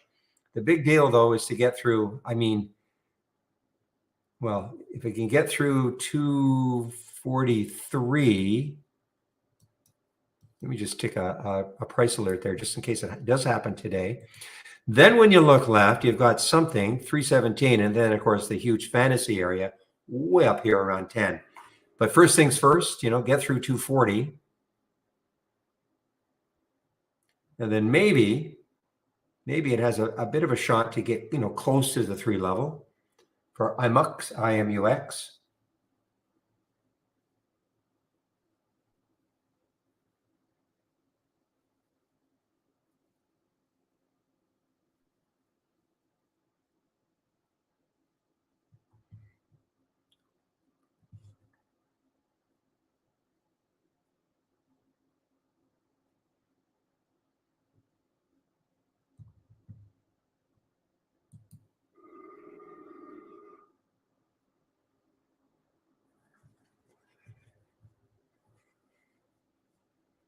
Yeah, so the fact that I'm not much of a pullback player, I mean, I'm seeing overstock. I see it did break down through the VWAP, and then it kind of settled into the VWAP, and now it's moving off it.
All right, guys. So GBX, well, let's see how well it holds. I mean, it still has a little bit of room, a couple of dollars to the next high on the weekly chart. Earnings play.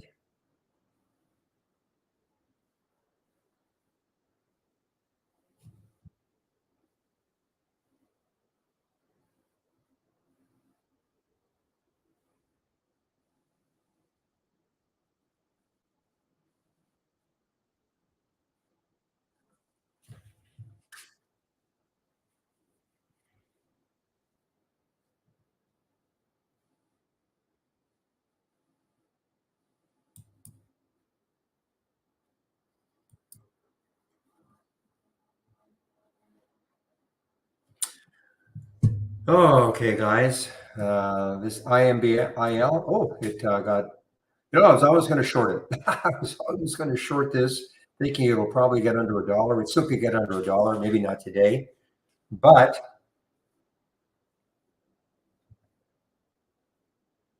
it just got halted on the way up.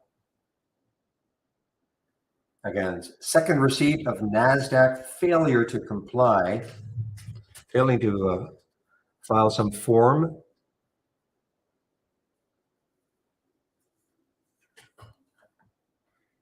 Doesn't seem that long ago. This was a $20, well, $20 stock. When was this? You know, it's only a year ago. Only a year ago, this was a $20 stock for no reason, probably, but you know, there it was.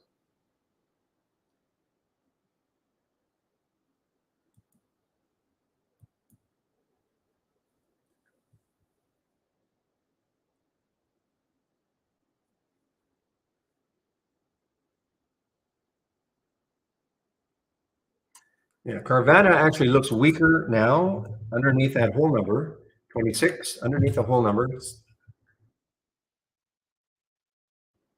And the next low looking left is 23.47. So it has about a dollar, 240. 240 to the next low.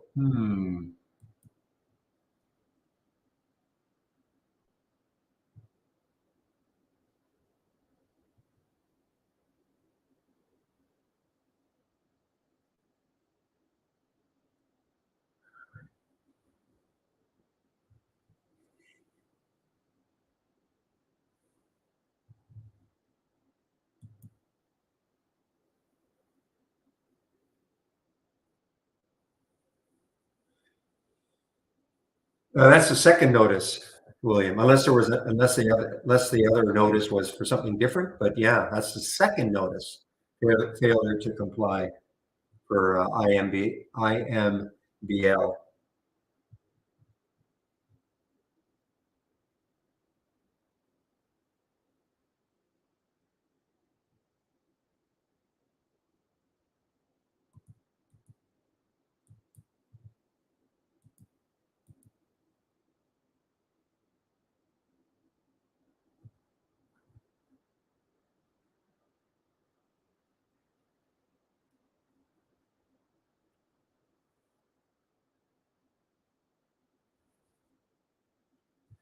Carvana. So 2750 is the VWAP. So it's way below that. Of course, the 200-day is way down here, 1231.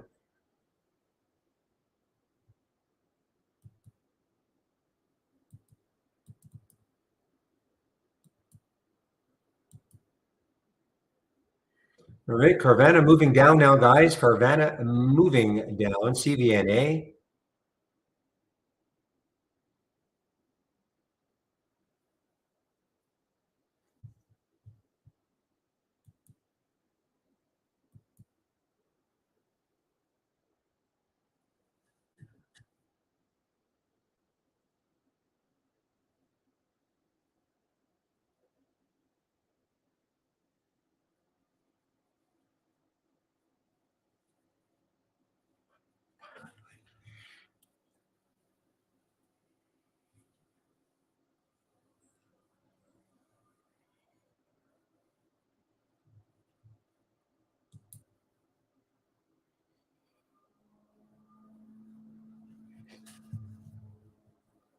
Doesn't look good for Fry right now, guys. I mean, anything can happen. And so I've got that conditional buy order up here, 926. Okay.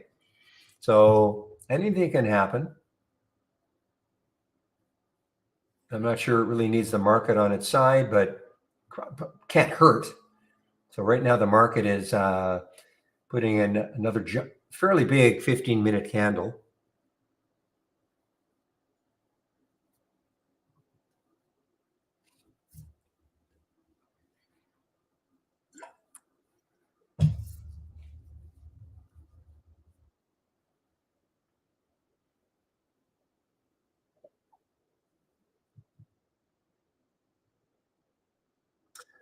Okay, guys, I will do my video now. Okay, what time is it? 107. So say 117. Should be back no later than that.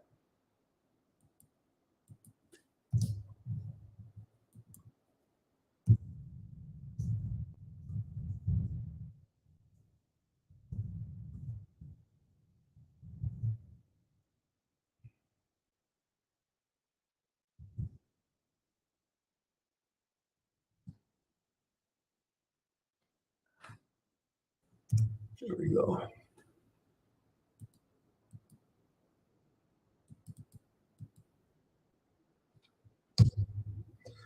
Okay, put myself on mute.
Okay, I'm back. No sound. Yeah, well, I guess you couldn't see my screen, right, Pioneer? I think I had said I wouldn't be back until about 1:20 or 1:21 doing my video, but I'm back now.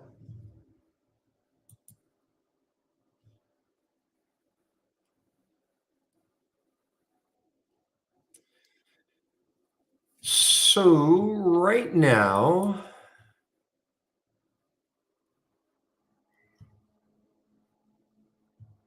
so GBX now is at a little pullback.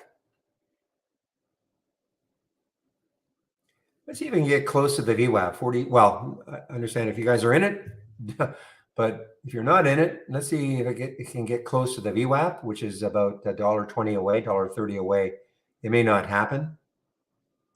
Yeah, this is you're right, Denver. This is you're right. The blistering open with lots of great things that happening and kind of fading right now. However, I always think there's usually one or two, maybe three in the afternoon that sometimes out of nowhere. I'm still listen. I'm still looking at Fry.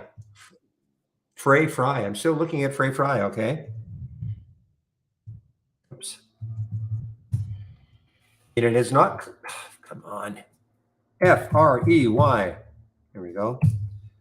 Because it is not collapsed. Okay, it is not completely collapsed. I mean, yes, from that from the 200-day moving average, but it is not completely and utterly collapsed. And I'm still waiting out that VWAP. 914 is the VWAP. Well, I'm looking first to see if it gets over 914. Okay, that's the first thing. Now, just because if it gets to 914 doesn't mean I'm going to take the trade. It just means that now I'm aware. I'd like to see it clear the VWAP. Maybe 920, 922-ish.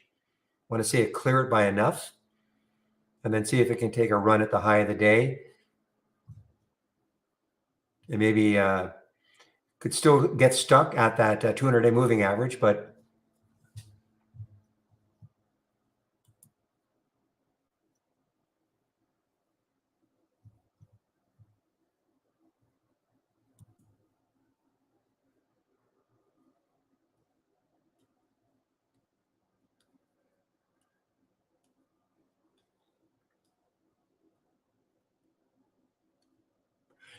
Peter, it's ridiculously volatile. The question is tops volatile? It is ridiculously volatile. All you have to do is really just look left, right? Not tops. I had you mean top, right? That you mean top or tops, Peter?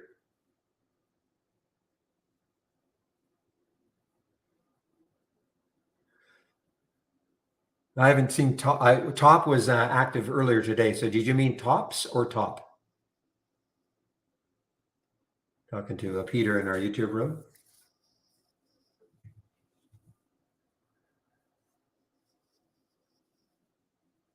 Well, I'll put tops in anyway, just to see if that's what you actually meant. Yeah. So you meant top.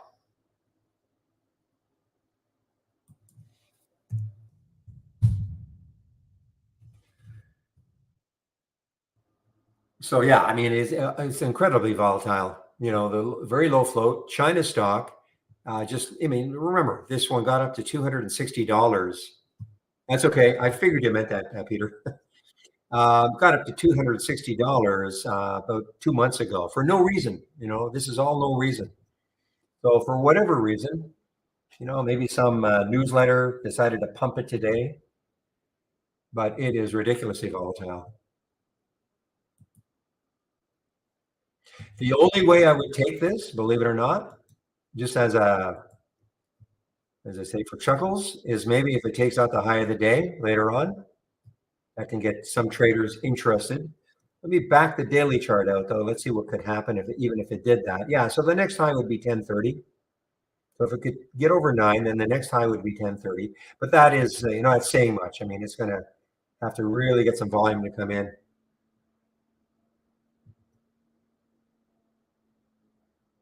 Otherwise, I'm just, letting it go.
It's possible. Profile. Let's take a look. Does it say anything? Yeah. I mean, it's hard to tell from the business summary, Peter, if it's involved in crypto at all. I mean, looking at this provision of futures brokerages and futures brokerage and other financial services. I mean, anything is possible that it's involved with crypto, but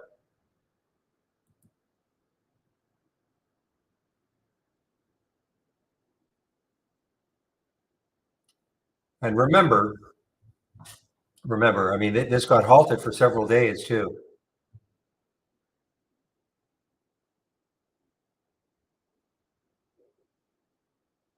Yeah, I can't tell anything from previous news releases about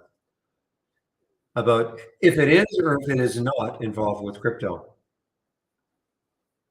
But if it is, I mean, it did nothing. I mean, today, sure, it's done something, but crypto's been romping over the past few days, couple of weeks even. It did nothing. So if it were truly involved with crypto, you would have thought it would have a move before just today. Crypto is up 470 now that I can don't have to ask people.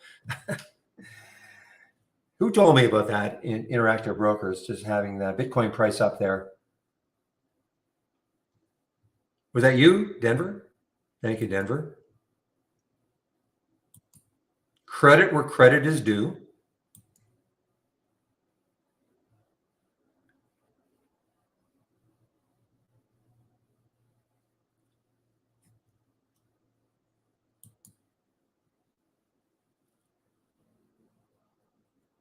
You want me to gag, Denver? Is that what you want? Is that what you're trying to make me do? Gag?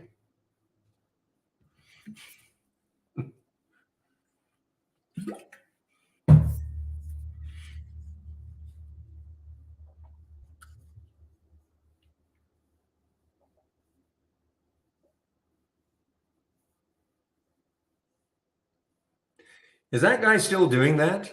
Let me just say,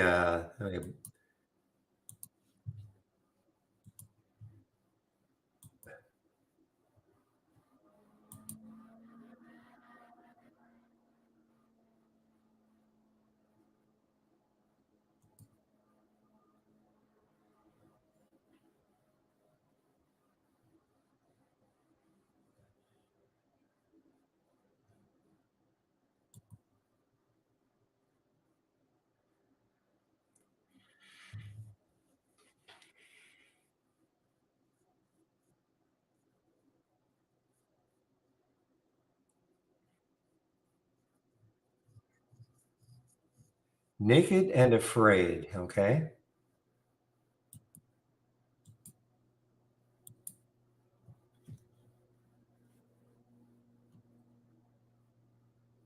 How can it still be for free? I actually have it up now just for fun, but it's all about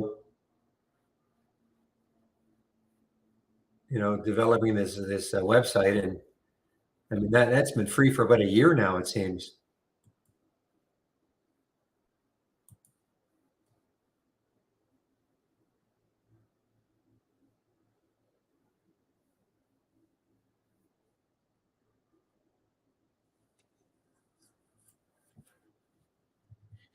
Okay, how about MKC on the way down here? MKC on the way down. Now let's take a look at this one. Where could it go? 87.45. So about a dollar underneath. This is an earnings play.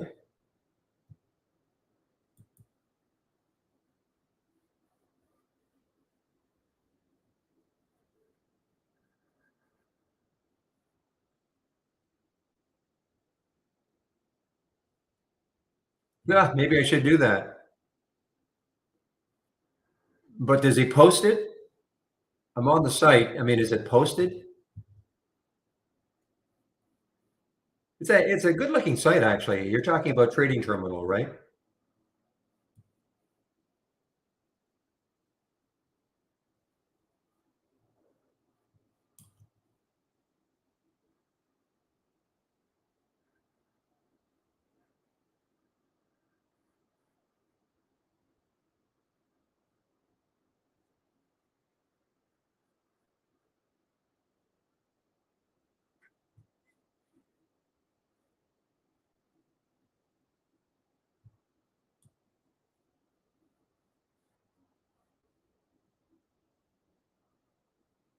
So JMac, if you talk to Real would say no.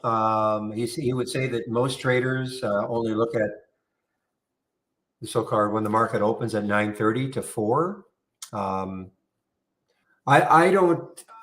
First of all, I don't use indicators like that. So, but somebody else might want to chime in on that. Okay, I don't use those indicators.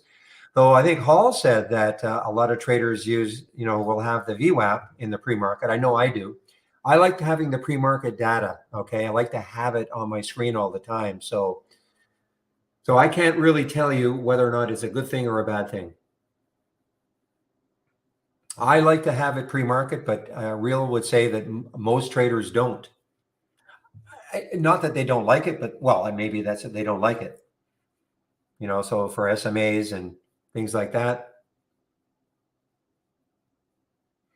But notice I don't have any indicators on my intraday other than, well, I suppose I'm using this VWAP, but that's it. I only have the 200-day on the daily chart, which has got nothing to do with the pre-market. So I'm kind of the wrong person to ask, but I'm sure Real, if he's still around, he will very vehemently say that most traders don't use the pre-market for their data. So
So, Peter, when you say what is a good percent to look at when considering volatility on a single stock window, you're talking relative volume, I'm assuming.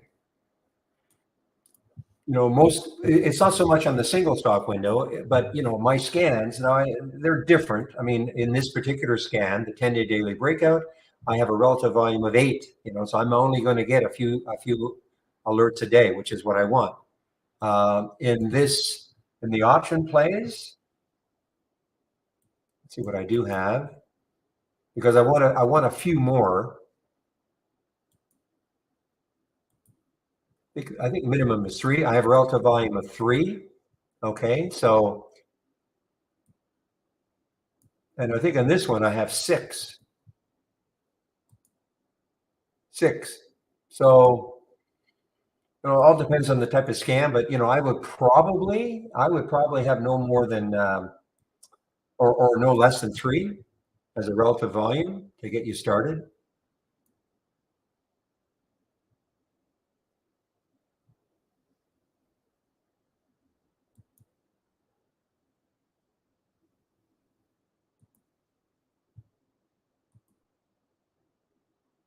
And volatility to me, it's not. It's just me abnormal volume. If you're going to be an intraday trader, then you want to see stocks that are having abnormal volume days, be it auction volume or just straight out volume. Look at Free, guys. FREY. Look what it's trying to do. It's trying, right at that VWAP again.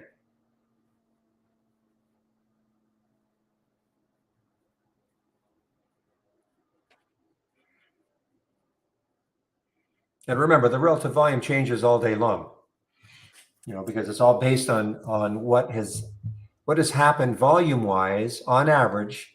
I mean, there's a little more to the formula than this, but for the sake of making it very simple, what has been the average volume up to this time of day over the last 10 days? That's what that relative volume filter is all about. So sometimes at the very beginning of the day, some stock could just explode in volume that has not traded very much over the last 10 days. You could see some crazy relative volume numbers. And then, they drift down as the stock doesn't trade, as dramatically as it did in, say, the first 15, 30 minutes. That relative volume number will really start to drop. But if you want to see abnormal action volume-wise, I would probably start off with 3.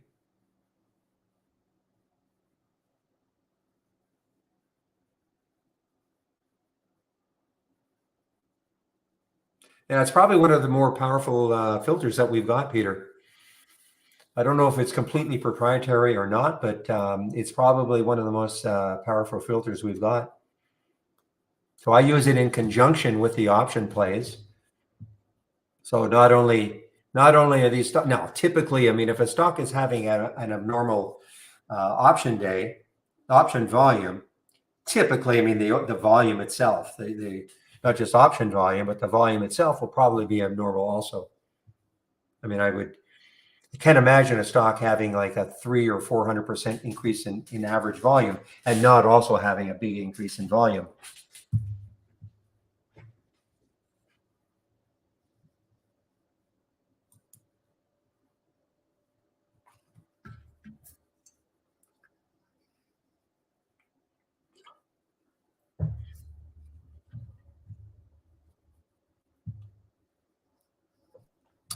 So remember, I've left this buy stop in the simulator. Okay, the buy stop for Frey. I wanted to show how you can do it after Pepe and CD Nunn both helped out. How to make your way through the steps in the order necessary in order to create a condition, what I call a conditional buy order at a certain price. So that's why you see this blue line at 926. So if it gets up to 926, it'll take the trade.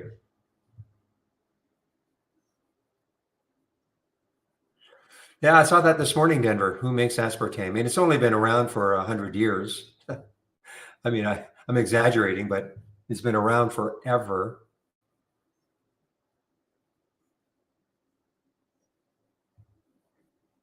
Look at this M-bill. Holy smokes. I was all set to short this on that open, thinking it might even drop down below $1.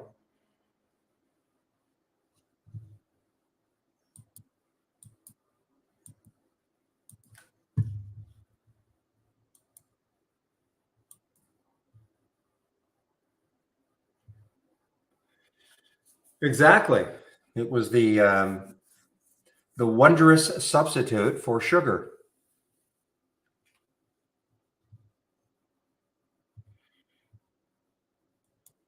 I wasn't a big coffee or tea drinker, so I never added sugar to those drinks anyway. So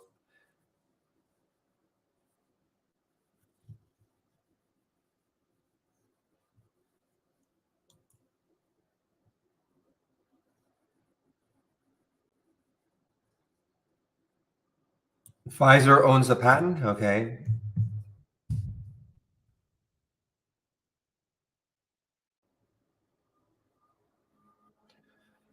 Unless they, there's all sorts of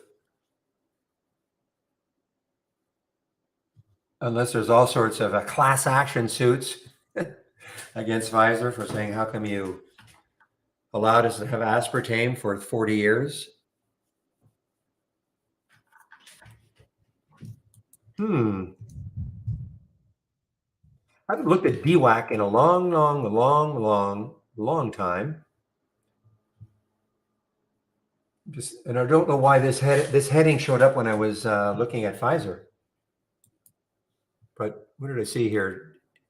Are charged with insider trading in the Trump social media SPAC deal. Third update. Arrested. Don't they have until November to get this done, or that's it?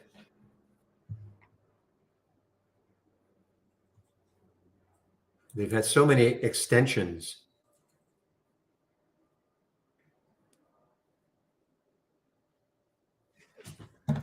Maybe October. Maybe October they have to have this done. Otherwise, they have to, in theory, give all the money back. Look at Joby now, guys. Do I want to reshort this?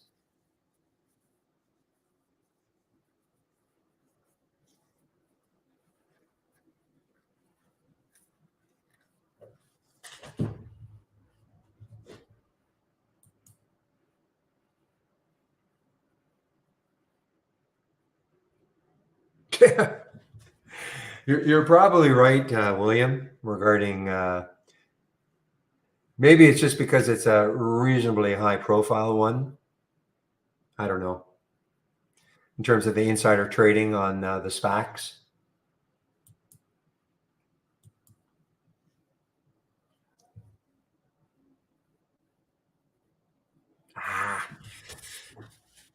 I just noticed I had a scalp short of a CVNA. I'm not in it anymore, and it continues down. Just looking at my what I did with that one.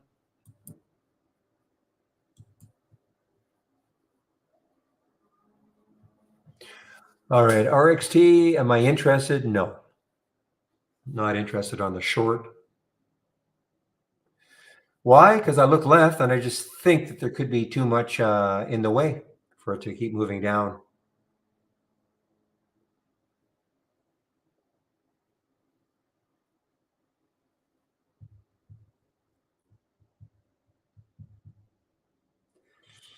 How about stevia? Is stevia still around? Isn't that some plant from the Amazon?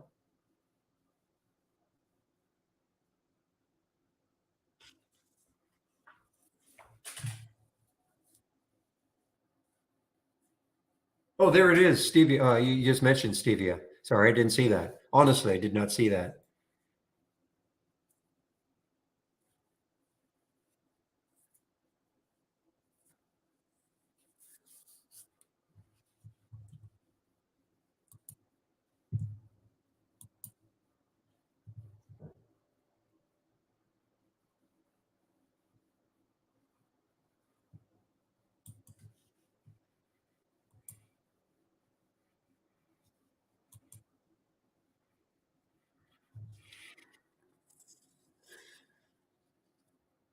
So, K-Wealth, how do you find actual resistance in a weekly chart? Well, support resistance means a lot of different things to a lot of different people. Okay. So again, I'm very simple. I just look left if I see I look for the next high if I'm going long, and I think that could be a resistance area. That's all I do. But there are probably other ways. Maybe some will use Fibonacci, extenders, maybe pivot points, but I just don't get into that. I'm very simple. I just look left on a weekly chart. But I don't think there's no such thing as the actual, okay? There are opinions, even based on Fibonacci and pivot points and all that. Those are just opinions that people have. And, for me, it's just, simple. I look left. And if I see the next high far enough away, I'll take the trade.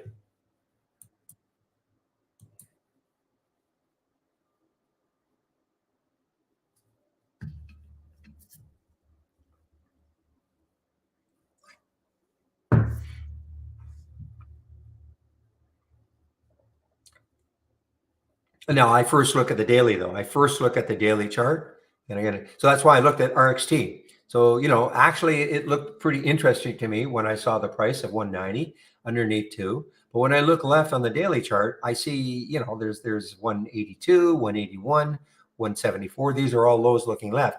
If the low had been down here, If I look left on the daily chart and all this wasn't in the way, if it was all the way down to 150, I would probably take that short. Take the short, put a stop at the $2 mark, and take the short. If it got down anywhere close, that'd be 40 cents, 10-cent stop, 40-cent potential. So that's a 1 to 4 risk reward. So that would be something I would look at. But as I say, in this particular case, it's just not it.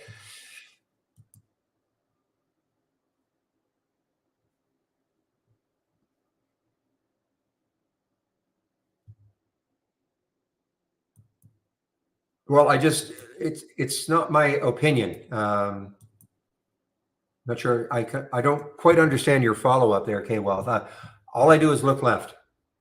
Okay, so that's where I think a stock could stall, or it could stall at a moving average.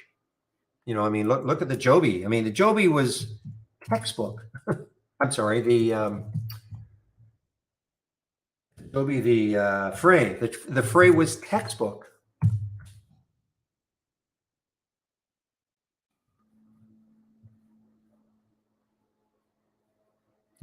When you looked at that moving average, textbook.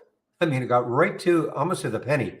991. Now that moving average may have even changed, but 993. So I'm looking at the 200-day moving average. I'm looking at the VWAP, and then I'm looking left to see where a stock could keep going until it hits the next high.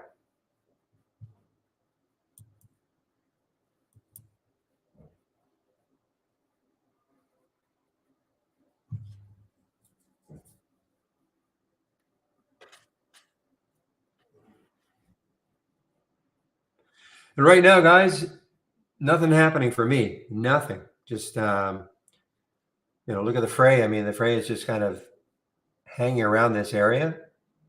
But look at the volume did pick up a little bit. The last, not the current. What time is it now? 1:45. So this candle is just starting. So you can see that the volume picked up the last two candles, and that associated with a little bit of rise in the price. And now, kind of trying to take out that 200-day, the VWAP, which is 914.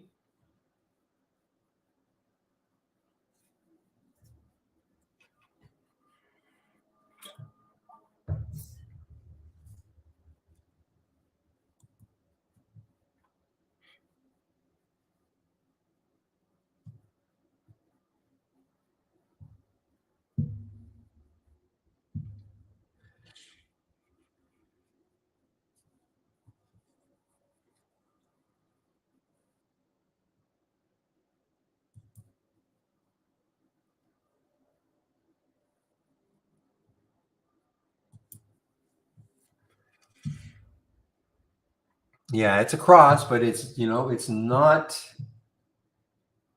breaking free really yet. No, there's no such thing as anything. The question is, do I believe that in the stock market gaps must be filled? No. But all I try to do, though, all I try to do is take one reason why stock won't keep moving higher if I'm going long out of the equation. Okay. And that is chart resistance. But there's nothing that says a gap must be filled. No. If it were that easy, then all we'd have to do is just buy a stock that has a huge gap and hold it for how long? I mean, could hold it for a year, a month, a week. But no, there are no musts in the market.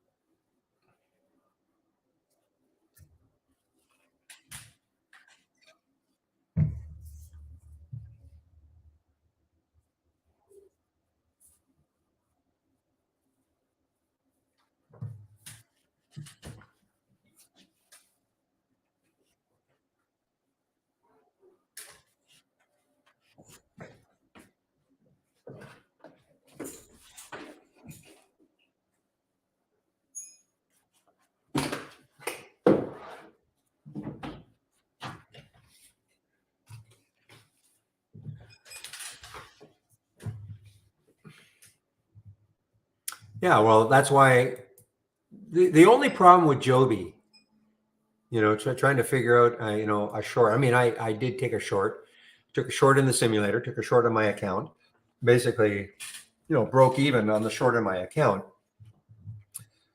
It looked pretty good for a bit, got down to 974. Is that there is news on it? Okay, there is news, and it's pretty significant news. But you're right. Look at the gap. I mean, in theory, 690 is the next low, yesterday's low. But there was some pretty significant news yesterday and today on it. So hard to know, hard to think that it'll just crash all the way back down. But anything is possible. Be better if there was negative news. Something that came out a little bit more negative.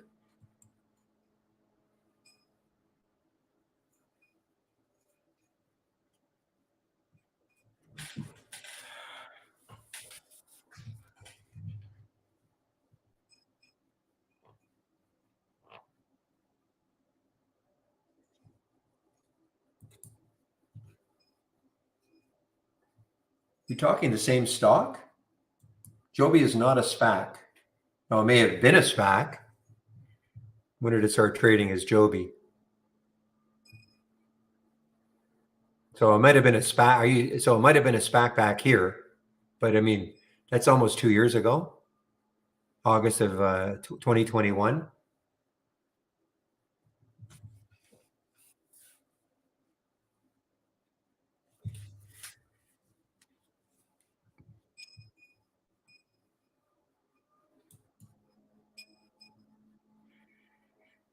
Well, you do know they had $100 million cash infusion, right? Today or yesterday? Yeah, today it was announced. South Korea putting $100 million into them. I'm not trying to dissuade you from taking the short on it, but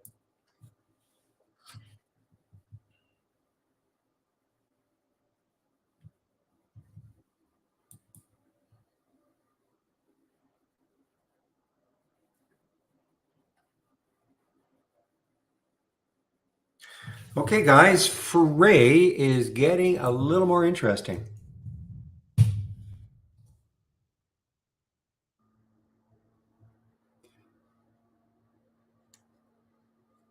Now, it won't happen, but what if we got a big volume bar like the second one?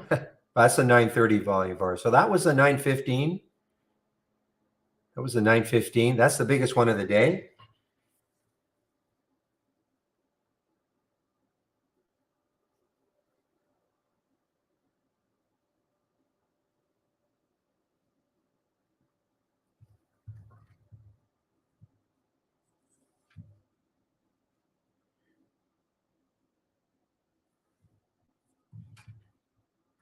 You see how it's just kind of, again, hanging around the VWAP area, 914, 917, it's just kind of hanging around.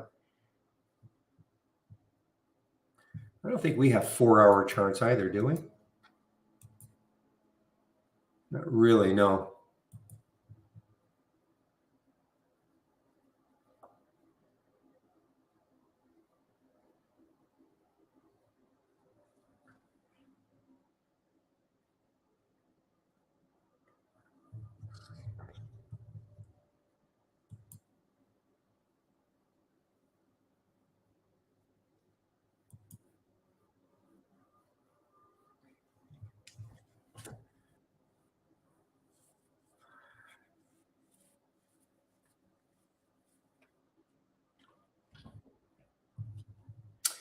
Yeah, guys, we're just, this is a bit of a snoozer now.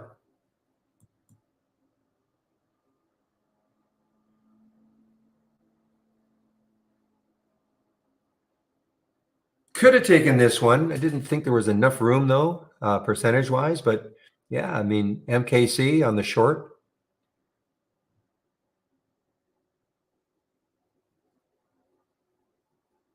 This is an earnings play.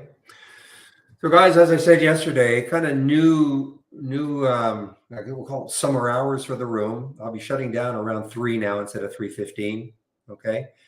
If there are questions, I'll always stay, but otherwise, I'll be shutting down around 3. So basically, On the mic, 9 to 3, 6 hours.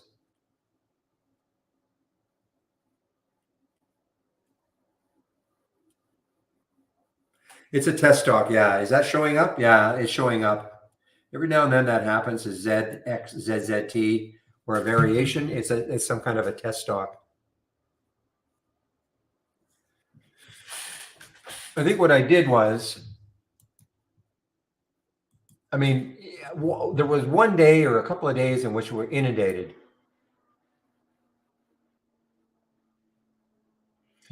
And so what you can do is you can, I mean, it happens so infrequently that it's just not a big deal.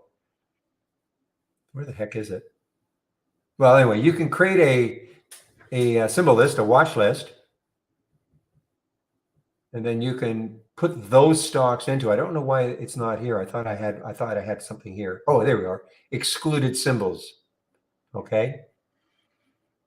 So if I actually did this and said exclude the following lists, okay, I'll do that now. That symbol may actually be in there. But if it wasn't, then I would just have to edit this symbol list and add the symbol in.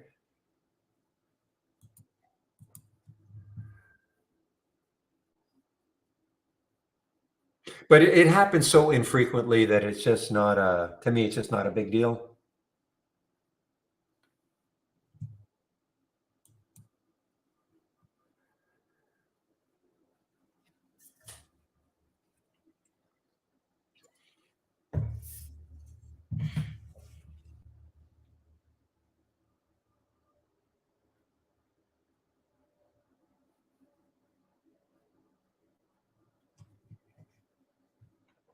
Anyway, get this off the screen. Sorry. A horrible looking chart.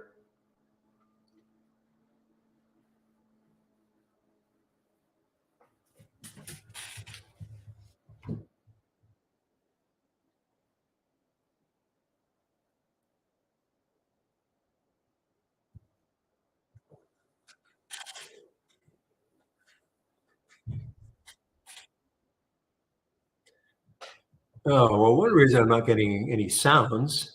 Where's Pepe? He should have told me I had my little toggle the sounds off.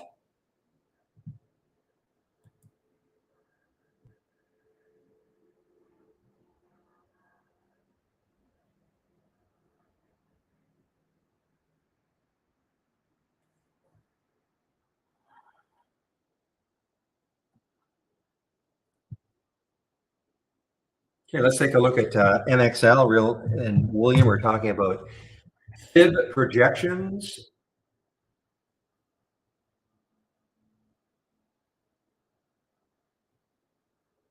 So this is what I see.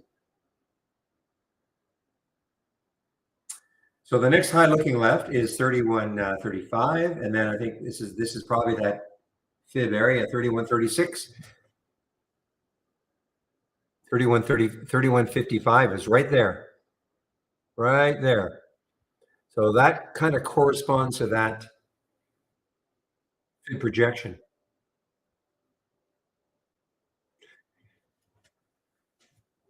Yeah, it is definitely biking season. So I'm taking advantage of it.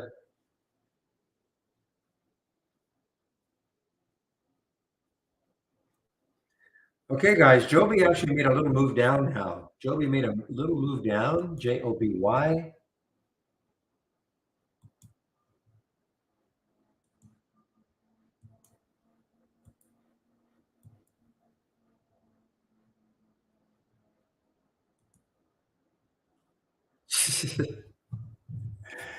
Yeah, not today. My telepathic receptors aren't working today, Pepe.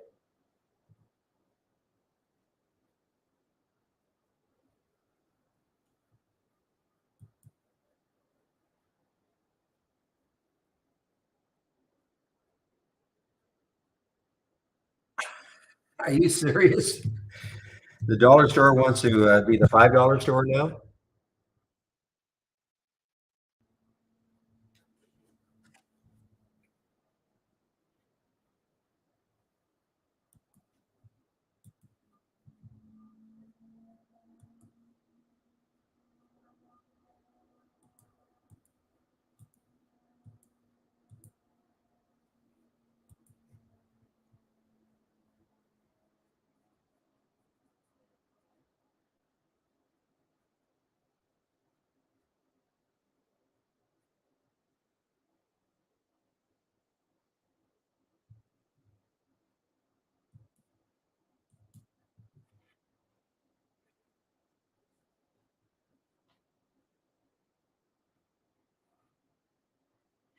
I mean, yeah. Listen, I think Frey. It's one of those ones that could have a late day surge. Super popular at the beginning of the day. It's one of those ones that we see a lot of times actually. Massive move in the first half hour, and then kind of just doing nothing for hours, and then all of a sudden you get some volume coming in, and it could pop up. It could pop up.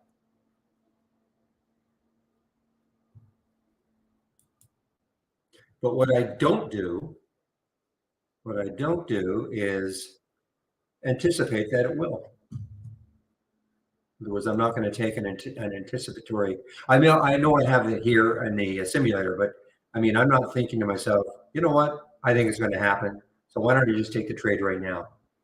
I virtually never do that.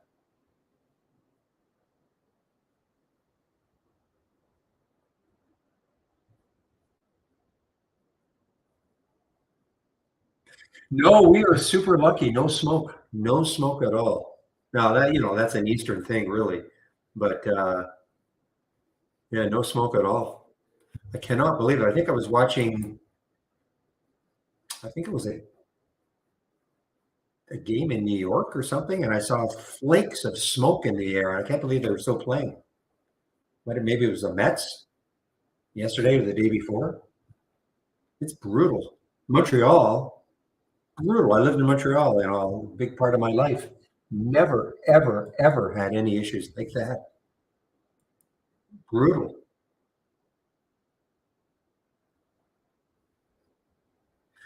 Luckily, we're too far. Too far. Well, luckily, we're far enough away.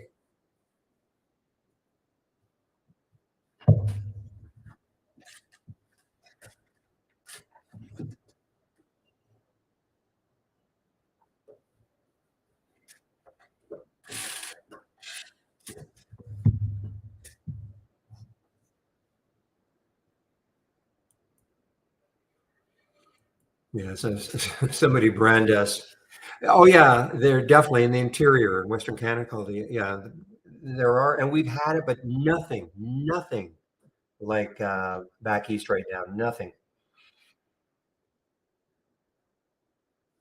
Definitely bad though. I mean, there's no question bad. I mean, if I were out for a bike, sometimes I wouldn't take a bike ride. I wouldn't walk our dog. It was definitely bad, but not lingering for weeks. But it would certainly turn the sun into a very interesting looking color.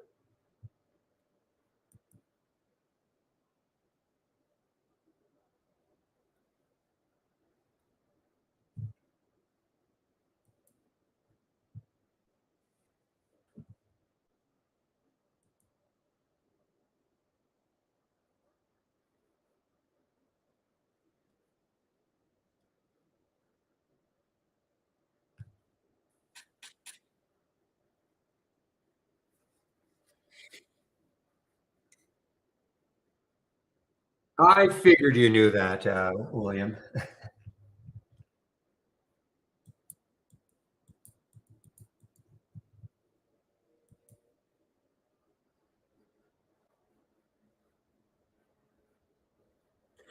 Okay, Frey. I mean, this is just toying with us right now. Okay, that's what it's doing. It's toying with us.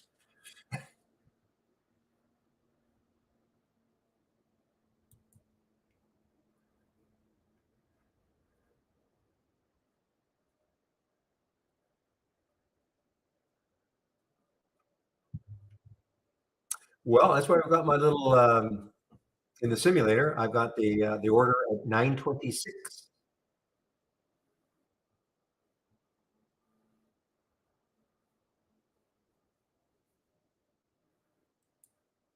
Joby. This looks like it wants to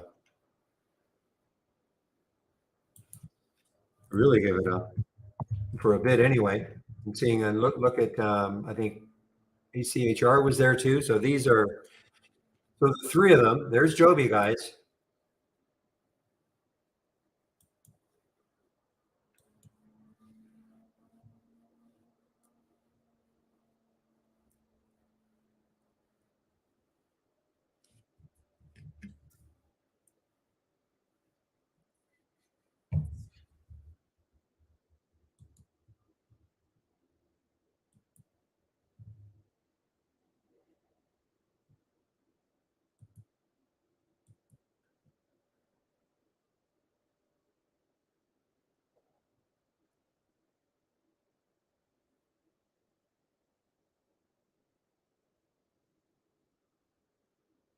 Micron is getting weaker, guys. A break of 64 might get it moving down. MU.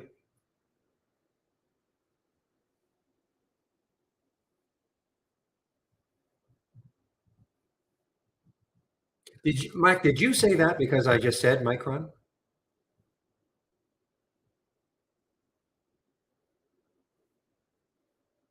Or is that just a coincidence?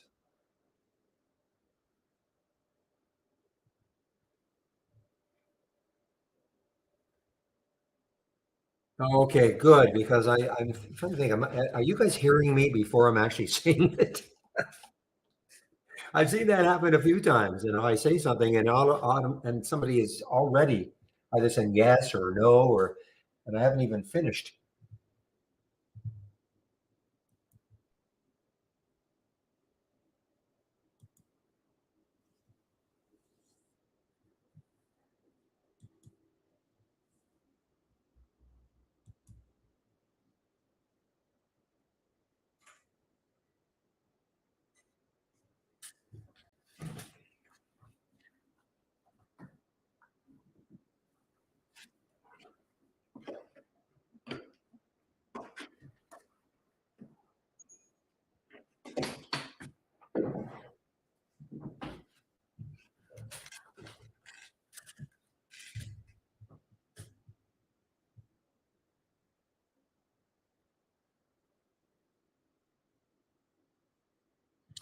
Okay, Mike C. And hello, Mike C. in our YouTube room.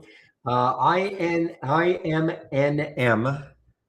It's a tough one. IMNM.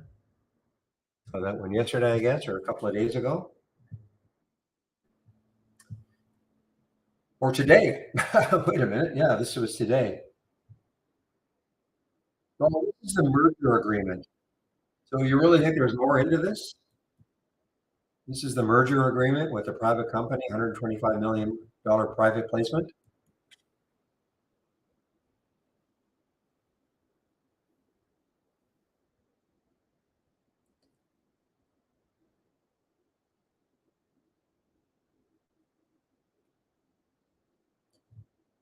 Well, the bloom is certainly off this one now, guys. This ACHR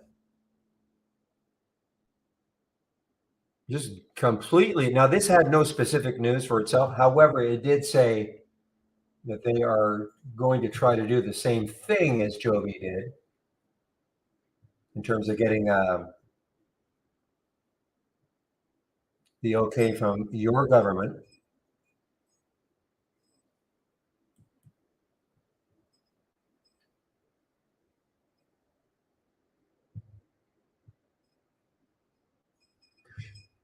Yeah, so this is, yeah, so Archer is reportedly mapping out a strategy for expansion to the Middle East and Asia.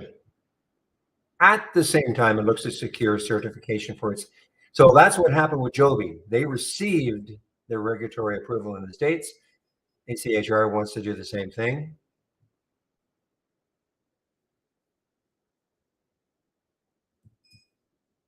I don't know about Lilium. Lilium is a German company, so I don't know if they're really trying to do anything in the States.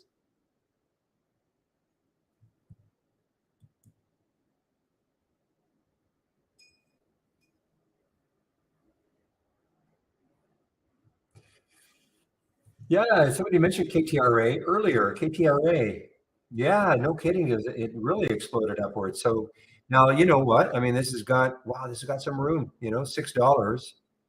I feel like I'd be chasing it now though, but $6 looking left on the weekly chart. Low float, 1.66 million. So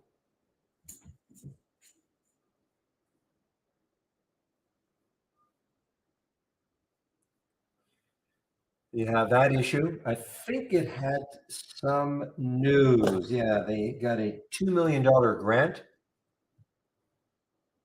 We received a $2 million grant. So that was the news. They must have had it after hours yesterday.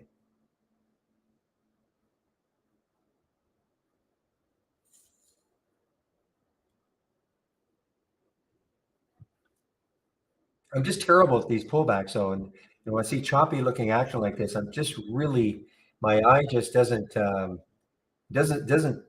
I don't see it. You know? See it after the fact, yes, but not while all this is happening.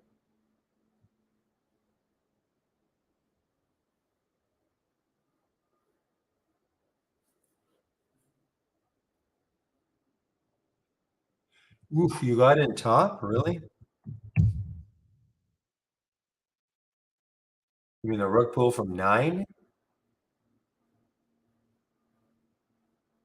Actually, the big rug, well, okay, went from 9, closed at 850. That's not a huge rug pull, but then from 858 down to 768.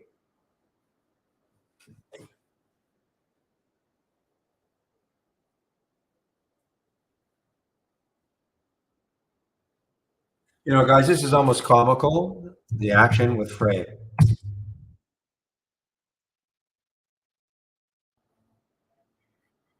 He just hanging around the VWAP.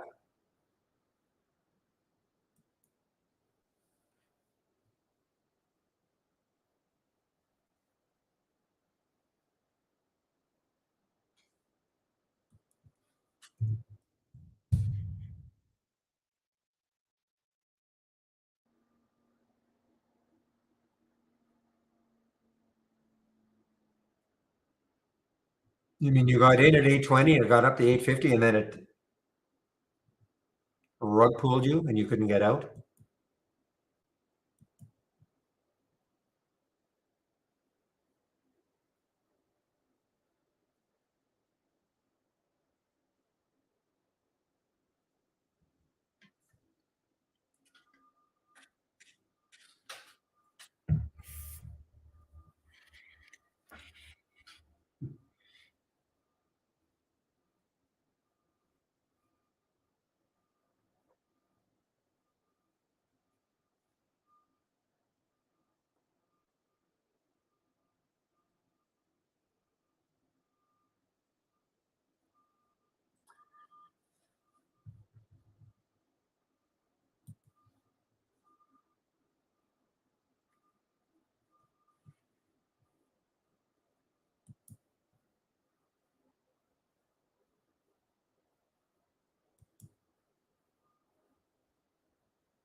You know, here's that RXT. I know it keeps inching its way down. And again, I won't take it because of this, but boy, it's too bad that was there. All this 180.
Okay, guys, sorry. I'm just following a discussion. So just watching.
Okay, guys, sorry about that. I'm just again just trying to doing nothing. I don't see anything. I mean, the fray has not broken out. That's all I'm really watching. And maybe the Joby on a real catastrophic breakdown. But other than that, I'm really not watching too much.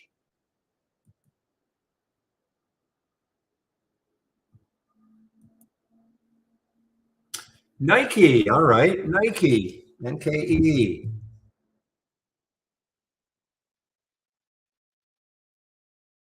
How about that for a daily intraday chart? How ugly is that? So Nike has earnings after hours.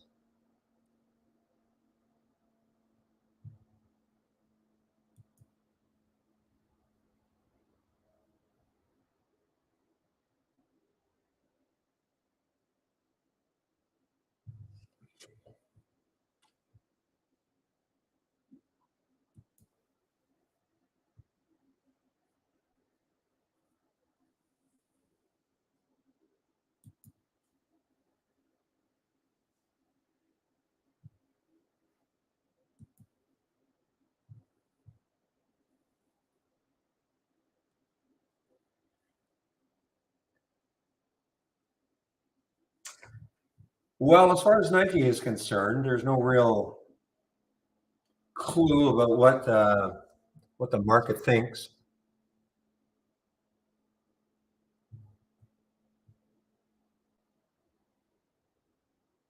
And before somebody asks me what I think, I don't think. Honestly, I mean, I never play earnings. I don't try to anticipate. Yes, I've heard that Nike will have a great earnings release. I do not take a stock through earnings ever.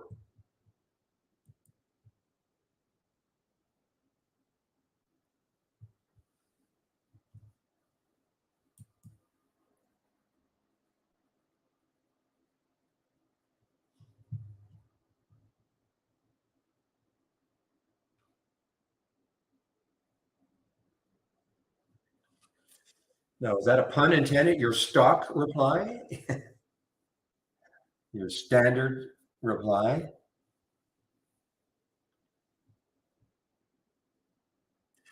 Okay, guys, give me a moment. I just want to get some water.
Maybe I'll wrap it up now. I mean, this is really a snooze fest.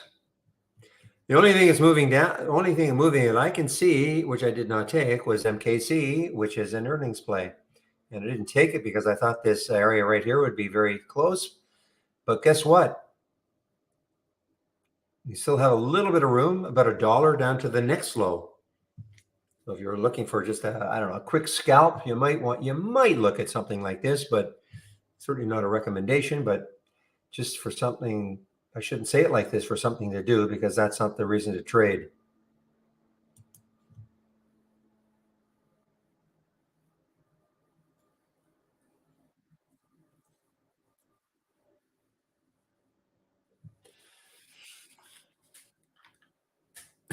Fellow engineer Shady.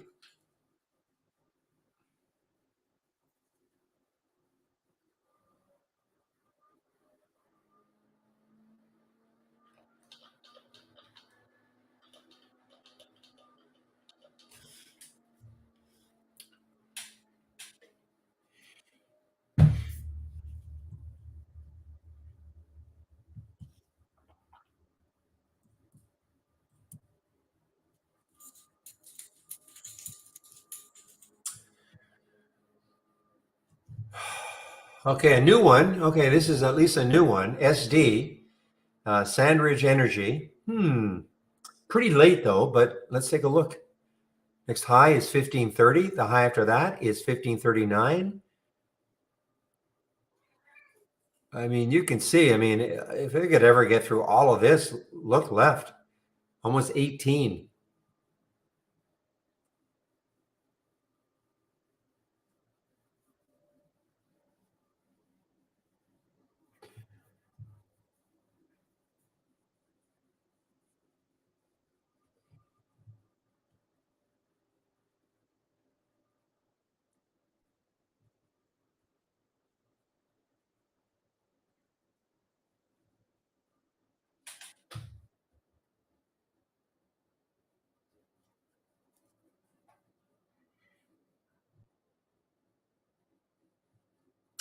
I just heard the Jersey gentleman now talking about Microsoft, and I guess they're trying to take over as Activision.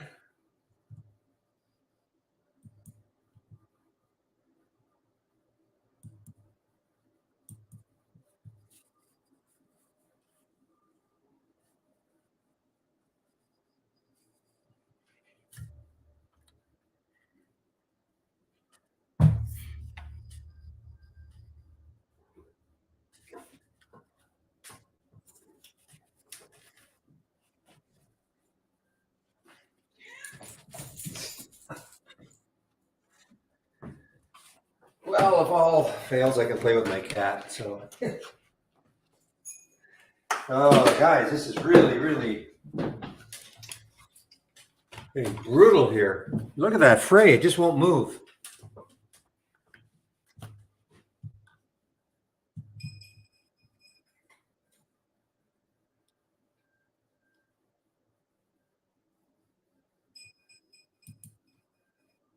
I only have those two.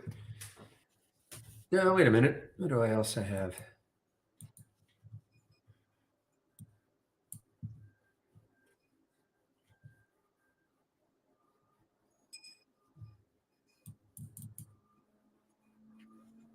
Oh, yeah, this is on top of the laundry basket.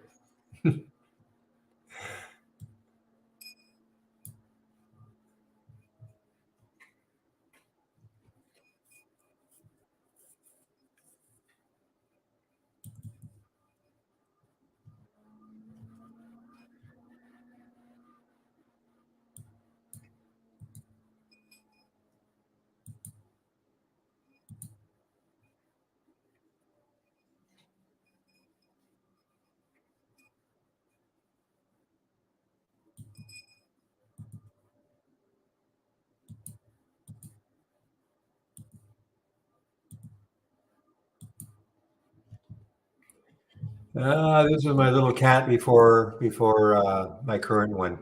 He was a real sweetheart.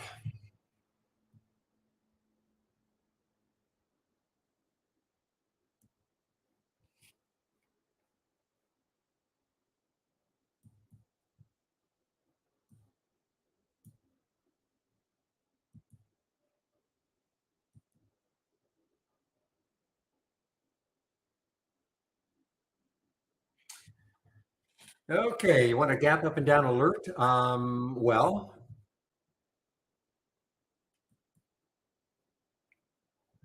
you're talking about the gap continuation. All I can do is I don't have it up and running, so all I can do is direct you to my homepage.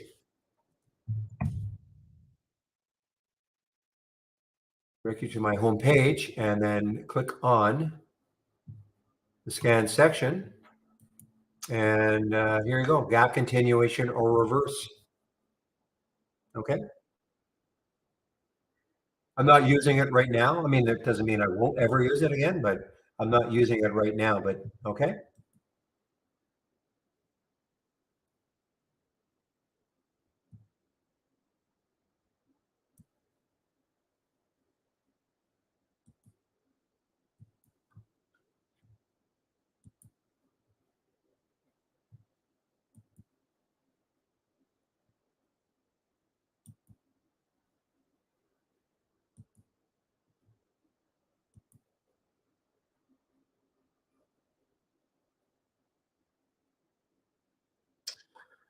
Okay, guys, well, maybe about half an hour. So what I'll do one last time is just talk about subscriptions and all of that.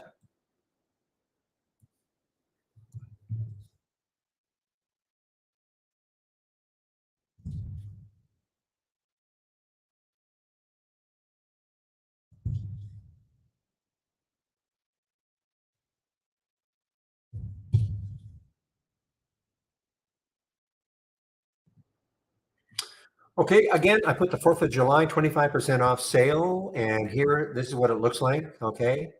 I had them, yeah, thank you. I had them adjust this, so that's when it's going to run out, 6 days, 9 hours, etc. Okay, so 25% off. You can select your subscription. We have 4 plans for you: annual, monthly, premium, standard. Annual, annual will be 2,000 less than 25%. Standard will be 1,000 less than 25%. We have monthlies, of course. So the standard would be 118, premium would be 228, less than 25%. First month only. If you maintain a monthly subscription, this is what you pay going forward. At any time, though, if you do want to if you take out a monthly subscription at any time, not just in the first 30 days, you decide you want to take out an annual, I can give you a 25% discount. Okay. So it gives you a chance to try us out if you're not 100% sure. You try us out on a monthly basis for a while, and you can stay on a monthly basis. There's no reason you don't have to take out an annual. Okay.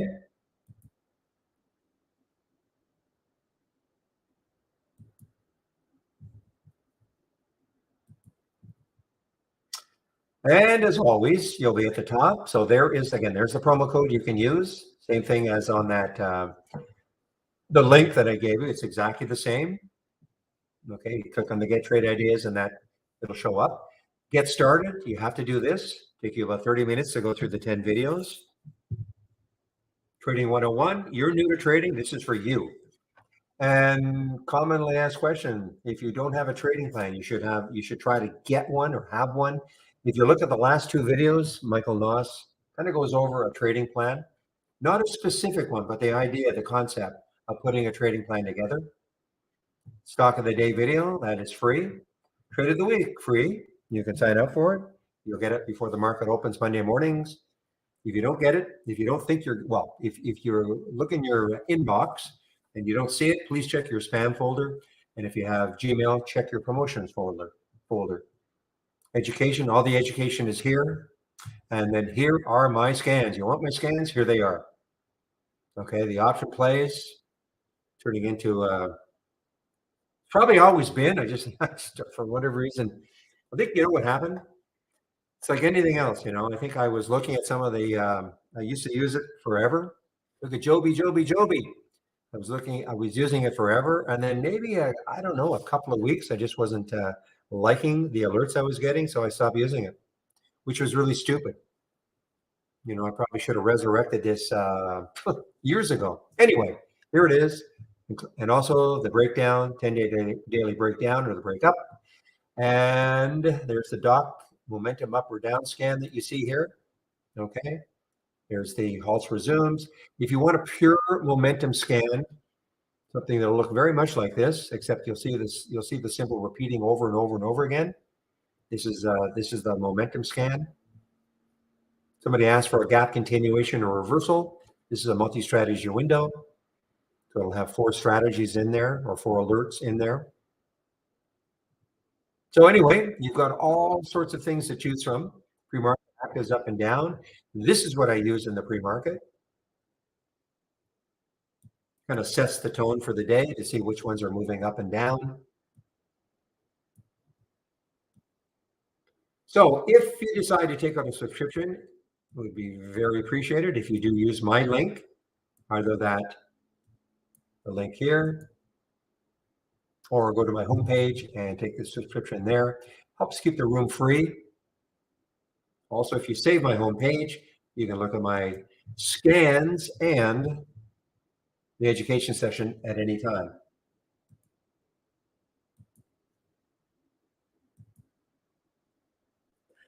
It's not quite a 2-day holiday, Mac, though. I'm not going to, I'll be around later. William said he'll open the room. It's a half day on Monday, of course, and the holiday on Tuesday. So I decided, my wife was asking me, why can't you just take Monday off? So I said, well, let's see. So that's why I asked William. So William will open the room Monday morning, anytime before, no later than, I guess, 8 o'clock Eastern. You can open it earlier. I'm usually opening it earlier. I'll probably join in later, though. I just don't feel like getting up at 4 in the morning.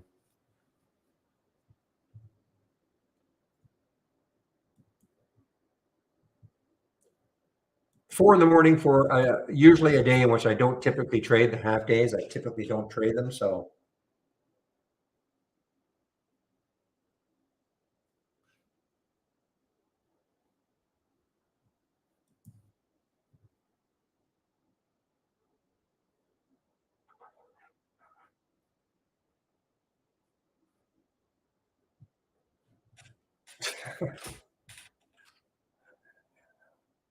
Well, there's a headline, Tank, that you don't see every day.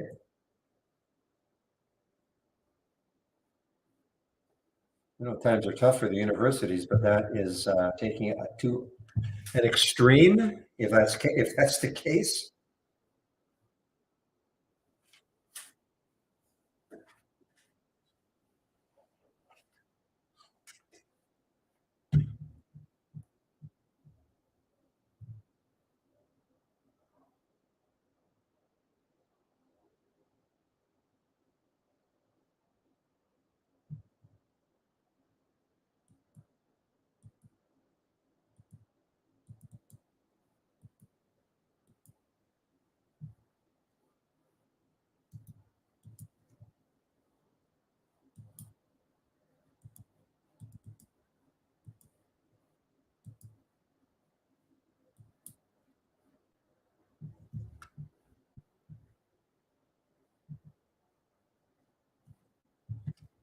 You think? I'm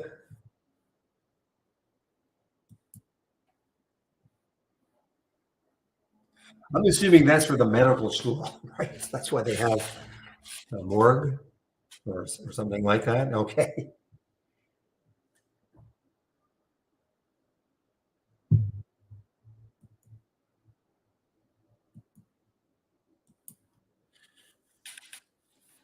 Yeah, I have to admit, when we spent our year in Boston, 2014 to 2015, and we lived right across the bridge, the Harvard Street Bridge. Well, it's not really called that, I guess, but that's what everybody called it.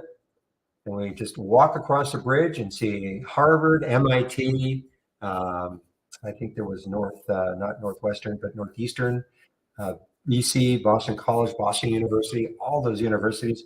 But it was pretty cool to peek inside Harvard Law.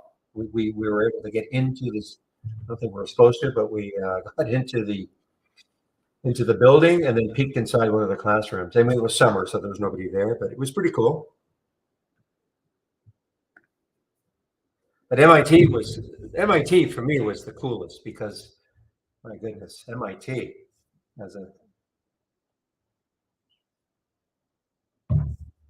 as a long past engineer, I thought that was very cool to see MIT.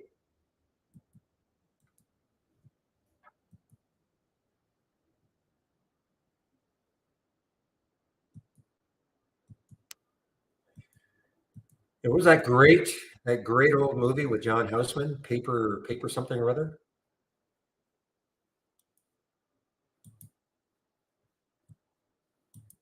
Paper Chase. Yeah, Paper Chase.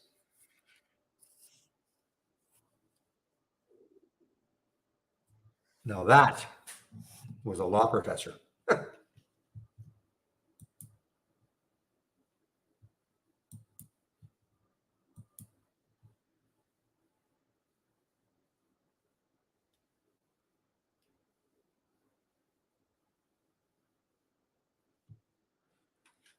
All right, guys, 2:36. So good time to ask questions if you have any.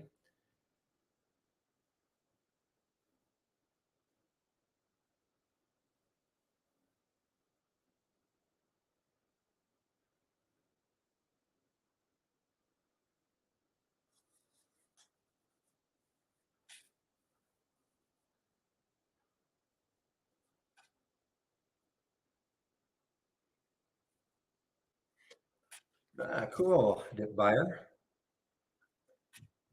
BMRN. Whoa, let's take a look at BMRN. This is from our YouTube room. That's Biomarine, isn't it? Yeah, Whoa was right. Look at this. Look at this thing moving. Biomarine. Something's happening with this. Reuters, FDA approves Biomarines is going to give me no data. So how come the Jersey gentleman didn't talk about that one? Or did he? I don't recall hearing it.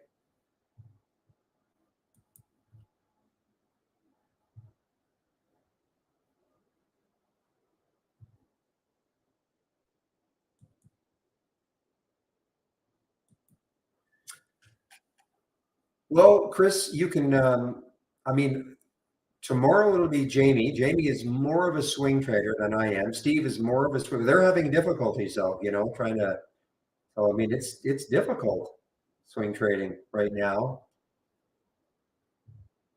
But I would tune in tomorrow. Andy will do some day trading though, but I would tune in tomorrow. But he's more of a bottom fisher. He's like he's got one top list that is called Dawn of the Dead. Okay. Stocks that are crawling back, digging themselves out of the dirt. Chris is, yeah, I guess Chris is more of though he, I mean, he used to be way more of a swing trader. So he's on Mondays. And then, well, and Michael Noss is certainly way more of a swing trader than anybody at Trade Ideas. So he's on Tuesday.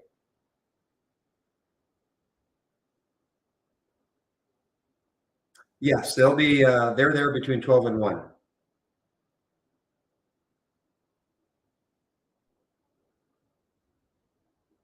I am just not a swing trader. Yeah. I mean, I'm just not a swing trader.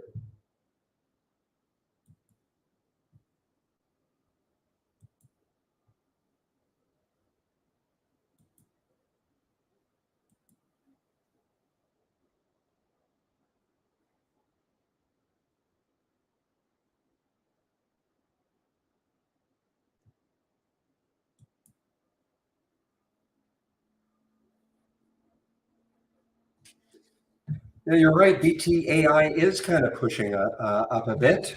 Low is what? Around 582, 636 now.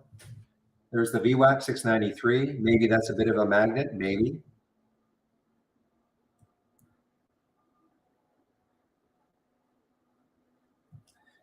And that's the way to do it, trying to find out what niche would work best for you. I mean, it all depends. I mean, obviously, if you're going to be an intraday trader, first of all, do you like sitting at a computer all day long? Number one, but that's not absolutely necessary. I mean, you can just trade in the first hour, maybe hour and a half.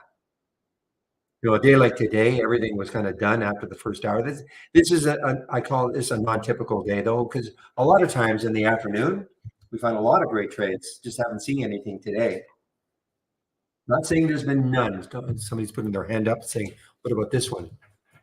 But certainly, the first hour, hour and a half, that's where a lot of the action is, of course.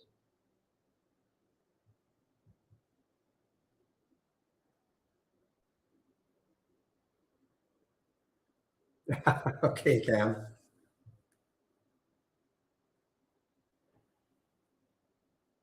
No, I'm not in for a cat nap. I'm just looking at her right now. I'm in for the weekly clipping of the nails, and that's always fun.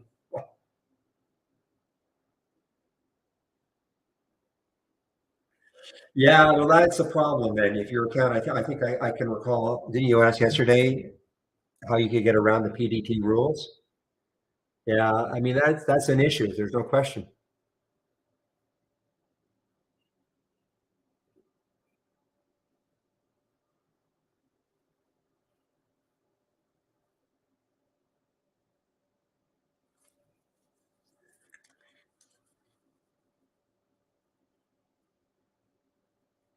I mean, I have a top list that shows you. So we have this, I don't talk about it very often, but where is it?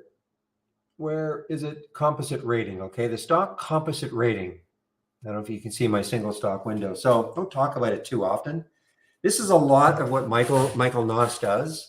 He's looking for, what we call TI strength. I mean, you can take a look at this, to start. Click on new and then click on the dock channel bar and then click on swing picks. Okay. So there are 5 picks that occur every week. This is kind of laid out for you. Okay. So if you click on that, you might see something that is of interest to you. Okay. It's kind of laid out to a certain extent. Now, and there's different prices, entry, stop. And you can kind of click on that and see what you think. Okay. So that is swing picks. And there are 5 new, well, there could be, I guess, I'm not saying there's not one stock that isn't a duplicate every now and then, but typically 5 different stocks every week.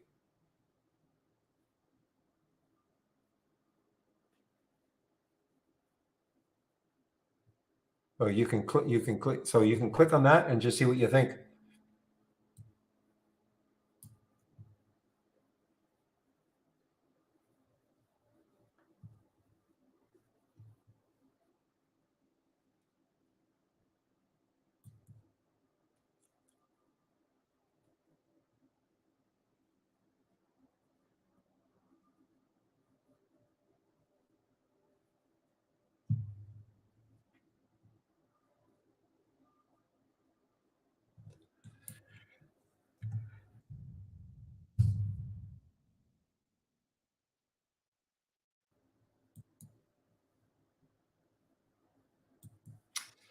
Shorting Lennar. This has been on a real roll.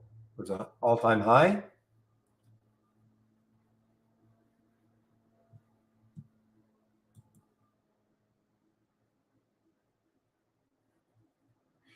Oh, you don't have the product. Oh, I see. Okay.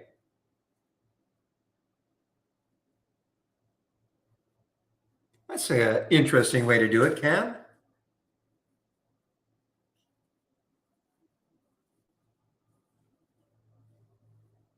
So if you had $10,000, you could put 3,000, approximately 3,300 in each one.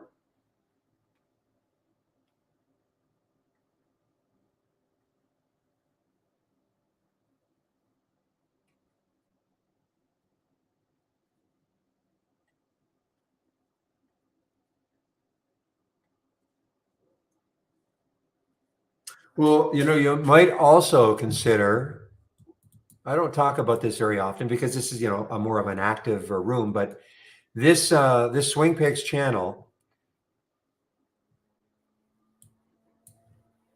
okay, you can actually subscribe to just this. Now, I don't think you get, yeah, you get an email and it'll look like this, and I think that's $17 a month. Okay, so but you won't get the charts and all that, but it would require that you'd have to a lot of free charting systems out there. And typically, anyway, these are more swing picks. But this is a $17 a month product.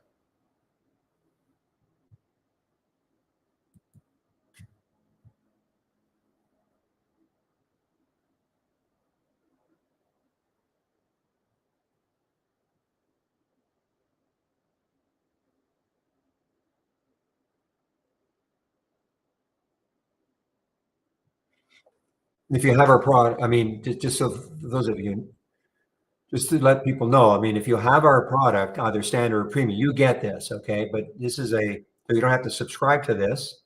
But $17 a month, maybe that's a good start. See what you think.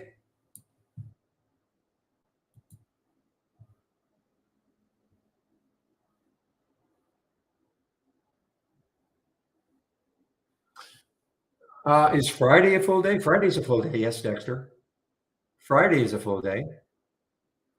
Monday is a half day, but I'm certainly not going to open the room. I may join. William is going to open the room, but there will be no screen sharing, and he won't be on the mic. But you can at least, you guys can converse amongst yourselves.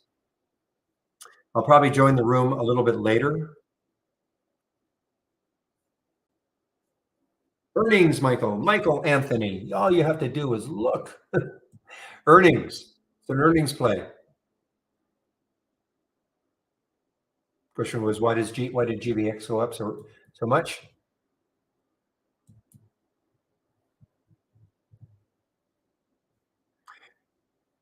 Do you not have any? I know you don't have trade ideas, that's fine. But don't you have any sort of a financial website that you could go to, like Benzinga or Finviz or something like that?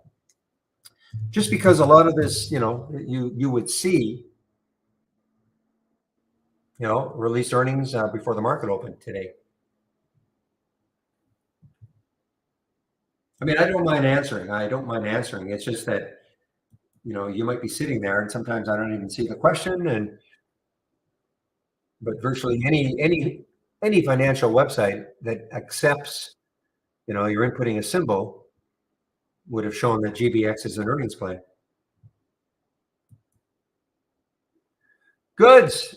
Okay. My new summer hours. You have about 12 hours. You can say 12 hours, 12 minutes.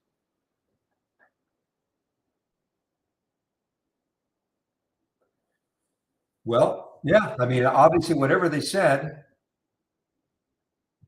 whatever the earnings release is a revenue beat, surges on earnings, revenue beat, etc. The other thing is, remember, this is kind of what, I don't know, dissuaded me from it at the beginning because such a low float, 30 million in the float for a $30 to $40 stock. I thought it would be a lot whippier.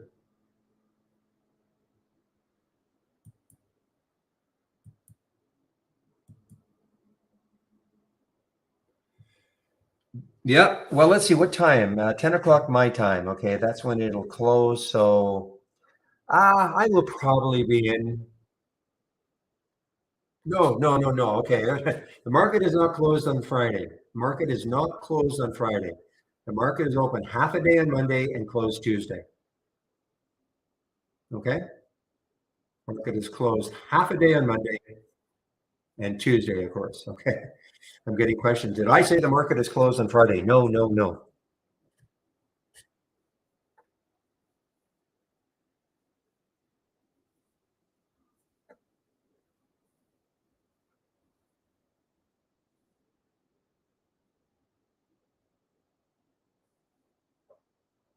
Why is the market closed? Michael, are you not a US citizen?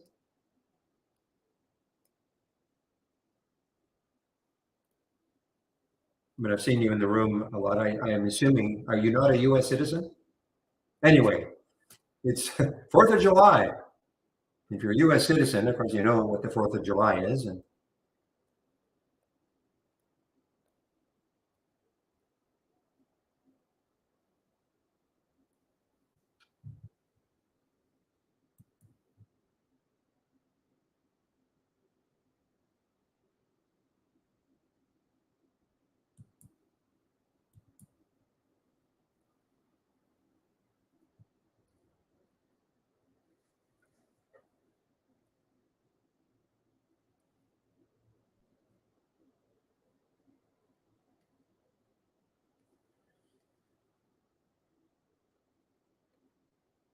Try not to lose your typing fingers, Pepe, with your fireworks. Are they still legal? They're not legal anymore, are they? For individuals? I'm not saying there's not a black market that you can get them, but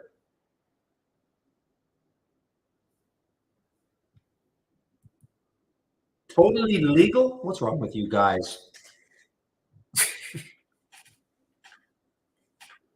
Totally legal, depending on the state. Okay.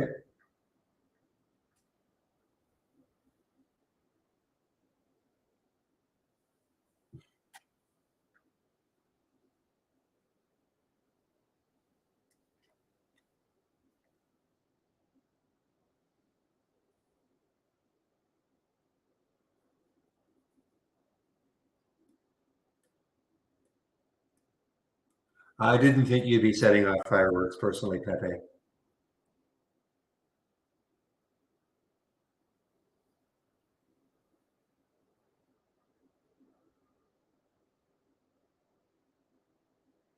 I have to admit, again, my year in Boston, so one of the, of course, July 4th, and we had rented a penthouse. Well, not a pen. Well, we had rented the top, not the whole floor, but an apartment in the top of a 9-story, and we had access to the roof, and everybody was gathered up there, and we're right near the Charles River, and the boats are floating by. Just a minute, and awesome, awesome 4th of July fireworks. Just a minute, please.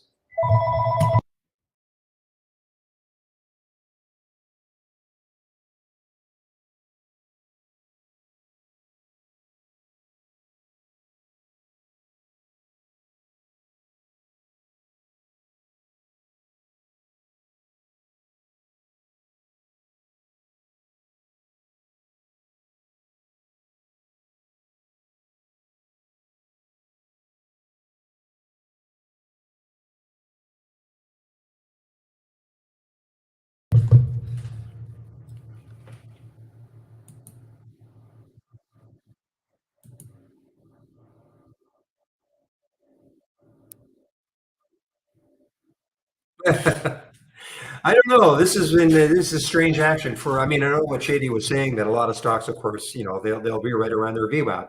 The majority of them will. But Frey was so active, hard to but the drawing the volume is just dried up.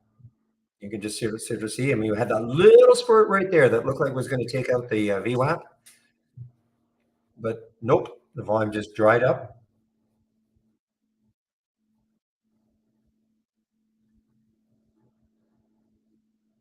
The front states. Okay.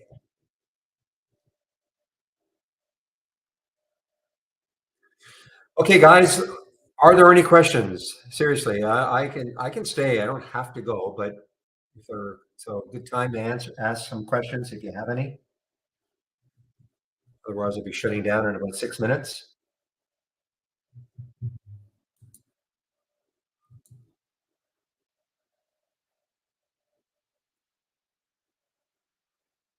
I mean, look at IONOQ also. I mean, after the big pop up, big drop down, and now even this, these are active stocks. I mean, just really not doing anything.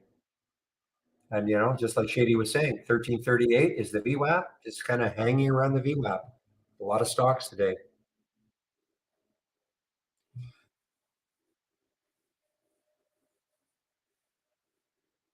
Oh, I would buy. Let's see, what would I buy tomorrow? Trying to treat this like it was a serious question.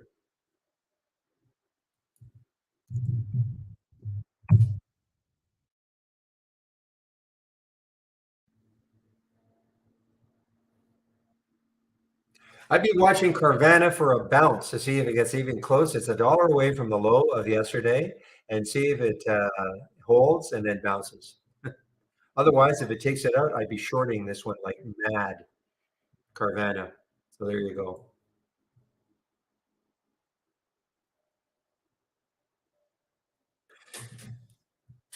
Well, as you know, when I was talking to Steve in our YouTube room, and somebody asked about Paramount, and but all these streaming, Netflix, Paramount, they're all suffering right now. This writer strike, and I hear that, and I think I read where the actors might be doing something this weekend, but this writer strike is really 7 weeks now, I think.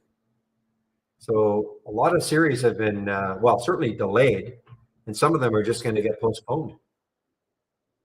Well, actually canceled. I shouldn't say postponed. I mean, the delayed, postponed, and some of them are getting canceled. So,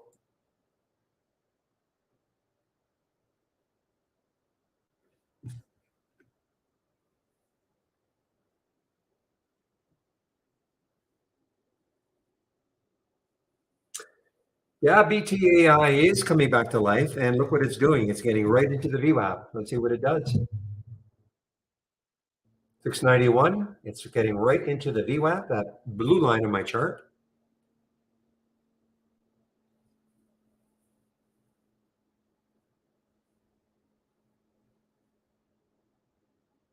Well, I know you're kind of kidding, Shady, but I mean the list of movies and series that have been delayed is amazing.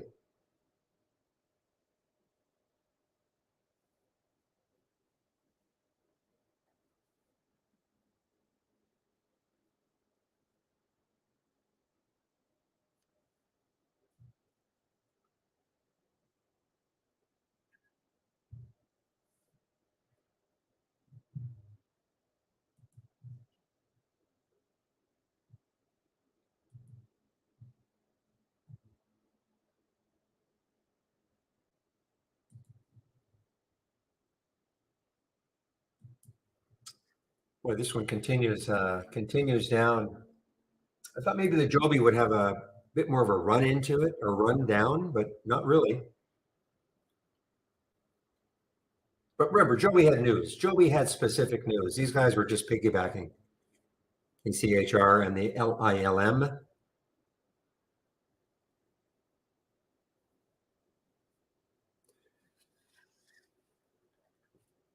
Okay, I'm glad the top didn't kill you as much as it had, Todd. Good to know. Or hurt you, I should say kill you, but hurt you.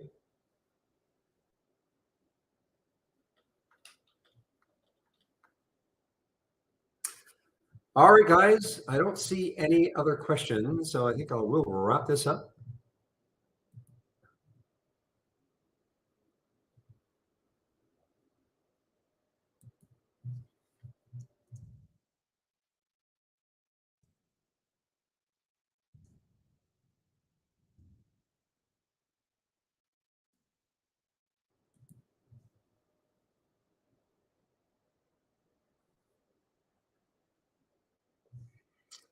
Brown is brown and yellow are suggested shorts. Okay, Martin.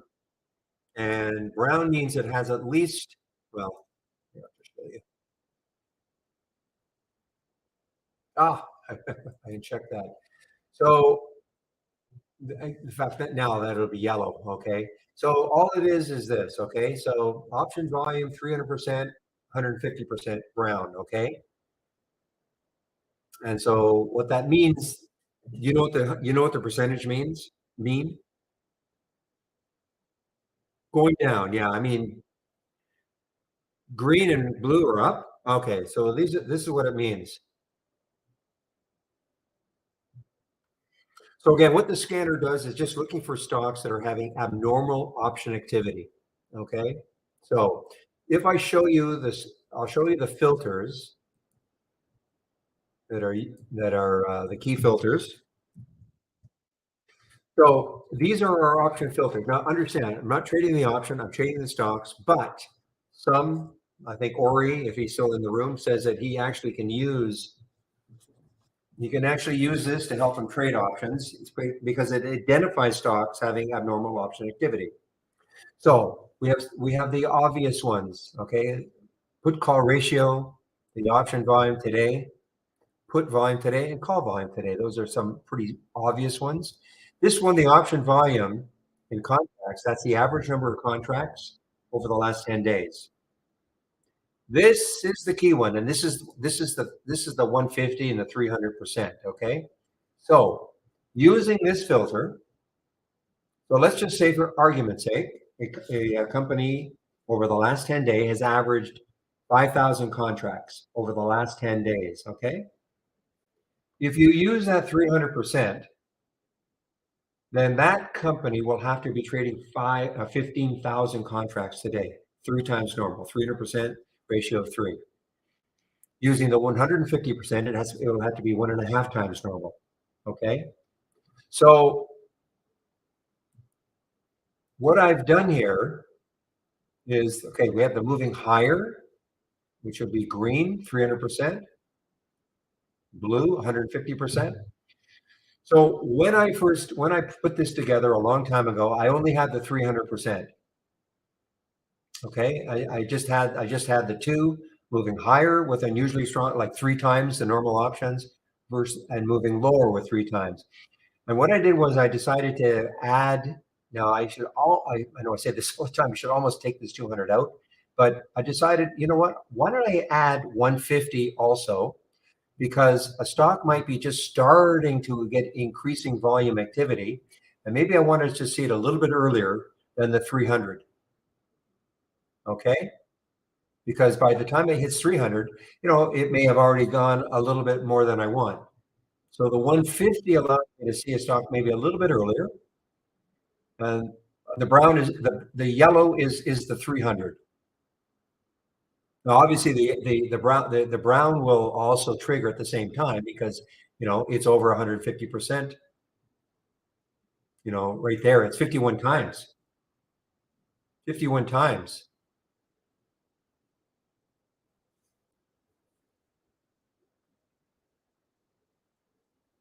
In a percent, okay? So yellow. So I mean, if you're just looking for a very brief description, yellow and brown short, green and blue long. Okay.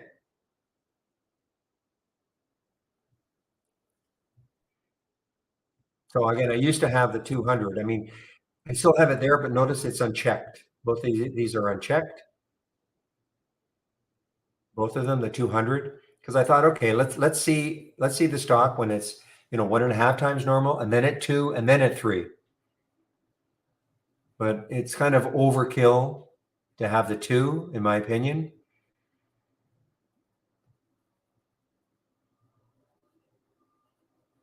So again, just think of it like this: we're catching them a little bit early, looking at this 1.5 times normal, and they could be ramping up finally to get 3 times normal.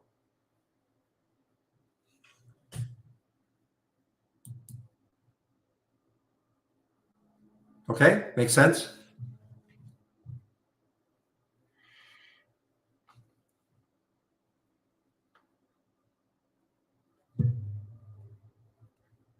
And this is just my color coding, right? I mean, I could have picked any colors, but I decided, brown and yellow to me were things moving down, and blue and green were things moving higher. That's all. Okay, blue and green, things moving higher. Now, does that mean that they're going to continue? No, of course not. Remember, these are all ideas.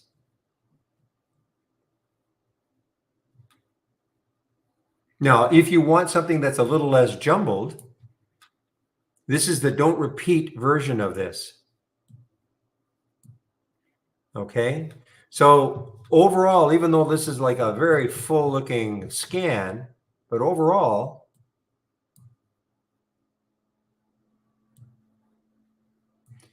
there were 1, 2, 3, 4, 5, 6, 7, 8, 9, 10, 11, 12, 13, 14, 15, 16, 17, 18, 19, 20, 21, 20. So there were 22 stocks that met those filter requirements. Okay. And you can see, a lot of them happen right off the bat: 932, 933, 934. But it's usually not overwhelming. Usually you're not going to get like 10 at 932, 10 at 933. Okay. And then once the initial flurry, it just sort of gets staggered out. Look at the time. And why I like this is because I can kind of go back and say, okay, there was the first alert, 932. for IonQ. It was at 1373. What did it do from there? No, I can tell you that it moved up to 14, but after that, basically fell all day and just chopped around. Joby.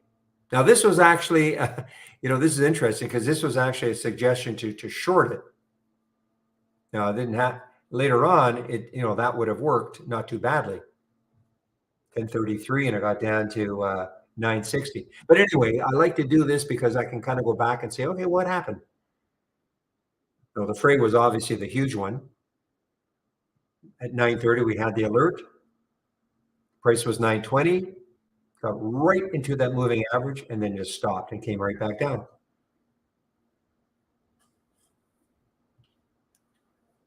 So if you want this, if you want the don't repeat, I'm not sure. Well, it's not on my homepage, but all you have to do is take the option play and duplicate it.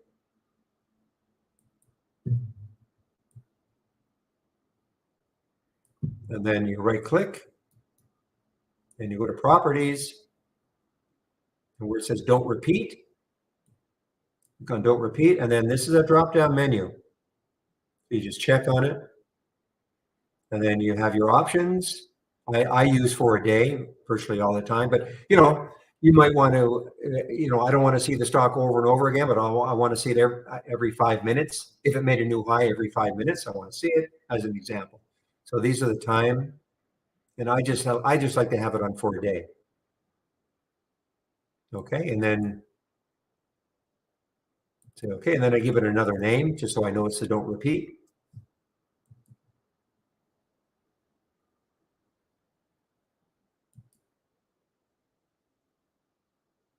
So there's IMOX at 1127. That was pretty early. 226. It's starting to move a little bit. 236. This is one to watch going forward, though. You can kind of see if it takes out 3. In fact, that's what I'm going to do. I'm going to put a price alert right around 3. It may not happen ever. It may not happen tomorrow. But if it does, you can kind of see, look left and look how much room there is. No, it's just that, and there's a question about why do I have maximum of 25? I may up it. It's just that this was sort of a price range that I like to trade between 1 and 25. Okay, but you can take that scan and right click and then where it says configure all, for instance, and then you can, if you check them all, then edit the selected. Now you can kind of do a universal. I have it 1 to 25 just because, it's got nothing to do with what you're saying. You can get probably some awesome plays up in the 50s. Okay, but it's up to you. You're going to make it 10 to 100. Okay.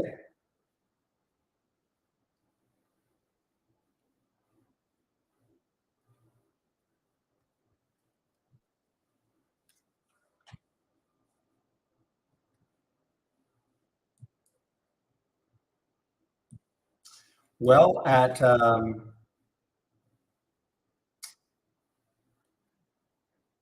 where is it? Okay, well, it took until 9:33 for all the filter values to be met. Okay. So if I quickly look,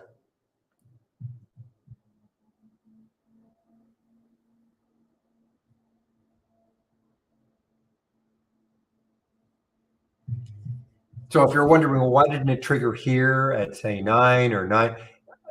There must have been some filter. No, nothing to do with the VWAP. Nothing to do with the VWAP. There must have been some filter blocking it. And without actually seeing what it was, but oops.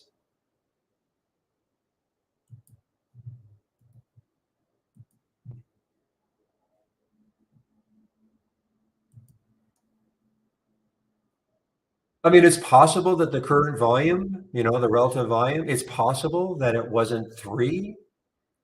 500,000 shares. I'm sure the contracts were enough. I mean, it's possible the volume wasn't. No, the volume was the number of alerts. That's probably what it was. Okay, one of the things I have here, it has to make 30 new highs. So probably, you could eliminate that. But this is one of the alerts I used to use. It's called the count filter. Used to use this a lot. Actually forgot it was there. So it's possible it wasn't until 9:20 that it made 30 new highs. Again, a stock that's making 30 new highs on the way to making like 100. These are fast. These are stocks that are moving.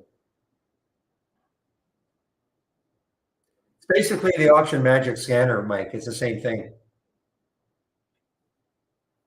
So if you eliminate this one, probably you'd see, this filter. If you eliminate that, you'd probably see would have seen Frey a little bit earlier. But you may see a lot of other ones that you don't want to see. So it's always a trade-off.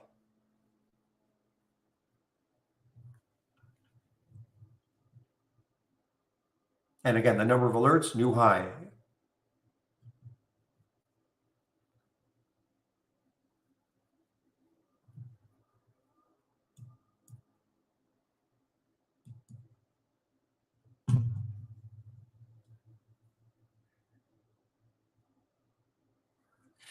No, I didn't get into Joby at the beginning. I actually tried to short it, took a basically flat short. On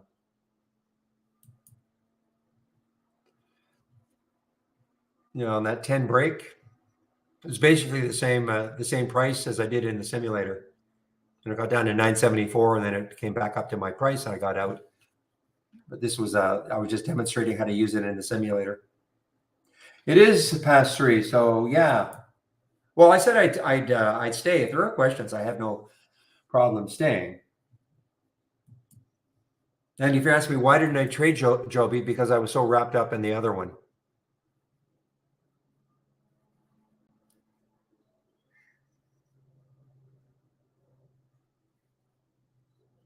Other one meaning Frey.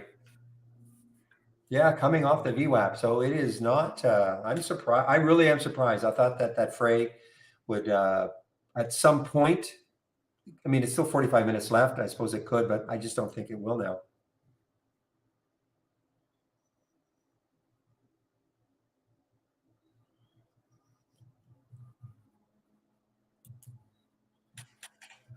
Okay, guys. Well, my cat is staring at me, not knowing what is in store for her. The old nail clipping. So I've got to psych myself up for that.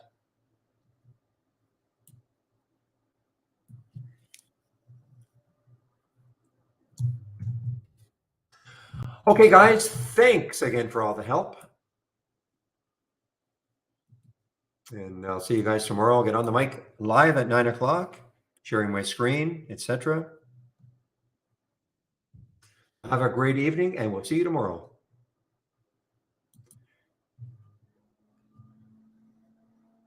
Fancy feast. Will that knock them out? Yeah, cheers, guys, in our YouTube room. So let me just find the website, close you guys down now. And we'll see you guys.